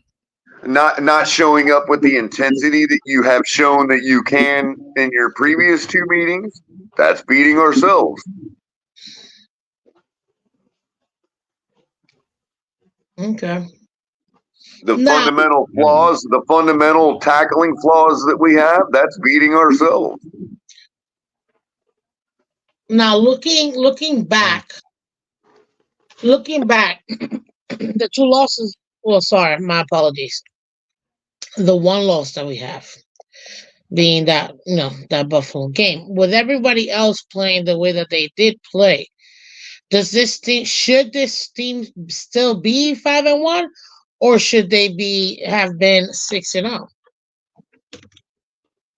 No, I don't want to say not because I think it's every bit as likely, even if we put up more points and didn't make mistakes and all that, it's every bit as likely the Bills still squeak out a win against us in their house. I mean, I don't know. I don't want to say plenty of closer margin of loss, and that's why I firmly believe the old adage: "You are what your record says you are." No matter what we've looked like and the flaws that we've seen, we're 5-1.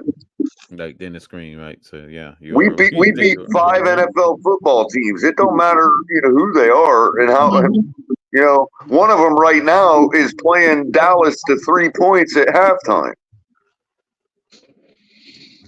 Yeah, you're not lying. I mean, they really are. So, yeah. Our fundamental flaws on defense caused us to give up 250 plus yards to that team, and we still beat them. Whatever we are, if you want to say like, what's our identity? You can just start with winning. Dak Prescott's actually having a good game. I'm surprised. We're winners. You could at least say that. However they've come, we're winners. We're not losers. Losers aren't 5-1. He's 11 for 1,560 yards in the first half. But they only got 10, so both defenses are playing pretty good so far.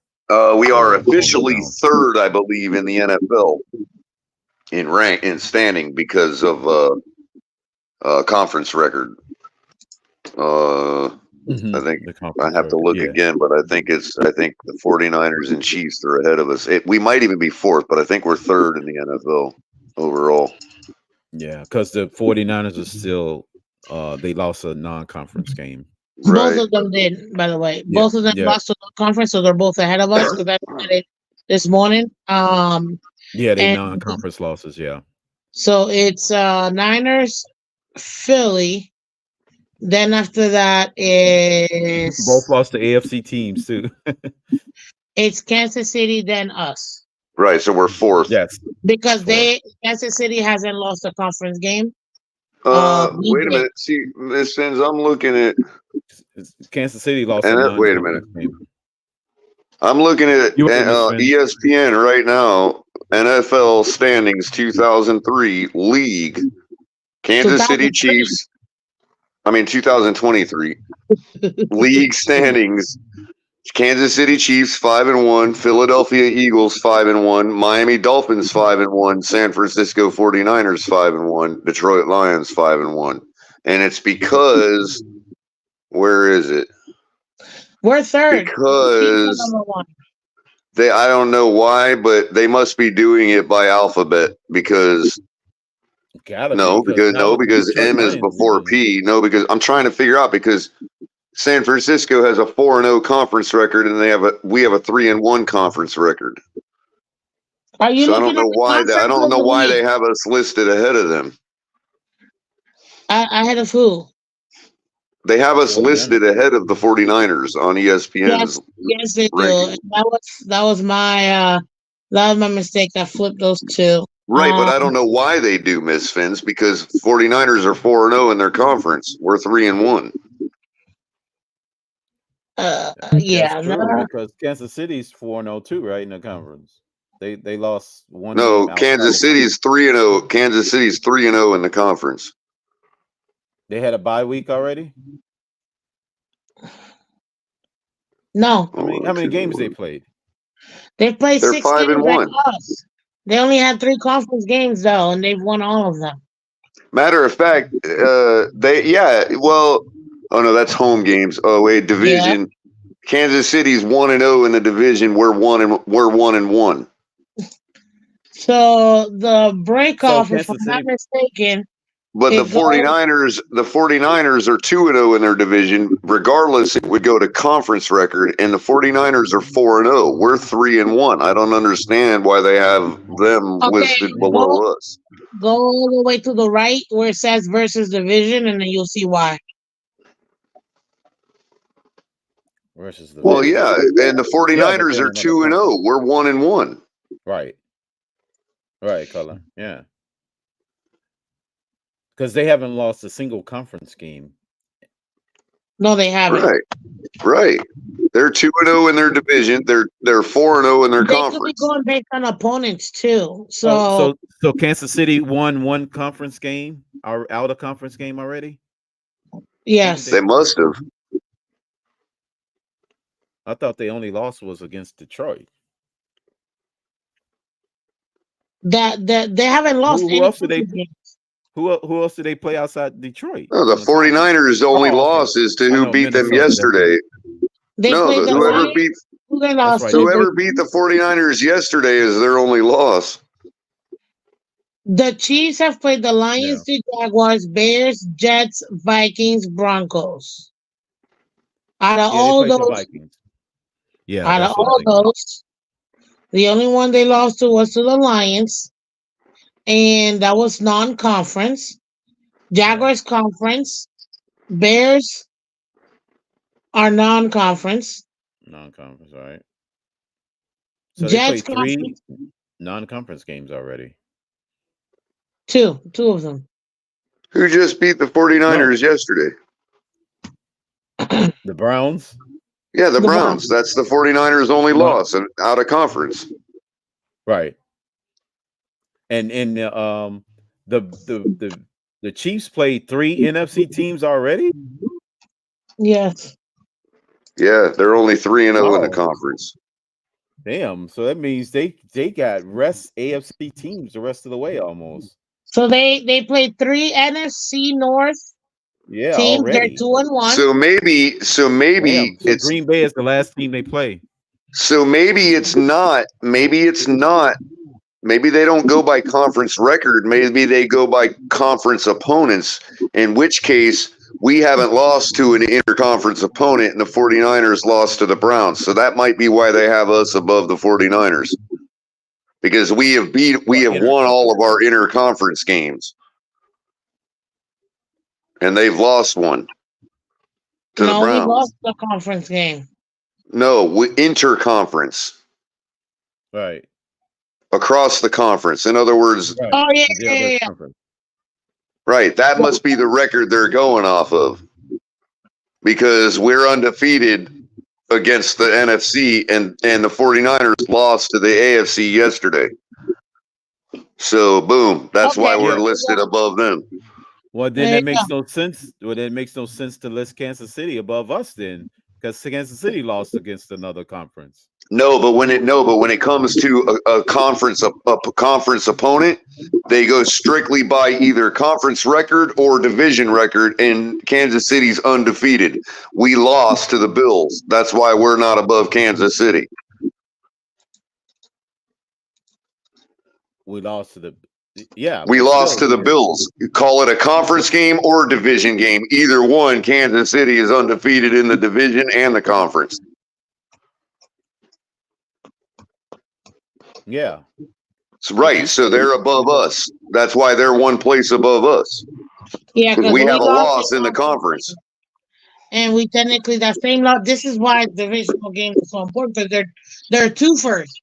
They're both conference and divisional games. Right. So and with conference opponents, I think they go to the division record first, which they're undefeated anyway. So that's the same thing, same result. Right. But here's the problem. Then why would Philly be below them? Did they have the exact Because I'll tell you right now, because Philly, good question. Again, it's because Philadelphia lost to the Jets. That's an interconference loss. And the Chiefs don't have an interconference loss. No, but I'm talking about between them and the Niners. Oh, between Philly and the Niners. The Niners are 2-1 in their division, 4-0 in the conference, 2-0 in the division. They're going to. Hold on, I'm getting there. Because they got the same conference record. I mean, interconference record, like you said. This is exactly they have one more win in the. They have. Wait a minute. 4-0, 4-0. It's point differential between them two. They're both undefeated in the division. They're both undefeated in the conference. And so it would go to point differential or no, because they both lost to an AFC team. So it's going to go to point differential. And the Philadelphia Eagles are plus 31. No, it can't be because the Niners have a higher point differential. Yeah, that's why I looked at that already. Right. I wonder who it is, why it is. Right, it's weird how they got that. Well, take a look at this. It might be. And you know what I think it could be? Because if you take a look at it right now, no, because they both Philadelphia has one more win away than San Francisco does. But I don't know if they go by that though, Miss Vince. Yeah, they don't use the away versus home. They don't do that. They usually don't use home and away record as a tiebreaker. You know what I mean? Right. They only use. It would come down to common opponent after that, and I don't know who their common opponent is. Yeah, that's like they played all different teams. It would go to point differential for common opponents. So who have they both played? They both beat somebody. They both might have played this same team and both beat them. I don't know. Did Philly play Dallas yet? Because San Francisco beat Dallas. Did Philly play the Jets? I mean, did Philly play the Jets? I mean, did San Francisco play the Jets? Not yet. No, they haven't. Did Philly play the Browns? I'm taking a look at it. No, they haven't. The only team that they have both played so far. Is it not the Cowboys, is it? I don't think Philly played the Cowboys yet. The Rams. That's the only team they have played. Both of them are the same. And what was the point differential for those two games? No, it'd be common opponents. That's it. That's the tiebreaker then. Then that's the Rams. If they both beat the Rams, it would go down to point differential with common opponents. So that would be look at those two games and which team won by more points. Well, I'm trying to, so give me a second. Niners won 30-23, so by 7. 7. And Philly won 23-14, which is 11 points. 9 points. 9. So There that's you go. there you go. That's the difference. Common. And everybody wants to talk about, oh, you shouldn't run up the score on a team. Well, why not? This is why, it could come down to that. When it comes to tiebreakers, all of what we just went through is exactly what they go through when it comes to playoff scenarios. If it's in a conference, if it's in the same conference. Yeah. Yeah, that's fascinating that it comes down to that. Now, we could be wrong. Don't get me wrong. I don't know what their actual further tiebreakers. It's usually point differential of common opponents at that point. Well, but if we're wrong, then it's pure coincidence that the standings reflect it because they have Philly over San Fran for some reason. Well, then you have to go to each respectable conference. So you have Philadelphia above San Francisco so far. Mm-hmm. The only difference that I'm seeing here is that 2 points, that 2-point differential from their common opponent. It literally makes no sense why Philly just beat. It could also be that Philly was the last one to lose. No, they wouldn't do that. It's common opponent. If they beat the Rams by 9 and the 49ers beat the Rams by 7, that's the difference right there. It has to be.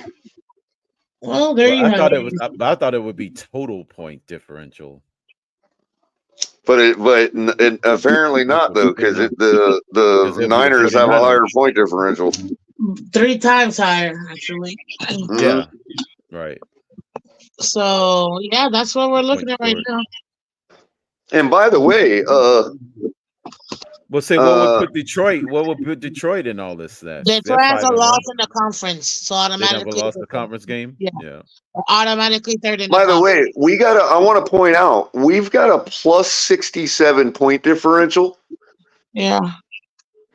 Philadelphia has a plus 31 point differential. Again, the Philadelphia Eagles need to be concerned about us, not the other way around. I'll say it till I'm blue in the face. Well, I want to be. I don't know. I can't say that, but I can't say all that. Well, look at it this way.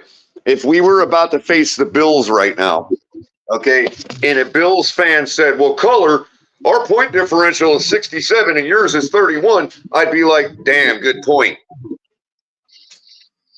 Why doesn't that apply to us? Yeah, but because you got to take a look at this. We literally got 50 off of one game. But still. It's an outlier. Right, but that's true.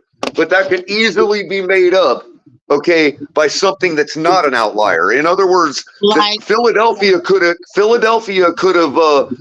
beat somebody 42-3. And that's not much different. True. However, and we see 42-3 all the time. But somehow 70-30 or 70-20 is different than 50-0. That's why at the end of the season, that's or 56-3, 56-7, 56-7, 56-7 would be the same exact thing. Just about. I mean, yeah, you can. Entirely wrong. It's not like we haven't seen 56-7 before, or 42-7, or something of the sort.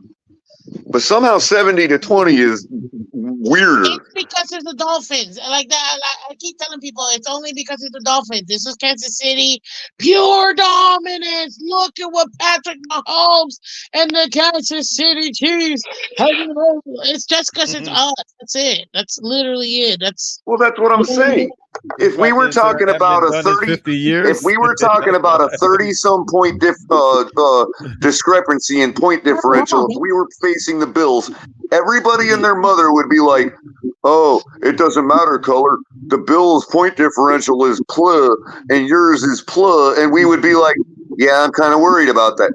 Why is it not the same when our point differential is double our opponent that everybody thinks is better than us, when in fact we're better, proven by the point differential in 6 games? It's not like we're talking about one game.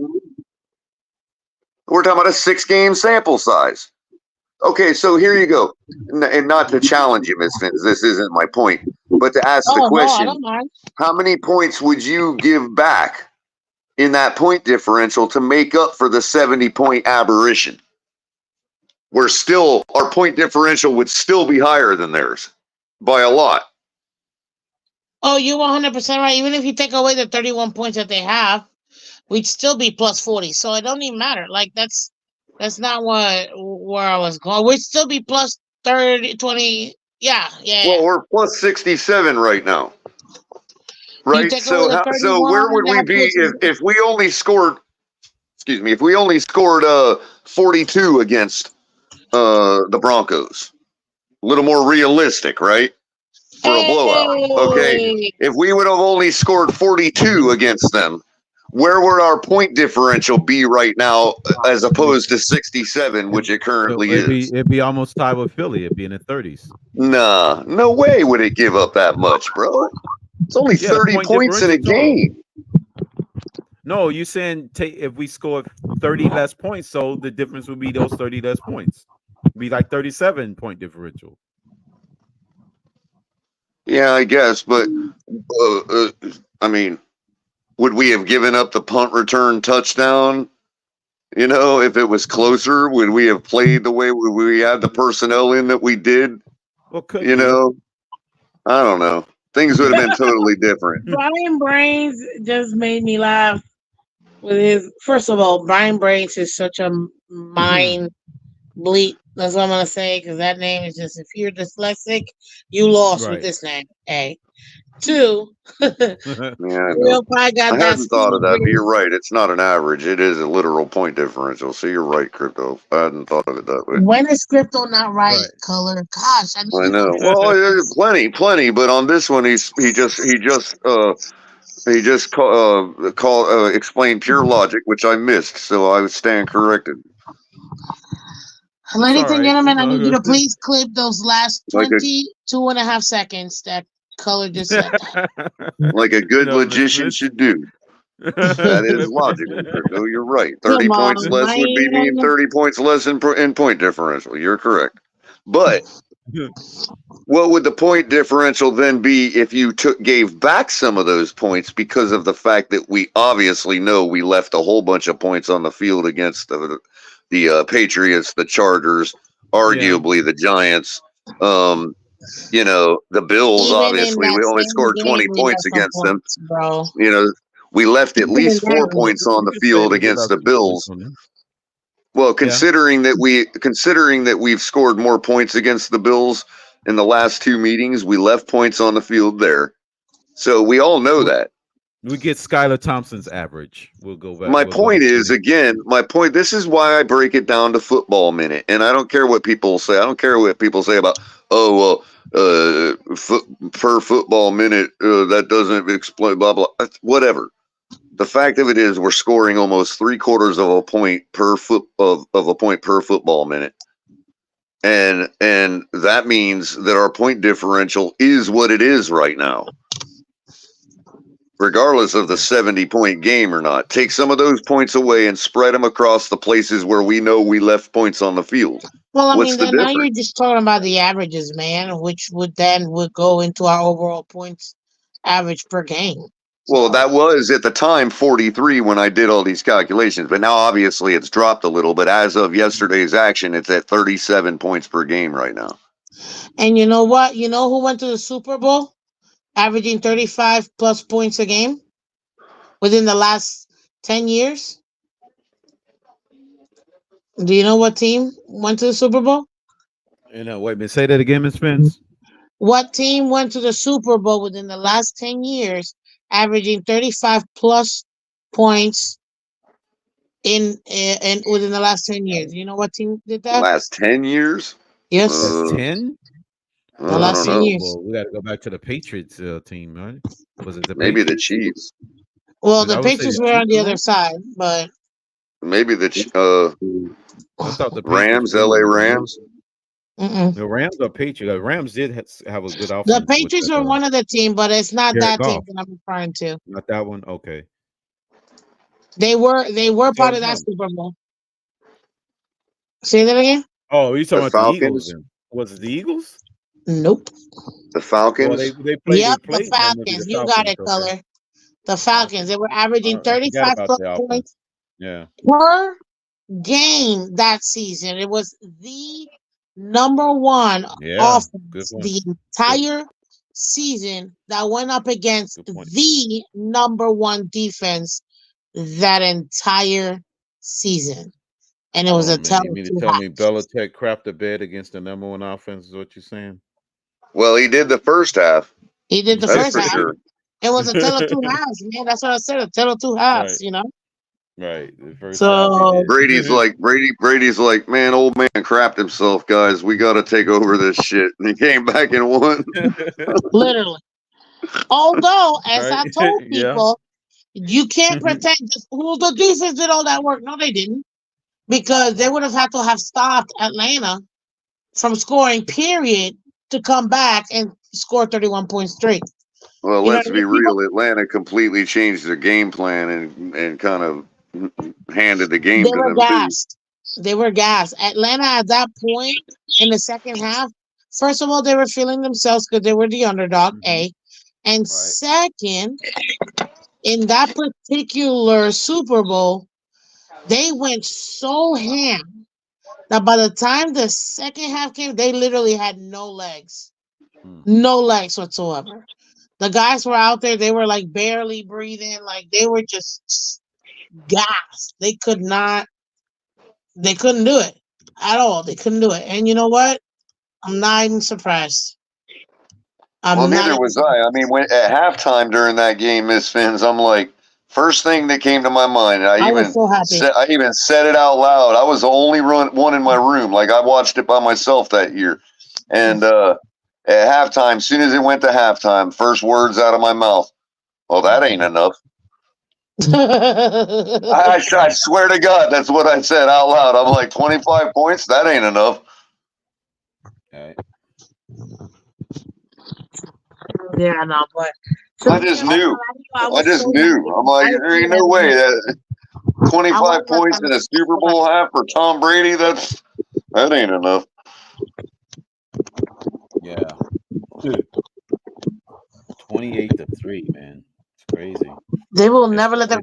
And that was the one that I'm like, finally, Matt Ryan's gonna get his ring. Let's go, Atlanta. Let's go. The world was going for Atlanta, man. And that would have made Bill Parcells look more like an idiot too. Now you talk about the definition of a choke. Oh my God, Matt Ryan, man. Woo, God. All they needed was one completion or one first down, and they said they would have won that. They would have won the game because there wouldn't have been enough time left. No, one first down. There was one first down away. It was the 3 minute and 20-something second mark in the third quarter. In his lifetime. He will never get another shot at the Super Bowl ever again. Well, that's why it compounds the choke aspect, Miss Vince. It's like, wow, that was it, dude. that was your shot. You were there, man. You only got one shot. Do not miss a chance to go. The opportunity comes once in a lifetime. I'm just saying. And he did not take advantage of that. So, Miss Fins, give your perspective real quick. I know Crypto probably wants to shut it down. We've been on a while. Everybody make sure you're liking and sharing and subscribing because Crypto put in the work this evening. Yes, he Appreciate did. you, Crypto. Please subscribe, And, guys, to the Finch Tailgate. Let's get them some likes. Let's get them some super chats. Let's go ahead and support the channel. They're so close to 6,000. Let's get them there. I believe they can make it to 10,000 by the end of the season. So let's help them get to 10,000, so that way they can go ahead and continue to move forward. So you've obviously been to quite a few games in the last season or two, and yes, sir. I've been to every game except the Giants game. You've been there when the stadium was lavender all the way to the home side against the Vikings. You've been there. It was not like that. Yeah, it was. Not that game. Okay, but you've been there and seen how things have been at the stadium, and Yes, you've sir. also seen how they've progressed. Now, yesterday, how do you feel in that stadium? What you witnessed? Give us your perspective. We've already kind of given ours, but you were there. You saw the atmosphere, fan week. You saw how it was outside. You saw how it was walking up to check into the game. When you were, the crowd you're following up to the stadium. You're used to how that is, and saw how it was yesterday. As well as once everybody got their food after halftime, it took a minute, but things came back to where they were after the half. I mean, how do you feel about the atmosphere yesterday and how we showed up? Well, I mean, as a fan base, I'll tell you this: we've been battered, cheated on. We have been left behind. It's been rough, but this fan club weekend, man, I'm still trying to recover. I'm so like I'm still trying to recover. We did so much, man. I mean, I honestly saw like a handful of black jerseys. First of all, you're not very smart if you're wearing a black jersey to South Sorry Florida. about that, you guys. I was on a work call. Oh, okay, it's fine. You good? No, that was Robert. Go ahead, Miss Fins. Oh, okay. Yeah. So only a handful of black jerseys that I see, and the ones I see, they're nice people, man. Nice people. But I mean, talk about showing out. It was crazy. Then when we were doing the wave, oh my God, that was so cool. Again, I was like, whoa! Like it was awesome. I think we got it. How many did you count? We got it around at least 10 times. Oh, I saw at least 5 for sure. I'm not gonna lie to you. I saw at least 5. But man, it was such a great atmosphere. It was so electric. I'll tell you this: Banter fans, probably out of all the fan bases I've seen in the last year and a half, were the nicest ones. Like they weren't. Yeah, they knew where they're at. They came to watch the game to see their young quarterback. They knew where they were at. They didn't chirp. They didn't. No, man, they were. They were all about their business, and that's it. Exactly. They were really cool people. They came here to support their team, and I can appreciate that. But honestly, I really love how we came out. I've seen the different generations too. Like you can see when you got the little kids, the parents, the grandparents. Beautiful, beautiful family atmosphere. At the end, when I don't know, Color, if you got a chance to go on the field, but I did. A lot of us did for fan club weekend. I try to tell KP to tell you guys, but we were able to go onto the field and take a group photos. That was super dope. Because we got an opportunity to, still, to come together and things like that. It was really nice. And I made sure I was right front and center, with my giant chain. But yeah, no, it was a phenomenal experience. I think that, I remember as a kid coming with my parents, and I would say if you've never experienced being at a home game, do it at least once. You won't regret it. The atmosphere is so great. You're going to be like, no matter where you go, you say, Fins up. Everybody's going to be right there with you. Like whatever you yell out to the crowd, let's go, dog. Like everybody will follow up with you. It's just an overall great atmosphere, and I really enjoyed it. Yesterday was awesome. Not gonna lie, it was awesome. My Also God. had fans I didn't know, like the lady sitting in front of us was high-fiving us all. You had that kind of atmosphere where Oh, absolutely. Like random people were coming together, whether you knew them or not, and Oh everybody yeah. cheering. But I will tell you this: when Carolina scored that second touchdown, it got real quiet though. It got. I was In your chuckling 'cause I'm section, like, they was kind of restless, Miss fans, but people getting no, restless. I'm talking the stadium were they got puzzled? real quiet. You know why though, Miss Fins? I think people were just pissed because we could have spent an extra 15 minutes, football minutes, out in the tailgate and got a little, and had a little more to eat, a little more partying before we came in if we knew they weren't going to come until the second quarter. For real though, with this heat, man, I swear. But I mean, that's why we were grimacing though, not because we were worried, but because we're like, well, shit. If y'all weren't going to show up till the second quarter, we could have stayed out and partied a little more. We really could have, no joke. We all showed up in the stadium for the national anthem and all that. We're all ready to go, and we were the team's just like, fuck y'all. We ain't starting till the second quarter. Yeah.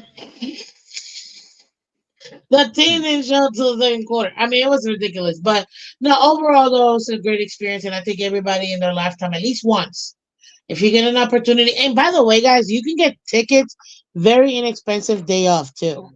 So keep that in mind. If you don't see it, a lot of the times you can get tickets inexpensive, maybe an hour before the game starts. So check that out because you never know, ladies and gentlemen. You absolutely never know. And hey, at the end of the day, all I'm saying is it's a great experience and you guys need to do it. And honestly, I'm not even gonna lie to you. Man, the fourth quarter, the heat got to me so bad. Shoot, I was falling asleep. I was like, and then they do something. I'm like, oh, okay, I saw that call. And I'm like, am I being spoiled? Am I spoiled? Is that where I'm at right now as a fan? Quick am I update. Spoiled this season? Quick update. Minute 8 left in the third quarter. Chargers just tied the game with a field goal. It's 10-all. And one of the interesting things I want to point out. Basically 0-0 game now. Well, one of the things I want to point out is, the Chargers did have their bye week, but if they're 2-2, the Cowboys are 3-2, which is interesting because, you got a 500 team playing a 3-2 team, and with one win, if the Chargers get it, that flips the whole thing. Now Dallas becomes the 500 team. Yep. And Chargers become the 3-2 team. Yep. Interesting how quick stuff flips on one game. You know what I mean? Pretty much, actually. It's crazy. Like basically, like the destiny or the way that each of these teams' season is now shaped after this game, even though their paths diverge from here because one's an NFC team, one's an AFC team. So their paths are going to completely diverge, but they both have the ability to completely shape their season right now. If the Chargers lose, they fall to a typical 2-3 team, trash. And Dallas moves on to a 4-2 strong team. But if the Chargers win, it's like Dallas is crappy 3-3 team, and the Chargers are like, okay, respectable 3-2. You see what I'm saying? It's like that quick, one game like that, and it's tied right now going into the fourth quarter. That's it. All you have to do is outscore your opponent by 1 point. That's how you do it. Game is. We've already played one of them and beat them. The other one we play later on. I don't understand this idea. We haven't played nobody. Bullshit. I think Chargers are just fine. They've been you play your opponent, what they've been the past couple seasons.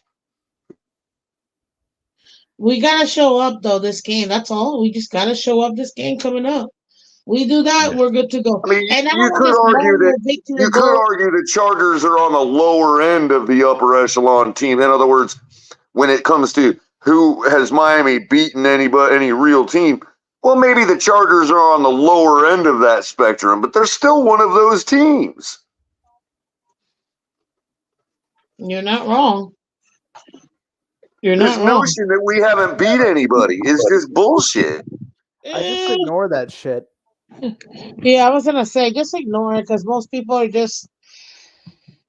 I mean, they're. It won't even out aside from the fact that we lost to them last year towards the end of the season, which means it hasn't been very long since we faced them, and we corrected all issues and beat them. Well, we didn't correct all of our issues, but I'm saying we corrected whatever we needed to win to beat them, whereas whatever we did last year didn't work. Yeah, we corrected all our offensive issues. Defensive issues got worse. All right, well, sure, but to the point, Crypto, we corrected enough of our offensive issues to overcome the failure on defense. Right. But otherwise, the two teams just faced each other. They're literally the same team.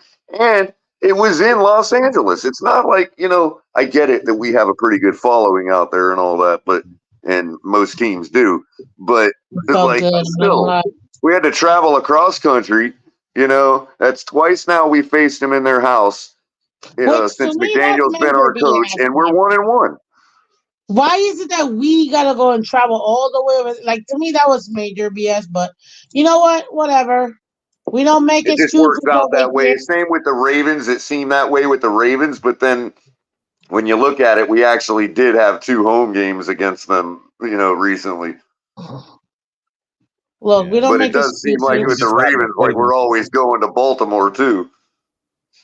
Yeah, at the end of the day, we don't make excuses. It just works that way. It works that way where you will face an opponent like a couple seasons in a row, right, in their house, and then you'll get and then it'll go, you'll face them every other season for 3 years, but it'll be in your house. The one team I feel like we've played every flipping year is the Titans. I mean, when have we not played at least the Titans? Once every other year? Yeah. Well, not only that, but the damn Ravens again, because the Ravens finished second. It's like, damn, how'd we get the Ravens again? Yeah. Can they please win their division so we don't have to face, or us win ours so we don't have to face them next year? We're gonna face them. No, but next year, watch next year. Right. Next year will just happen to be the year where we face the AFC North and have to face them again. Watch. Right. Or both teams win the division and they still be a first place schedule. We had to play them. Seems like we're always facing the West too. Like, what the hell, man? Well, you know how it works, right? Oh, I do know how it works. Yeah, and that's what I'm saying, because even look, there's one division you have to play and it cycles, right? So this year we're playing all the teams of the AFC.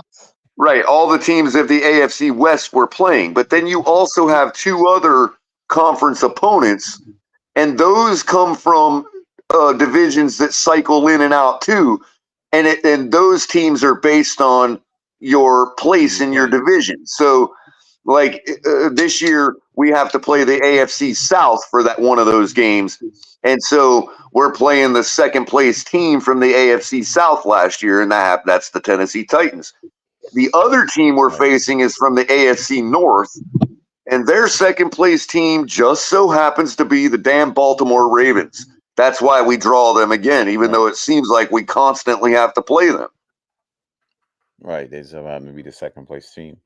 Because I think the last time we had to play them was because we happened to be playing the AFC North that year. All the teams of the North. Last year when we played Pittsburgh and Cleveland and Cincinnati, we had to play the Ravens too. Right. This year, it's because they were the second place team in that division. We're not playing the whole division, but it just so happens to be that they're the second place team from last year there. So that's why we're facing them again. Same thing with Tennessee. They're the second place team. So we have correct. Which we're kind of lucky there. I don't know if we're lucky. Maybe that's bad because we could beat anybody, but I feel like because some teams have aspirations and some don't. And Tennessee, I would argue, has less aspirations than the Jacksonville Jaguars, which is the reason they're the second place team in that division. We don't match up well versus Tennessee. Just because of their linebackers. But it is kind of another bug we got to get off our back. It's another monkey when it comes to the last time we faced them and what happened and all that. 100%. That's the one game we want to get under our belt. Exercise the Tennessee demon late in the season. Mm-hmm. It's just so happen we have to play them in prime time on Monday night. and let's face it, Baltimore too, because I don't care what the two and ears still claim.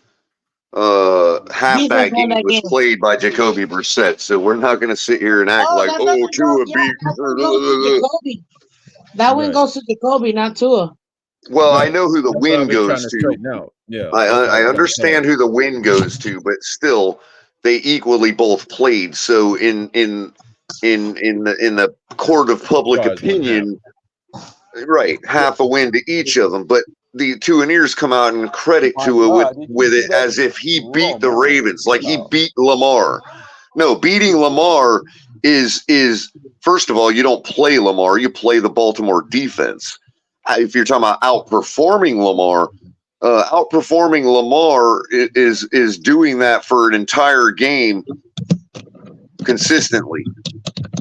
Correct. You know, and I don't see coming in the game after halftime as Tua beat Lamar. No, plenty of other things beat Lamar that night, including one, Andrew Van Ginkel, and two, Jaylen Phillips. No, it will be X that sealed the game with the pick. Well, I'm talking about who contained Lamar from running all over us that night. It was Andrew Van Ginkel and Jaylen Phillips. Oh, yeah, in tandem. The containment.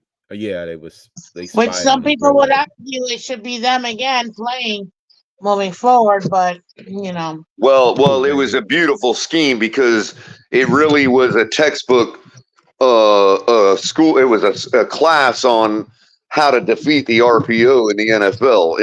And even with Lamar's athleticism, it don't matter. If you defeat the RPO, it's defeated. It don't matter who's running it. And there's a certain way to defeat it. And if you do that, it's just it's no different than the RPO being unstoppable. If you've got the cure to the RPO, your defense is unstoppable. And they could not break our edge. We had the edge completely contained the whole night. And see, and Lamar took that personal because in the very next matchup, he actually freaking had 100+ rating. He didn't know we still won.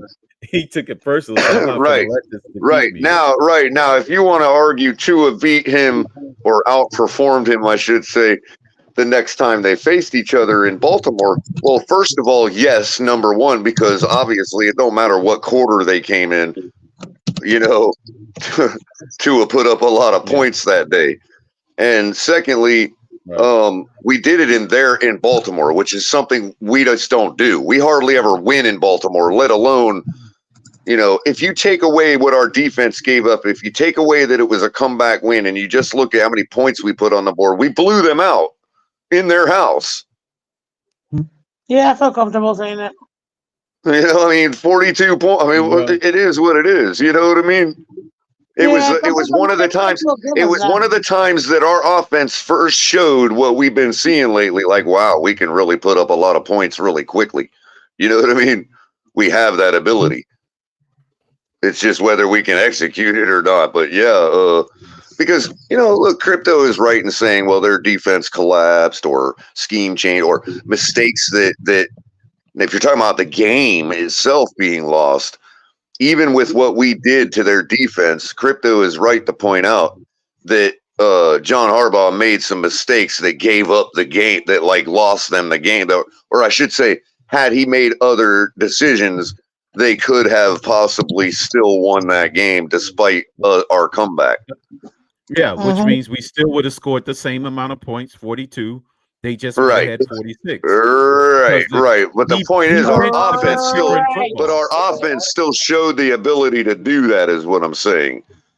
You know, which is what then we see against the Broncos, who, look, I don't care what they're doing. Nobody's put up 70 points on them since then or before that. Nobody has ever. You know, right? See, they take it as me taking away from the comeback. I'm not taking a single point off the scoreboard for us. What I added is that the simple fact that John Harbaugh benched the best. Right. The game wasn't won by the comeback necessarily. It was also won by mistakes that Harbaugh made. Now, we had to take advantage of that, and we did. Right. And we had to take advantage of those mistakes, and we did. But it still, fact remains, there was a couple decisions that if Harbaugh makes the other way, we don't even have a chance to come back or have a chance to win it. You know what I mean? And Crypto is right to say that. If you go watch the game again, it's like, yeah, if he would have done this or that, or let's say when Lamar went deep, when Lamar went deep on that one, right, on that 1 3rd down, when Lamar, 4th down, when Lamar went deep into the end zone and it was a way off, it looked like, yeah, either the pass was way off or the timing with Andrews was way off. It don't really matter. You don't got to throw that right there. You know what I mean? Right. No, you don't. You know, you all they need, they could have still got a 1st down and kept the train going, but that was it right there. You know what I mean? Like, he didn't have to throw that ball. You know, that whatever. I mean, yeah, it was. Well, at the end of the day, it's really our game was excellent in that 4th quarter. By that point, Lamar was frustrated and was trying to out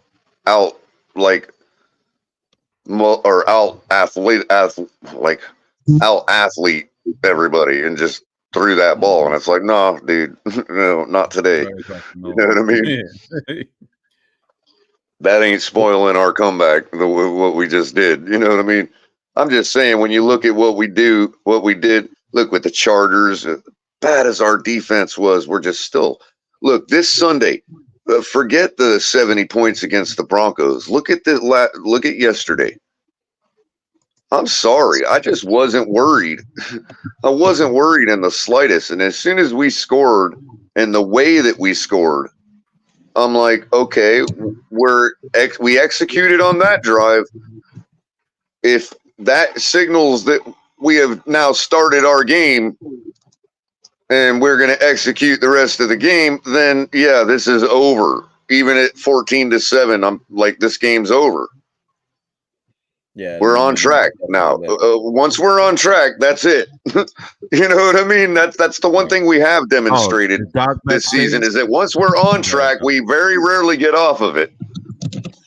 Yeah, Doc. I don't have the control, so I can't bring you up. Oh, I'm sorry. Man, I haven't been paying attention. I'm sorry. Reggie Brown, what's up, man? How you doing? What up, fam? I missed you at the game yesterday. I saw that. Did you end up hooking up with Capitan? Because I hooked up with Shake Money. Oh, okay. Because you were here. You were hanging on the west side of the stadium, right? Yeah, I was in the orange section. Actually, yeah, right. But on the west side. Yeah. Orange section. Yeah. Right. Yeah. So I came around. I drove around after the end of the game, but they wouldn't letting people in the yellow section anymore. Oh, they wouldn't let you. I got you. Yeah, when I got there, I pulled out all the cards. I put out my NFL card, all this. Like, man, we trying to go home. I pulled out my NFL card. I'm like, look, man, if your name ain't Tua, you ain't getting in. No, it's cool, but you gonna is that the only game you're hitting this year, or are you gonna be back? Oh no, I'll definitely be at the Dallas game. Oh, well, I'm going to Dallas too, so I'll definitely make a point of hunting you down, man. Is no one going to the Patriots game? Nobody's going to the Patriots game? The who? The Patriots game. Oh, we lost Doc. Yeah, we lost Doc. I'm not familiar with that team, Miss Fins. Oh, right. Well, update, guys. The Florida Panthers have beat the New Jersey Chicken Wings. So we won. We beat them. And I'm very happy. Let's go, Cats. So apparently, Miss Fins, Capitan and I were speaking with and interviewing the guys that call the Panthers games. Like I didn't even know it. Wait, right. really? Here. You guys have a good night. You too, buddy. Okay, you too, Robert. Thanks back. for coming by. too. Thanks for coming by, Yeah, man. man. Thanks for having me up. Be safe. All right. Got your back, Doc. Oh, update 17-10 Dallas. Oh my God, this is starting to look ugly. Cowboys Come winning. on, Chargers. Looks like we I'm need about to to win another. I need to win my tiebreaker because me and Shake is literally tied in our fantasy pick and our picks. It's only the fourth, though. I mean, it's So only the this is start the of the tiebreaker. fourth. They scored pretty quick, so Chargers got Yeah. time. This is the Chargers are coming back. tiebreaker. Thanks, caller. I need the Chargers to throw 2 touchdowns in this game.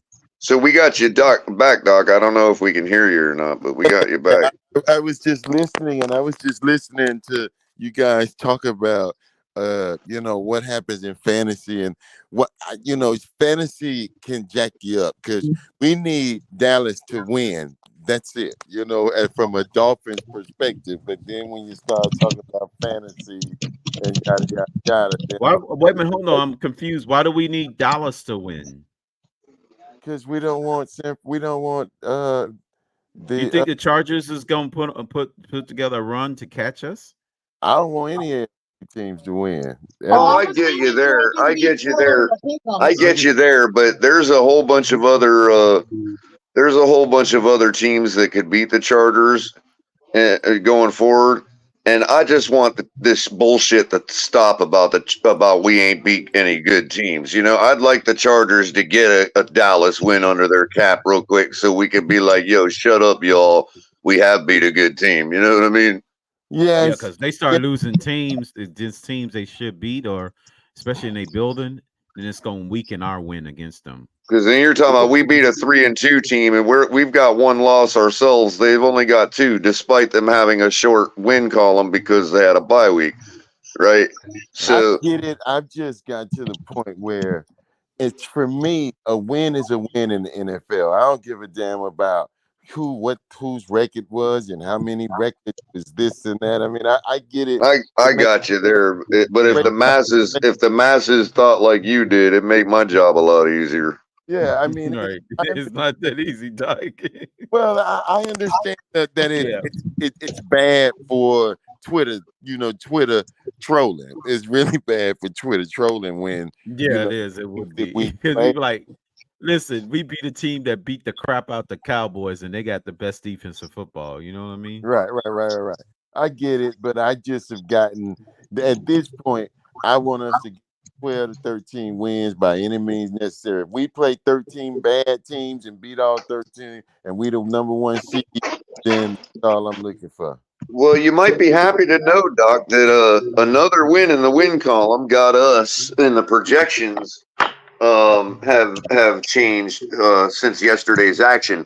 And I didn't point this out earlier because I want to do a show about it, but about all of it.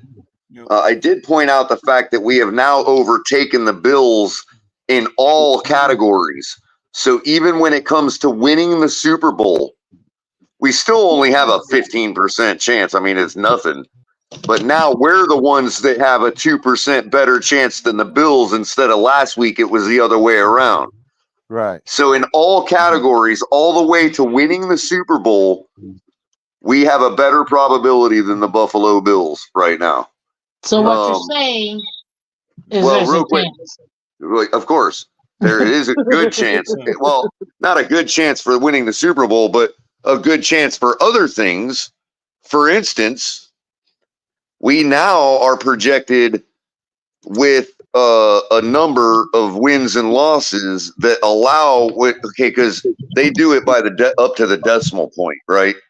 So you can actually see not just what their projected win-loss is if you round, but how far you got to round.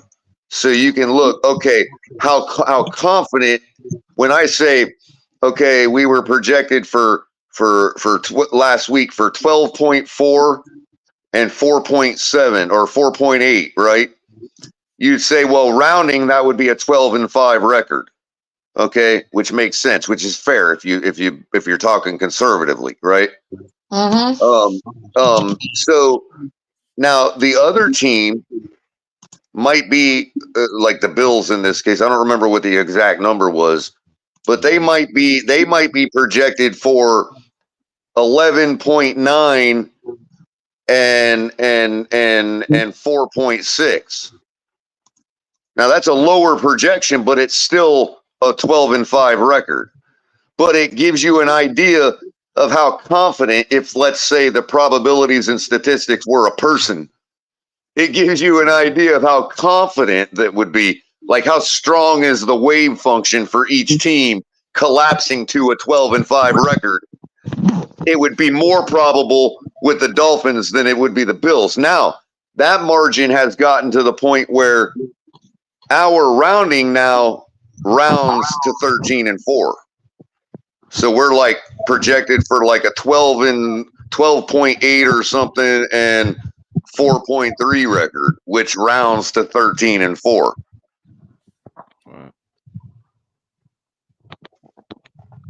And the only other teams that are like that is the San Francisco 49ers. And maybe the Chiefs. I have to look again, but I think the Chiefs are still at rounding to 12-5. Let me check. So there's differences over the weeks, and you got to also remember, like last week, I'm like, okay, well, we're projected for 12-5. That means that the projections shouldn't change much if we lose a game, right? Because obviously it was already projecting us to lose 5, and we've only lost 1. So if we lose 1, the projections shouldn't change much. But the more we continue to win, the more that wave function gets steeper and steeper and steeper and finally gets to a 100% probability of whatever it is at the time the season ends and whatever our record is. So currently, I was right. The Dolphins, let's start with the San Francisco 49ers. They're projected for a 12.8 and 4.1 record, which is 13-4 if you round it.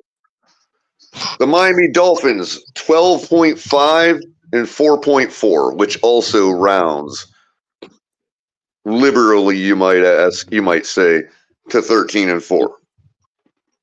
Kansas City Chiefs, 12.4 and 4.5, which rounds to 12-5.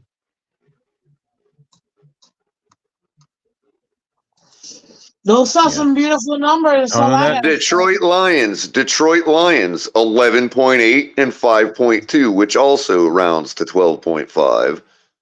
And the Buffalo Bills, 11.7 and 5.3, which barely rounds to 12.5. I stress barely. And the Philadelphia Eagles, our next opponent, the big, scary litmus test for our team, right? They're projected for 11.1 and 5.9, which rounds to, do I have to tell y'all math majors? Yes. 11-6. So what you're saying is that at minimum we will be 11-6. I'm just saying that if the statistics and probabilities were a person, they would be telling me that the Philadelphia Eagles are the ones with something to prove. The Philadelphia Eagles are the pretenders on that freaking list, not us. So let me ask you this then. How much does... Wait, Doc. If the statistics and probabilities were a person. Go ahead, Doc. Sorry. Oh, I'm with you. I'm tracking with you for sure. I guess my question would be, how much does Philadelphia, the game, matter?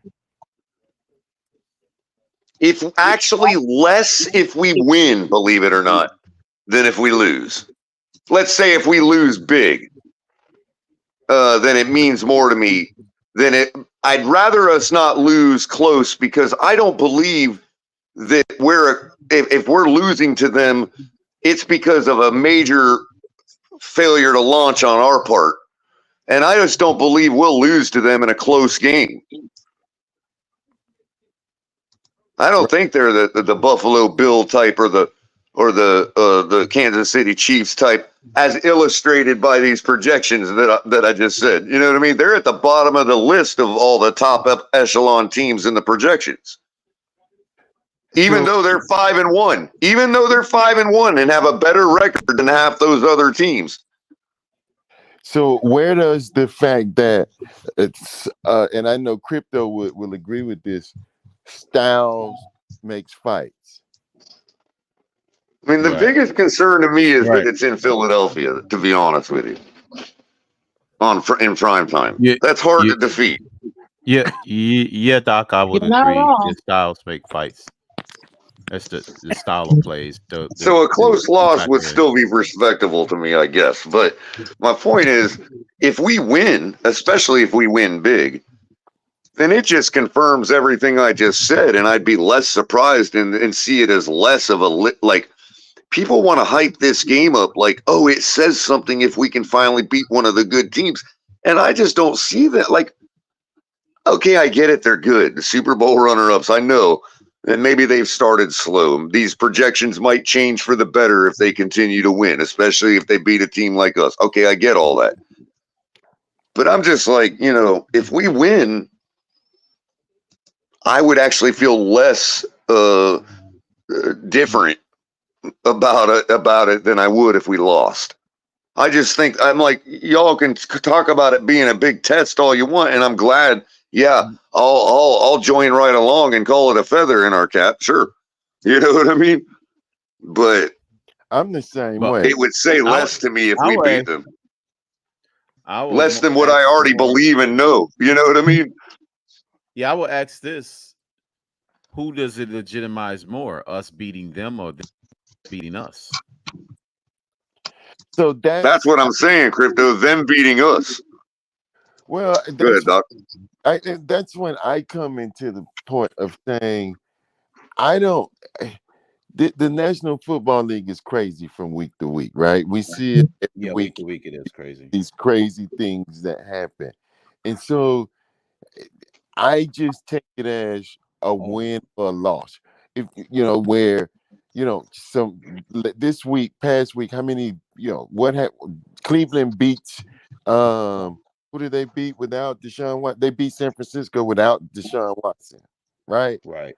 I mean, so if we lose to them in any form or fashion, I'm not gonna be overly hyped or overly upset because when this really it comes from something that Crypto said. We can go 13-5, we can go 10-7. The only thing is gonna matter is what we do in the first game of the playoffs. Nothing else is going to matter about this year. Well, true.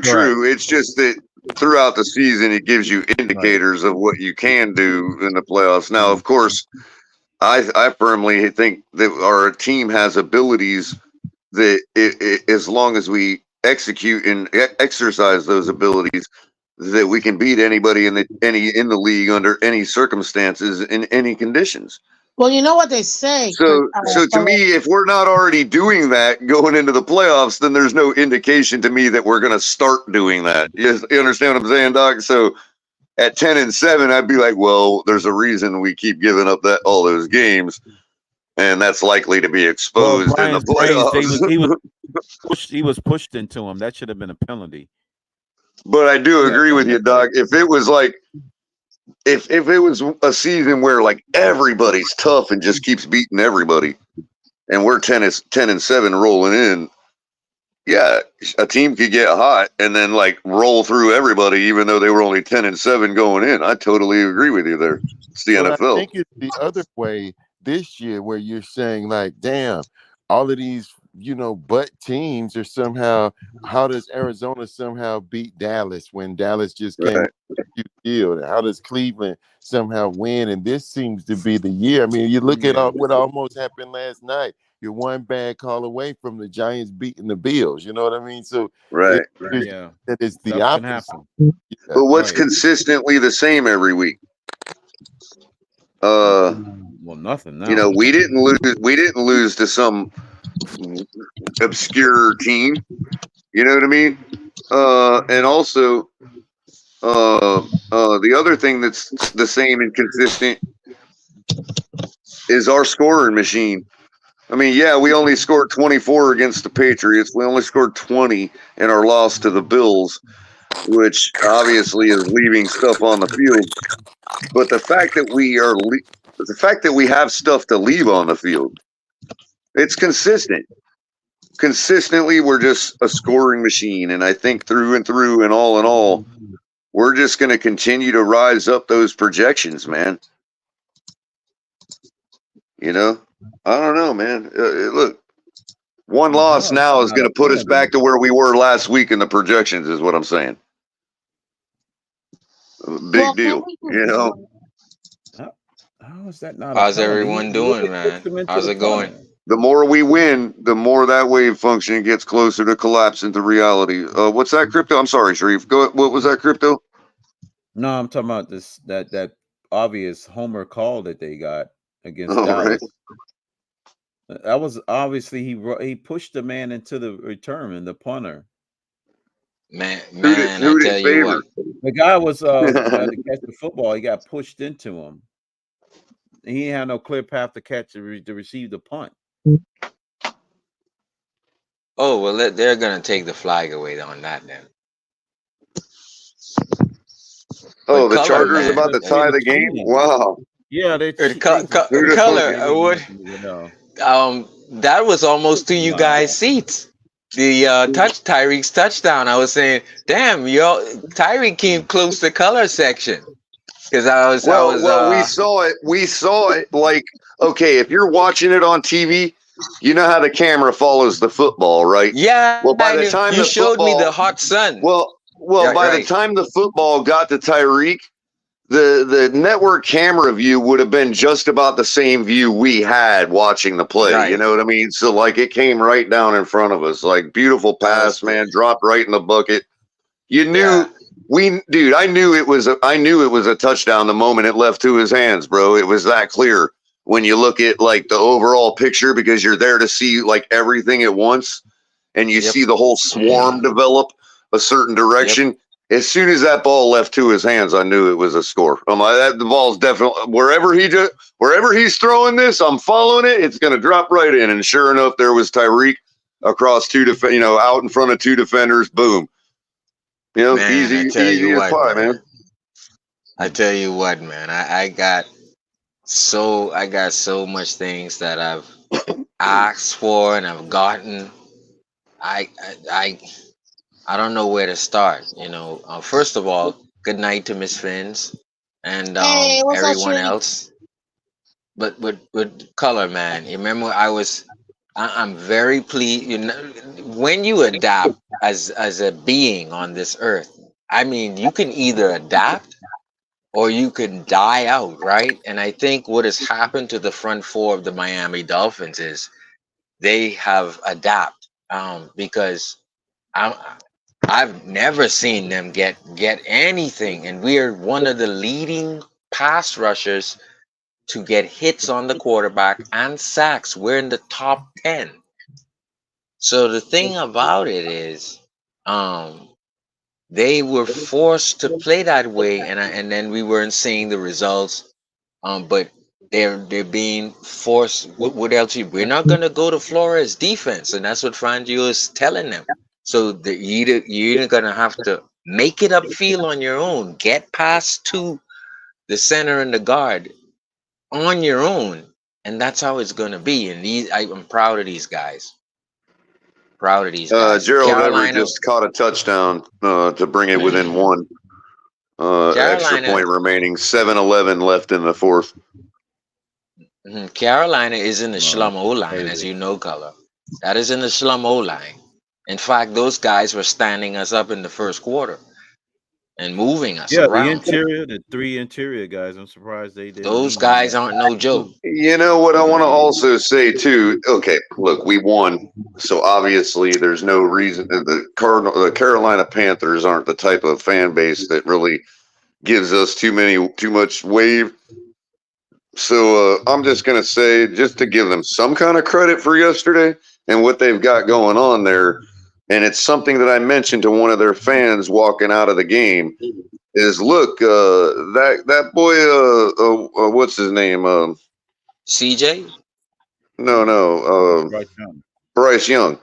First of all, I thought he was like, I know he's short, but he's actually got a tall frame, even though he's short. You know what I mean? Like his legs are long, even though he's got, even though he's obviously, he didn't look short to me in real life. No, he didn't. No. And he stood in the pocket really well, man, and just delivered the football a couple times really well. Like Tua is like an inch taller than him. You know what I mean? Yeah. Now they were getting the protection, you know what I mean? Obviously he had a pocket to stand in, but there's a couple times where he threw the ball and ate it, you know what I mean? And I think one of them was complete even. But I mean, the guy stood in the pocket, rookie, hey, whatever, no chance to win the game, and did his thing, cooked for a minute, got his 14 points, and then we just turned it up. I like him. You know why? Because they're gonna run that system. They're trying to run a little minor system like we have, and it moves some of our linebackers out of place.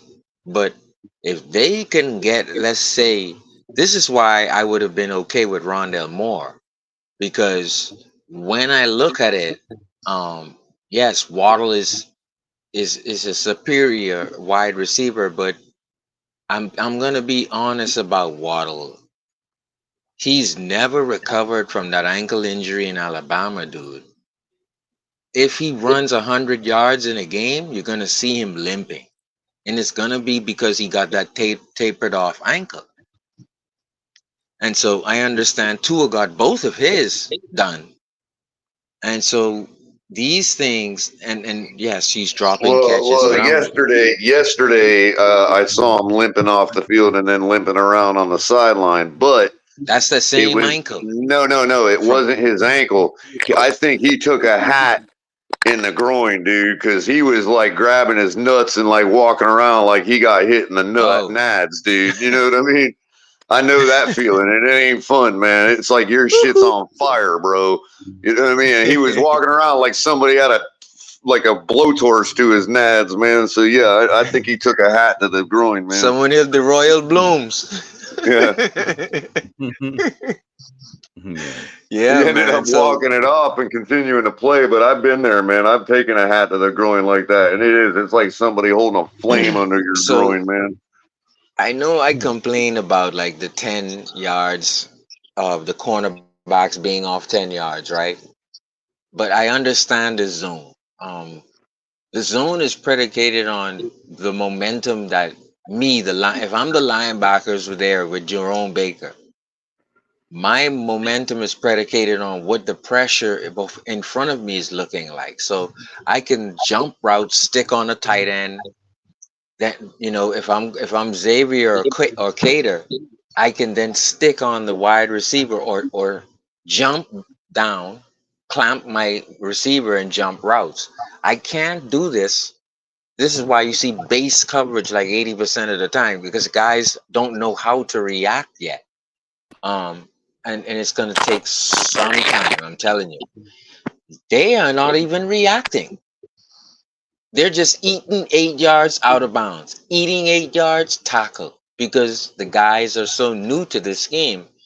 When everyone is doing what they're supposed to do in this game, the minute a wide receiver comes in that area, he's pressing him and then he's clinging to him. That's what's supposed to happen. But the reaction on our 11 defenders, they're very far from learning this defense, man.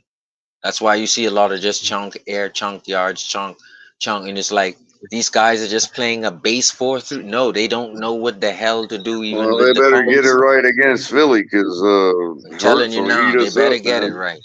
Mm-hmm. By the way, Dak Prescott just took a sack with 6 minutes 20 seconds left and counting in the fourth quarter. That brings up third down. Dak's been sacked 4 times by the Chargers defense. Like third and 19. I guess the Bosa kid. Yeah. Chargers with, believe it or not, with 20 sacks over the last 4 games. Really, that defense? You mean the one we put 36 points on? That one? The one that Austin Jackson stood up the whole time versus Bosa. That so one. Dak runs out of bounds on 3rd and 19, well short of the first down. Flag on the play. That's an automatic first down if it's against the defense. Let's see. Could be holding. That's some stupid stuff. Probably holding. Given that he's scrambled, it probably is holding in the secondary. Yeah, holding the receiver. Let's see.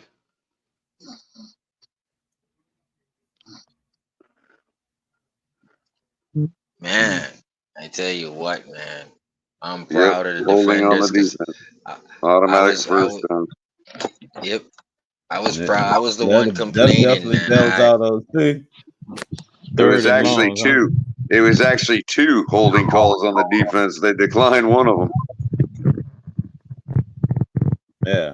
Man, like keeping a drive alive for a team. I would give a different perspective on our defense. I was at the game yesterday. Go ahead, Doc. Go ahead. And what I saw was we're trying to play Eli Applewhite is not good at all. He's running behind. He's in trail all the time.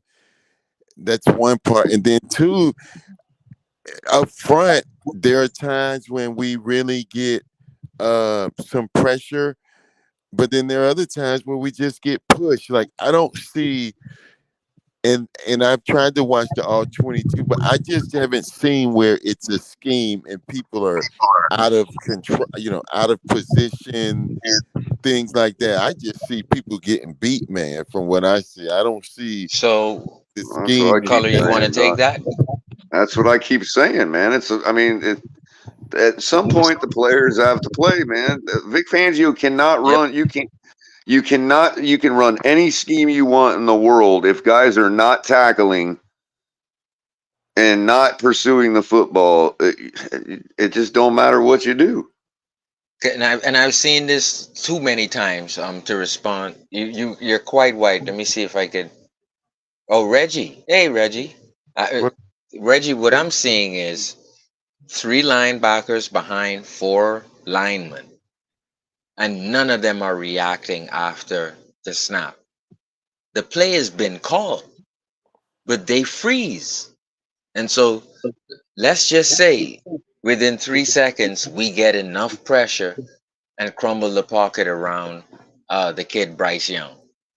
The linebackers, they still are in baby stage of this defense. They don't know how to stick to the tight end and take away the running back, which then allows the cornerbacks to be free. And because all Fangio's defense is, you are free to do what you're supposed to do on each side of the field. There's 2 sides of the field, the hash of the offense, and there's responsibility. So that it should leave 2 defenders on each side to do whatever they want. So we're still. We're still freezing. Baker doesn't know what the hell to do. Now he's tackling a guy 7-yard pass that the guy came to him. Man, that This is move what I that CeeDee repeatedly Lamb keep. just put on the defender was brilliant, man. That's some brilliant route running right there. I would argue that I think I'm trying with your point, except I don't see, save a few times yesterday, where our defense it starts with the front 4 putting pressure, and in my mind we have a front 4 that should be capable of putting pressure, and that's just not happening. Now there have been, because it's been picking up. Well, I would argue this, and it's a fact that football people get hurt, but it's been picking up against piss poor ass offensive lines. Like two of the Carolina's top offensive linemen didn't play yesterday, or at least one didn't play for sure. And one got nicked up. Right. Mm-hmm. So I'm saying that when you get 2, imagine you look at us. Now, I guess we are a misnomer, or maybe there's something wrong with the defense. Well, they supposed to take advantage of Eichenberg. I mean, they didn't. Yesterday, and they did. And Lamb acquitted himself well, and also I can't wait to see the all-22 to see how well Eichenberg looked. But for sure, there's an expectation with our D line that we abuse somebody who missing 2 starting D line. Right. But it was good to see right off the bat, Bradley Chubb show why. I mean, he just bull rushed that kid, and it was over. The thing about Bradley Chubb is when you watch him play in the all-22 the last 3 weeks, he'll never get an ankle injury because he's always tapping his toes. He's always tapping his toes, meaning he's he's enabling himself to either set the edge, spring off the edge, and get the running back trying to run to the edge, or he can spring inside because his toes is always jumping, right? So he's already knowing the defense, bend but do not break. So he's willing to keep you in the pocket and let it crumble to you, but he's also willing to set that edge and stay principled and peak, because that's what the defensive lineman's job is in the defense, is to peak, leverage, and if you get through, but if you peak and leverage, you'll eventually, the line will get to the quarterback and it'll crumble around him, the pocket. But that's what he's good at. He's just good at that, getting that pocket to crumble around. And it's not good for fans in terms of production and losses and getting the defense off the field. But trust me, in terms of pressures and causing other people to come around and hit opposite of him, he's causing. He's definitely causing that. I think he pushes. He helps collapse the pocket from the outside. So I'm very disappointed, Reggie, in X, because X should react based on if he sees he's on Chubb's side, right? He's on Chubb's side, the right side. So if X is at the top of the screen and Chubb is curling around to get a sack, when this team picks up the defense, when the entire 11 picks up the defense, X is going to be jumping that route because he knows Chubb's taking advantage of a kid. So that at that point, it will be, I'm pressing along with how much my front line is giving pressure. They're just not to that level yet. So even though you see him calling a base defense, which is multiple different calls, their feet are still, they're still frozen and they're still in reaction mode. And it looks terrible. Yeah. Our reaction time, I give you that, particularly in passing, is just a step late, man. It just seems like we give up the 5-yard whatever route every time. See, X was good at Crypto. What the hell was the that blitz. ref doing, man? Huh? What the hell was that ref doing, bro? Yeah, I don't know, man. I'm a little delayed, but yeah, that's crazy. He was just sitting there. And then he jumped back in, and then this is some fucked up shit right there. It's always something going on with the refs of the Dallas and spotting the football. That happened in the playoffs to them. He's just getting in the way. It's the same thing happened against this team. But oh my God. Like, one thing I would have expected is for X to have more turnovers. I was getting to that. Yeah. Remember now, in the zero blitz, X would break on the pass because he knows that one of the 7 would get there, right? So he would easily just break. But what I'm seeing now from X is in that base 4, he's allowing the defense to develop in front of him. And this he shouldn't be thinking like that. Well, he should be thinking. I see it from the Right. standpoint of I thought this would have helped him. yeah, I see it from the standpoint of he's very good at reading routes and being able to and see route concepts. I would expected that he would really be jumping a lot of routes and stuff. Now, granted, teams aren't really throwing at him unless they're throwing crossing routes. So, Boy, they're not. They're not throwing at X at all like that this season. And what that tells me is that's a strategy. X is choosing to not cover the best receiver. Well, that too. Say it again. Well, he says they won't let him. He said they won't let him cover the best receiver because Cater has the hips and the legs right now. Cater can tweak a groin and that'll heal tonight. You know what I mean? Yeah, that's the difference with a young man. They won't let him cover the best. Listen, there's a reason why X had two groins last year. From himself, Doc. He was making babies. That's probably what they're doing. They're saving him from himself. I'm with you. I totally agree. You're not the guy. Well, I would hope he has two groins. He has to have two groins, man. All them kids. I wouldn't trust him though. Right. Yes. You wouldn't do that. Yeah, they might be a little. So, yeah, but Cater has the hips. That's a touchdown if that's a wide receiver there, Doc. What do you think? Why these teams insist on throwing passes like that to running backs, man? Non-pass catchers? Yeah, exactly. I'm a little bit behind you. Yeah. Well, then again, that is, what's his name, right? Pollard? They just playing for points, and watch, they're going to give up a touchdown, lose the game. Damn. Yeah, he was wide open. Color, I got the bad news earlier tonight that our GM for the Marlins has left us. She's left us alone and gone to other things with better money. You said the Marlins? Yeah. Kim Ang, she was a great GM. We gave her the first opportunity for a woman to manage a Major League Baseball team. And I thought it was a great hire. Derek Jeter brought her in.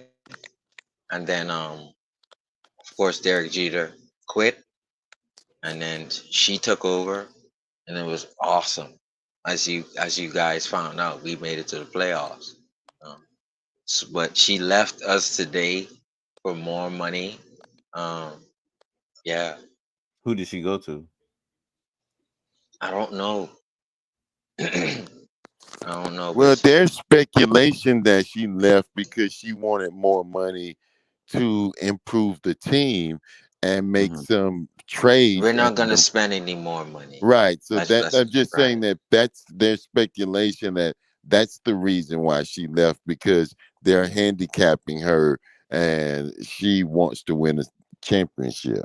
And it's for that reason right there, Reggie, is why Color and his team have they have a shot at winning a World Series every year, because they spend at least like 74 million, St. Louis Redbirds does.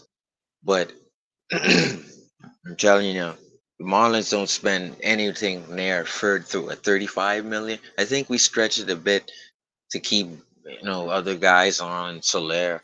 But well, in fairness, the Cardinals are backed up by their minor league team pretty well too. I mean, that's where their stock is really at, bro. I mean, it allows them to be they're not real liberal with their money, but they are when it comes to like the overall spread. They don't necessarily spend that huge amount on one player, except once in a blue moon.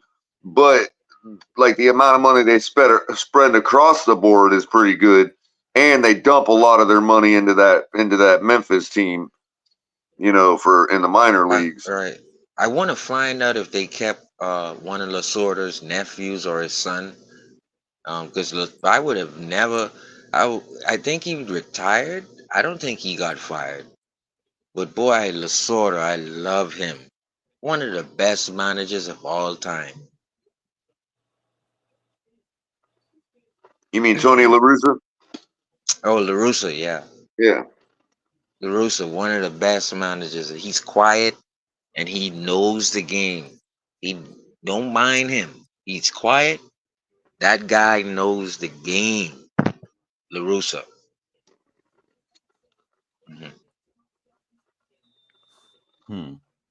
Tommy used Hollywood to expand his career. Tommy Lasorda. Oh yeah, good old Tommy. Cameraman passed away. He's pretty young for a cameraman. He was 51 years old. No, 61. Yeah, the cameraman. No, cameraman passed away.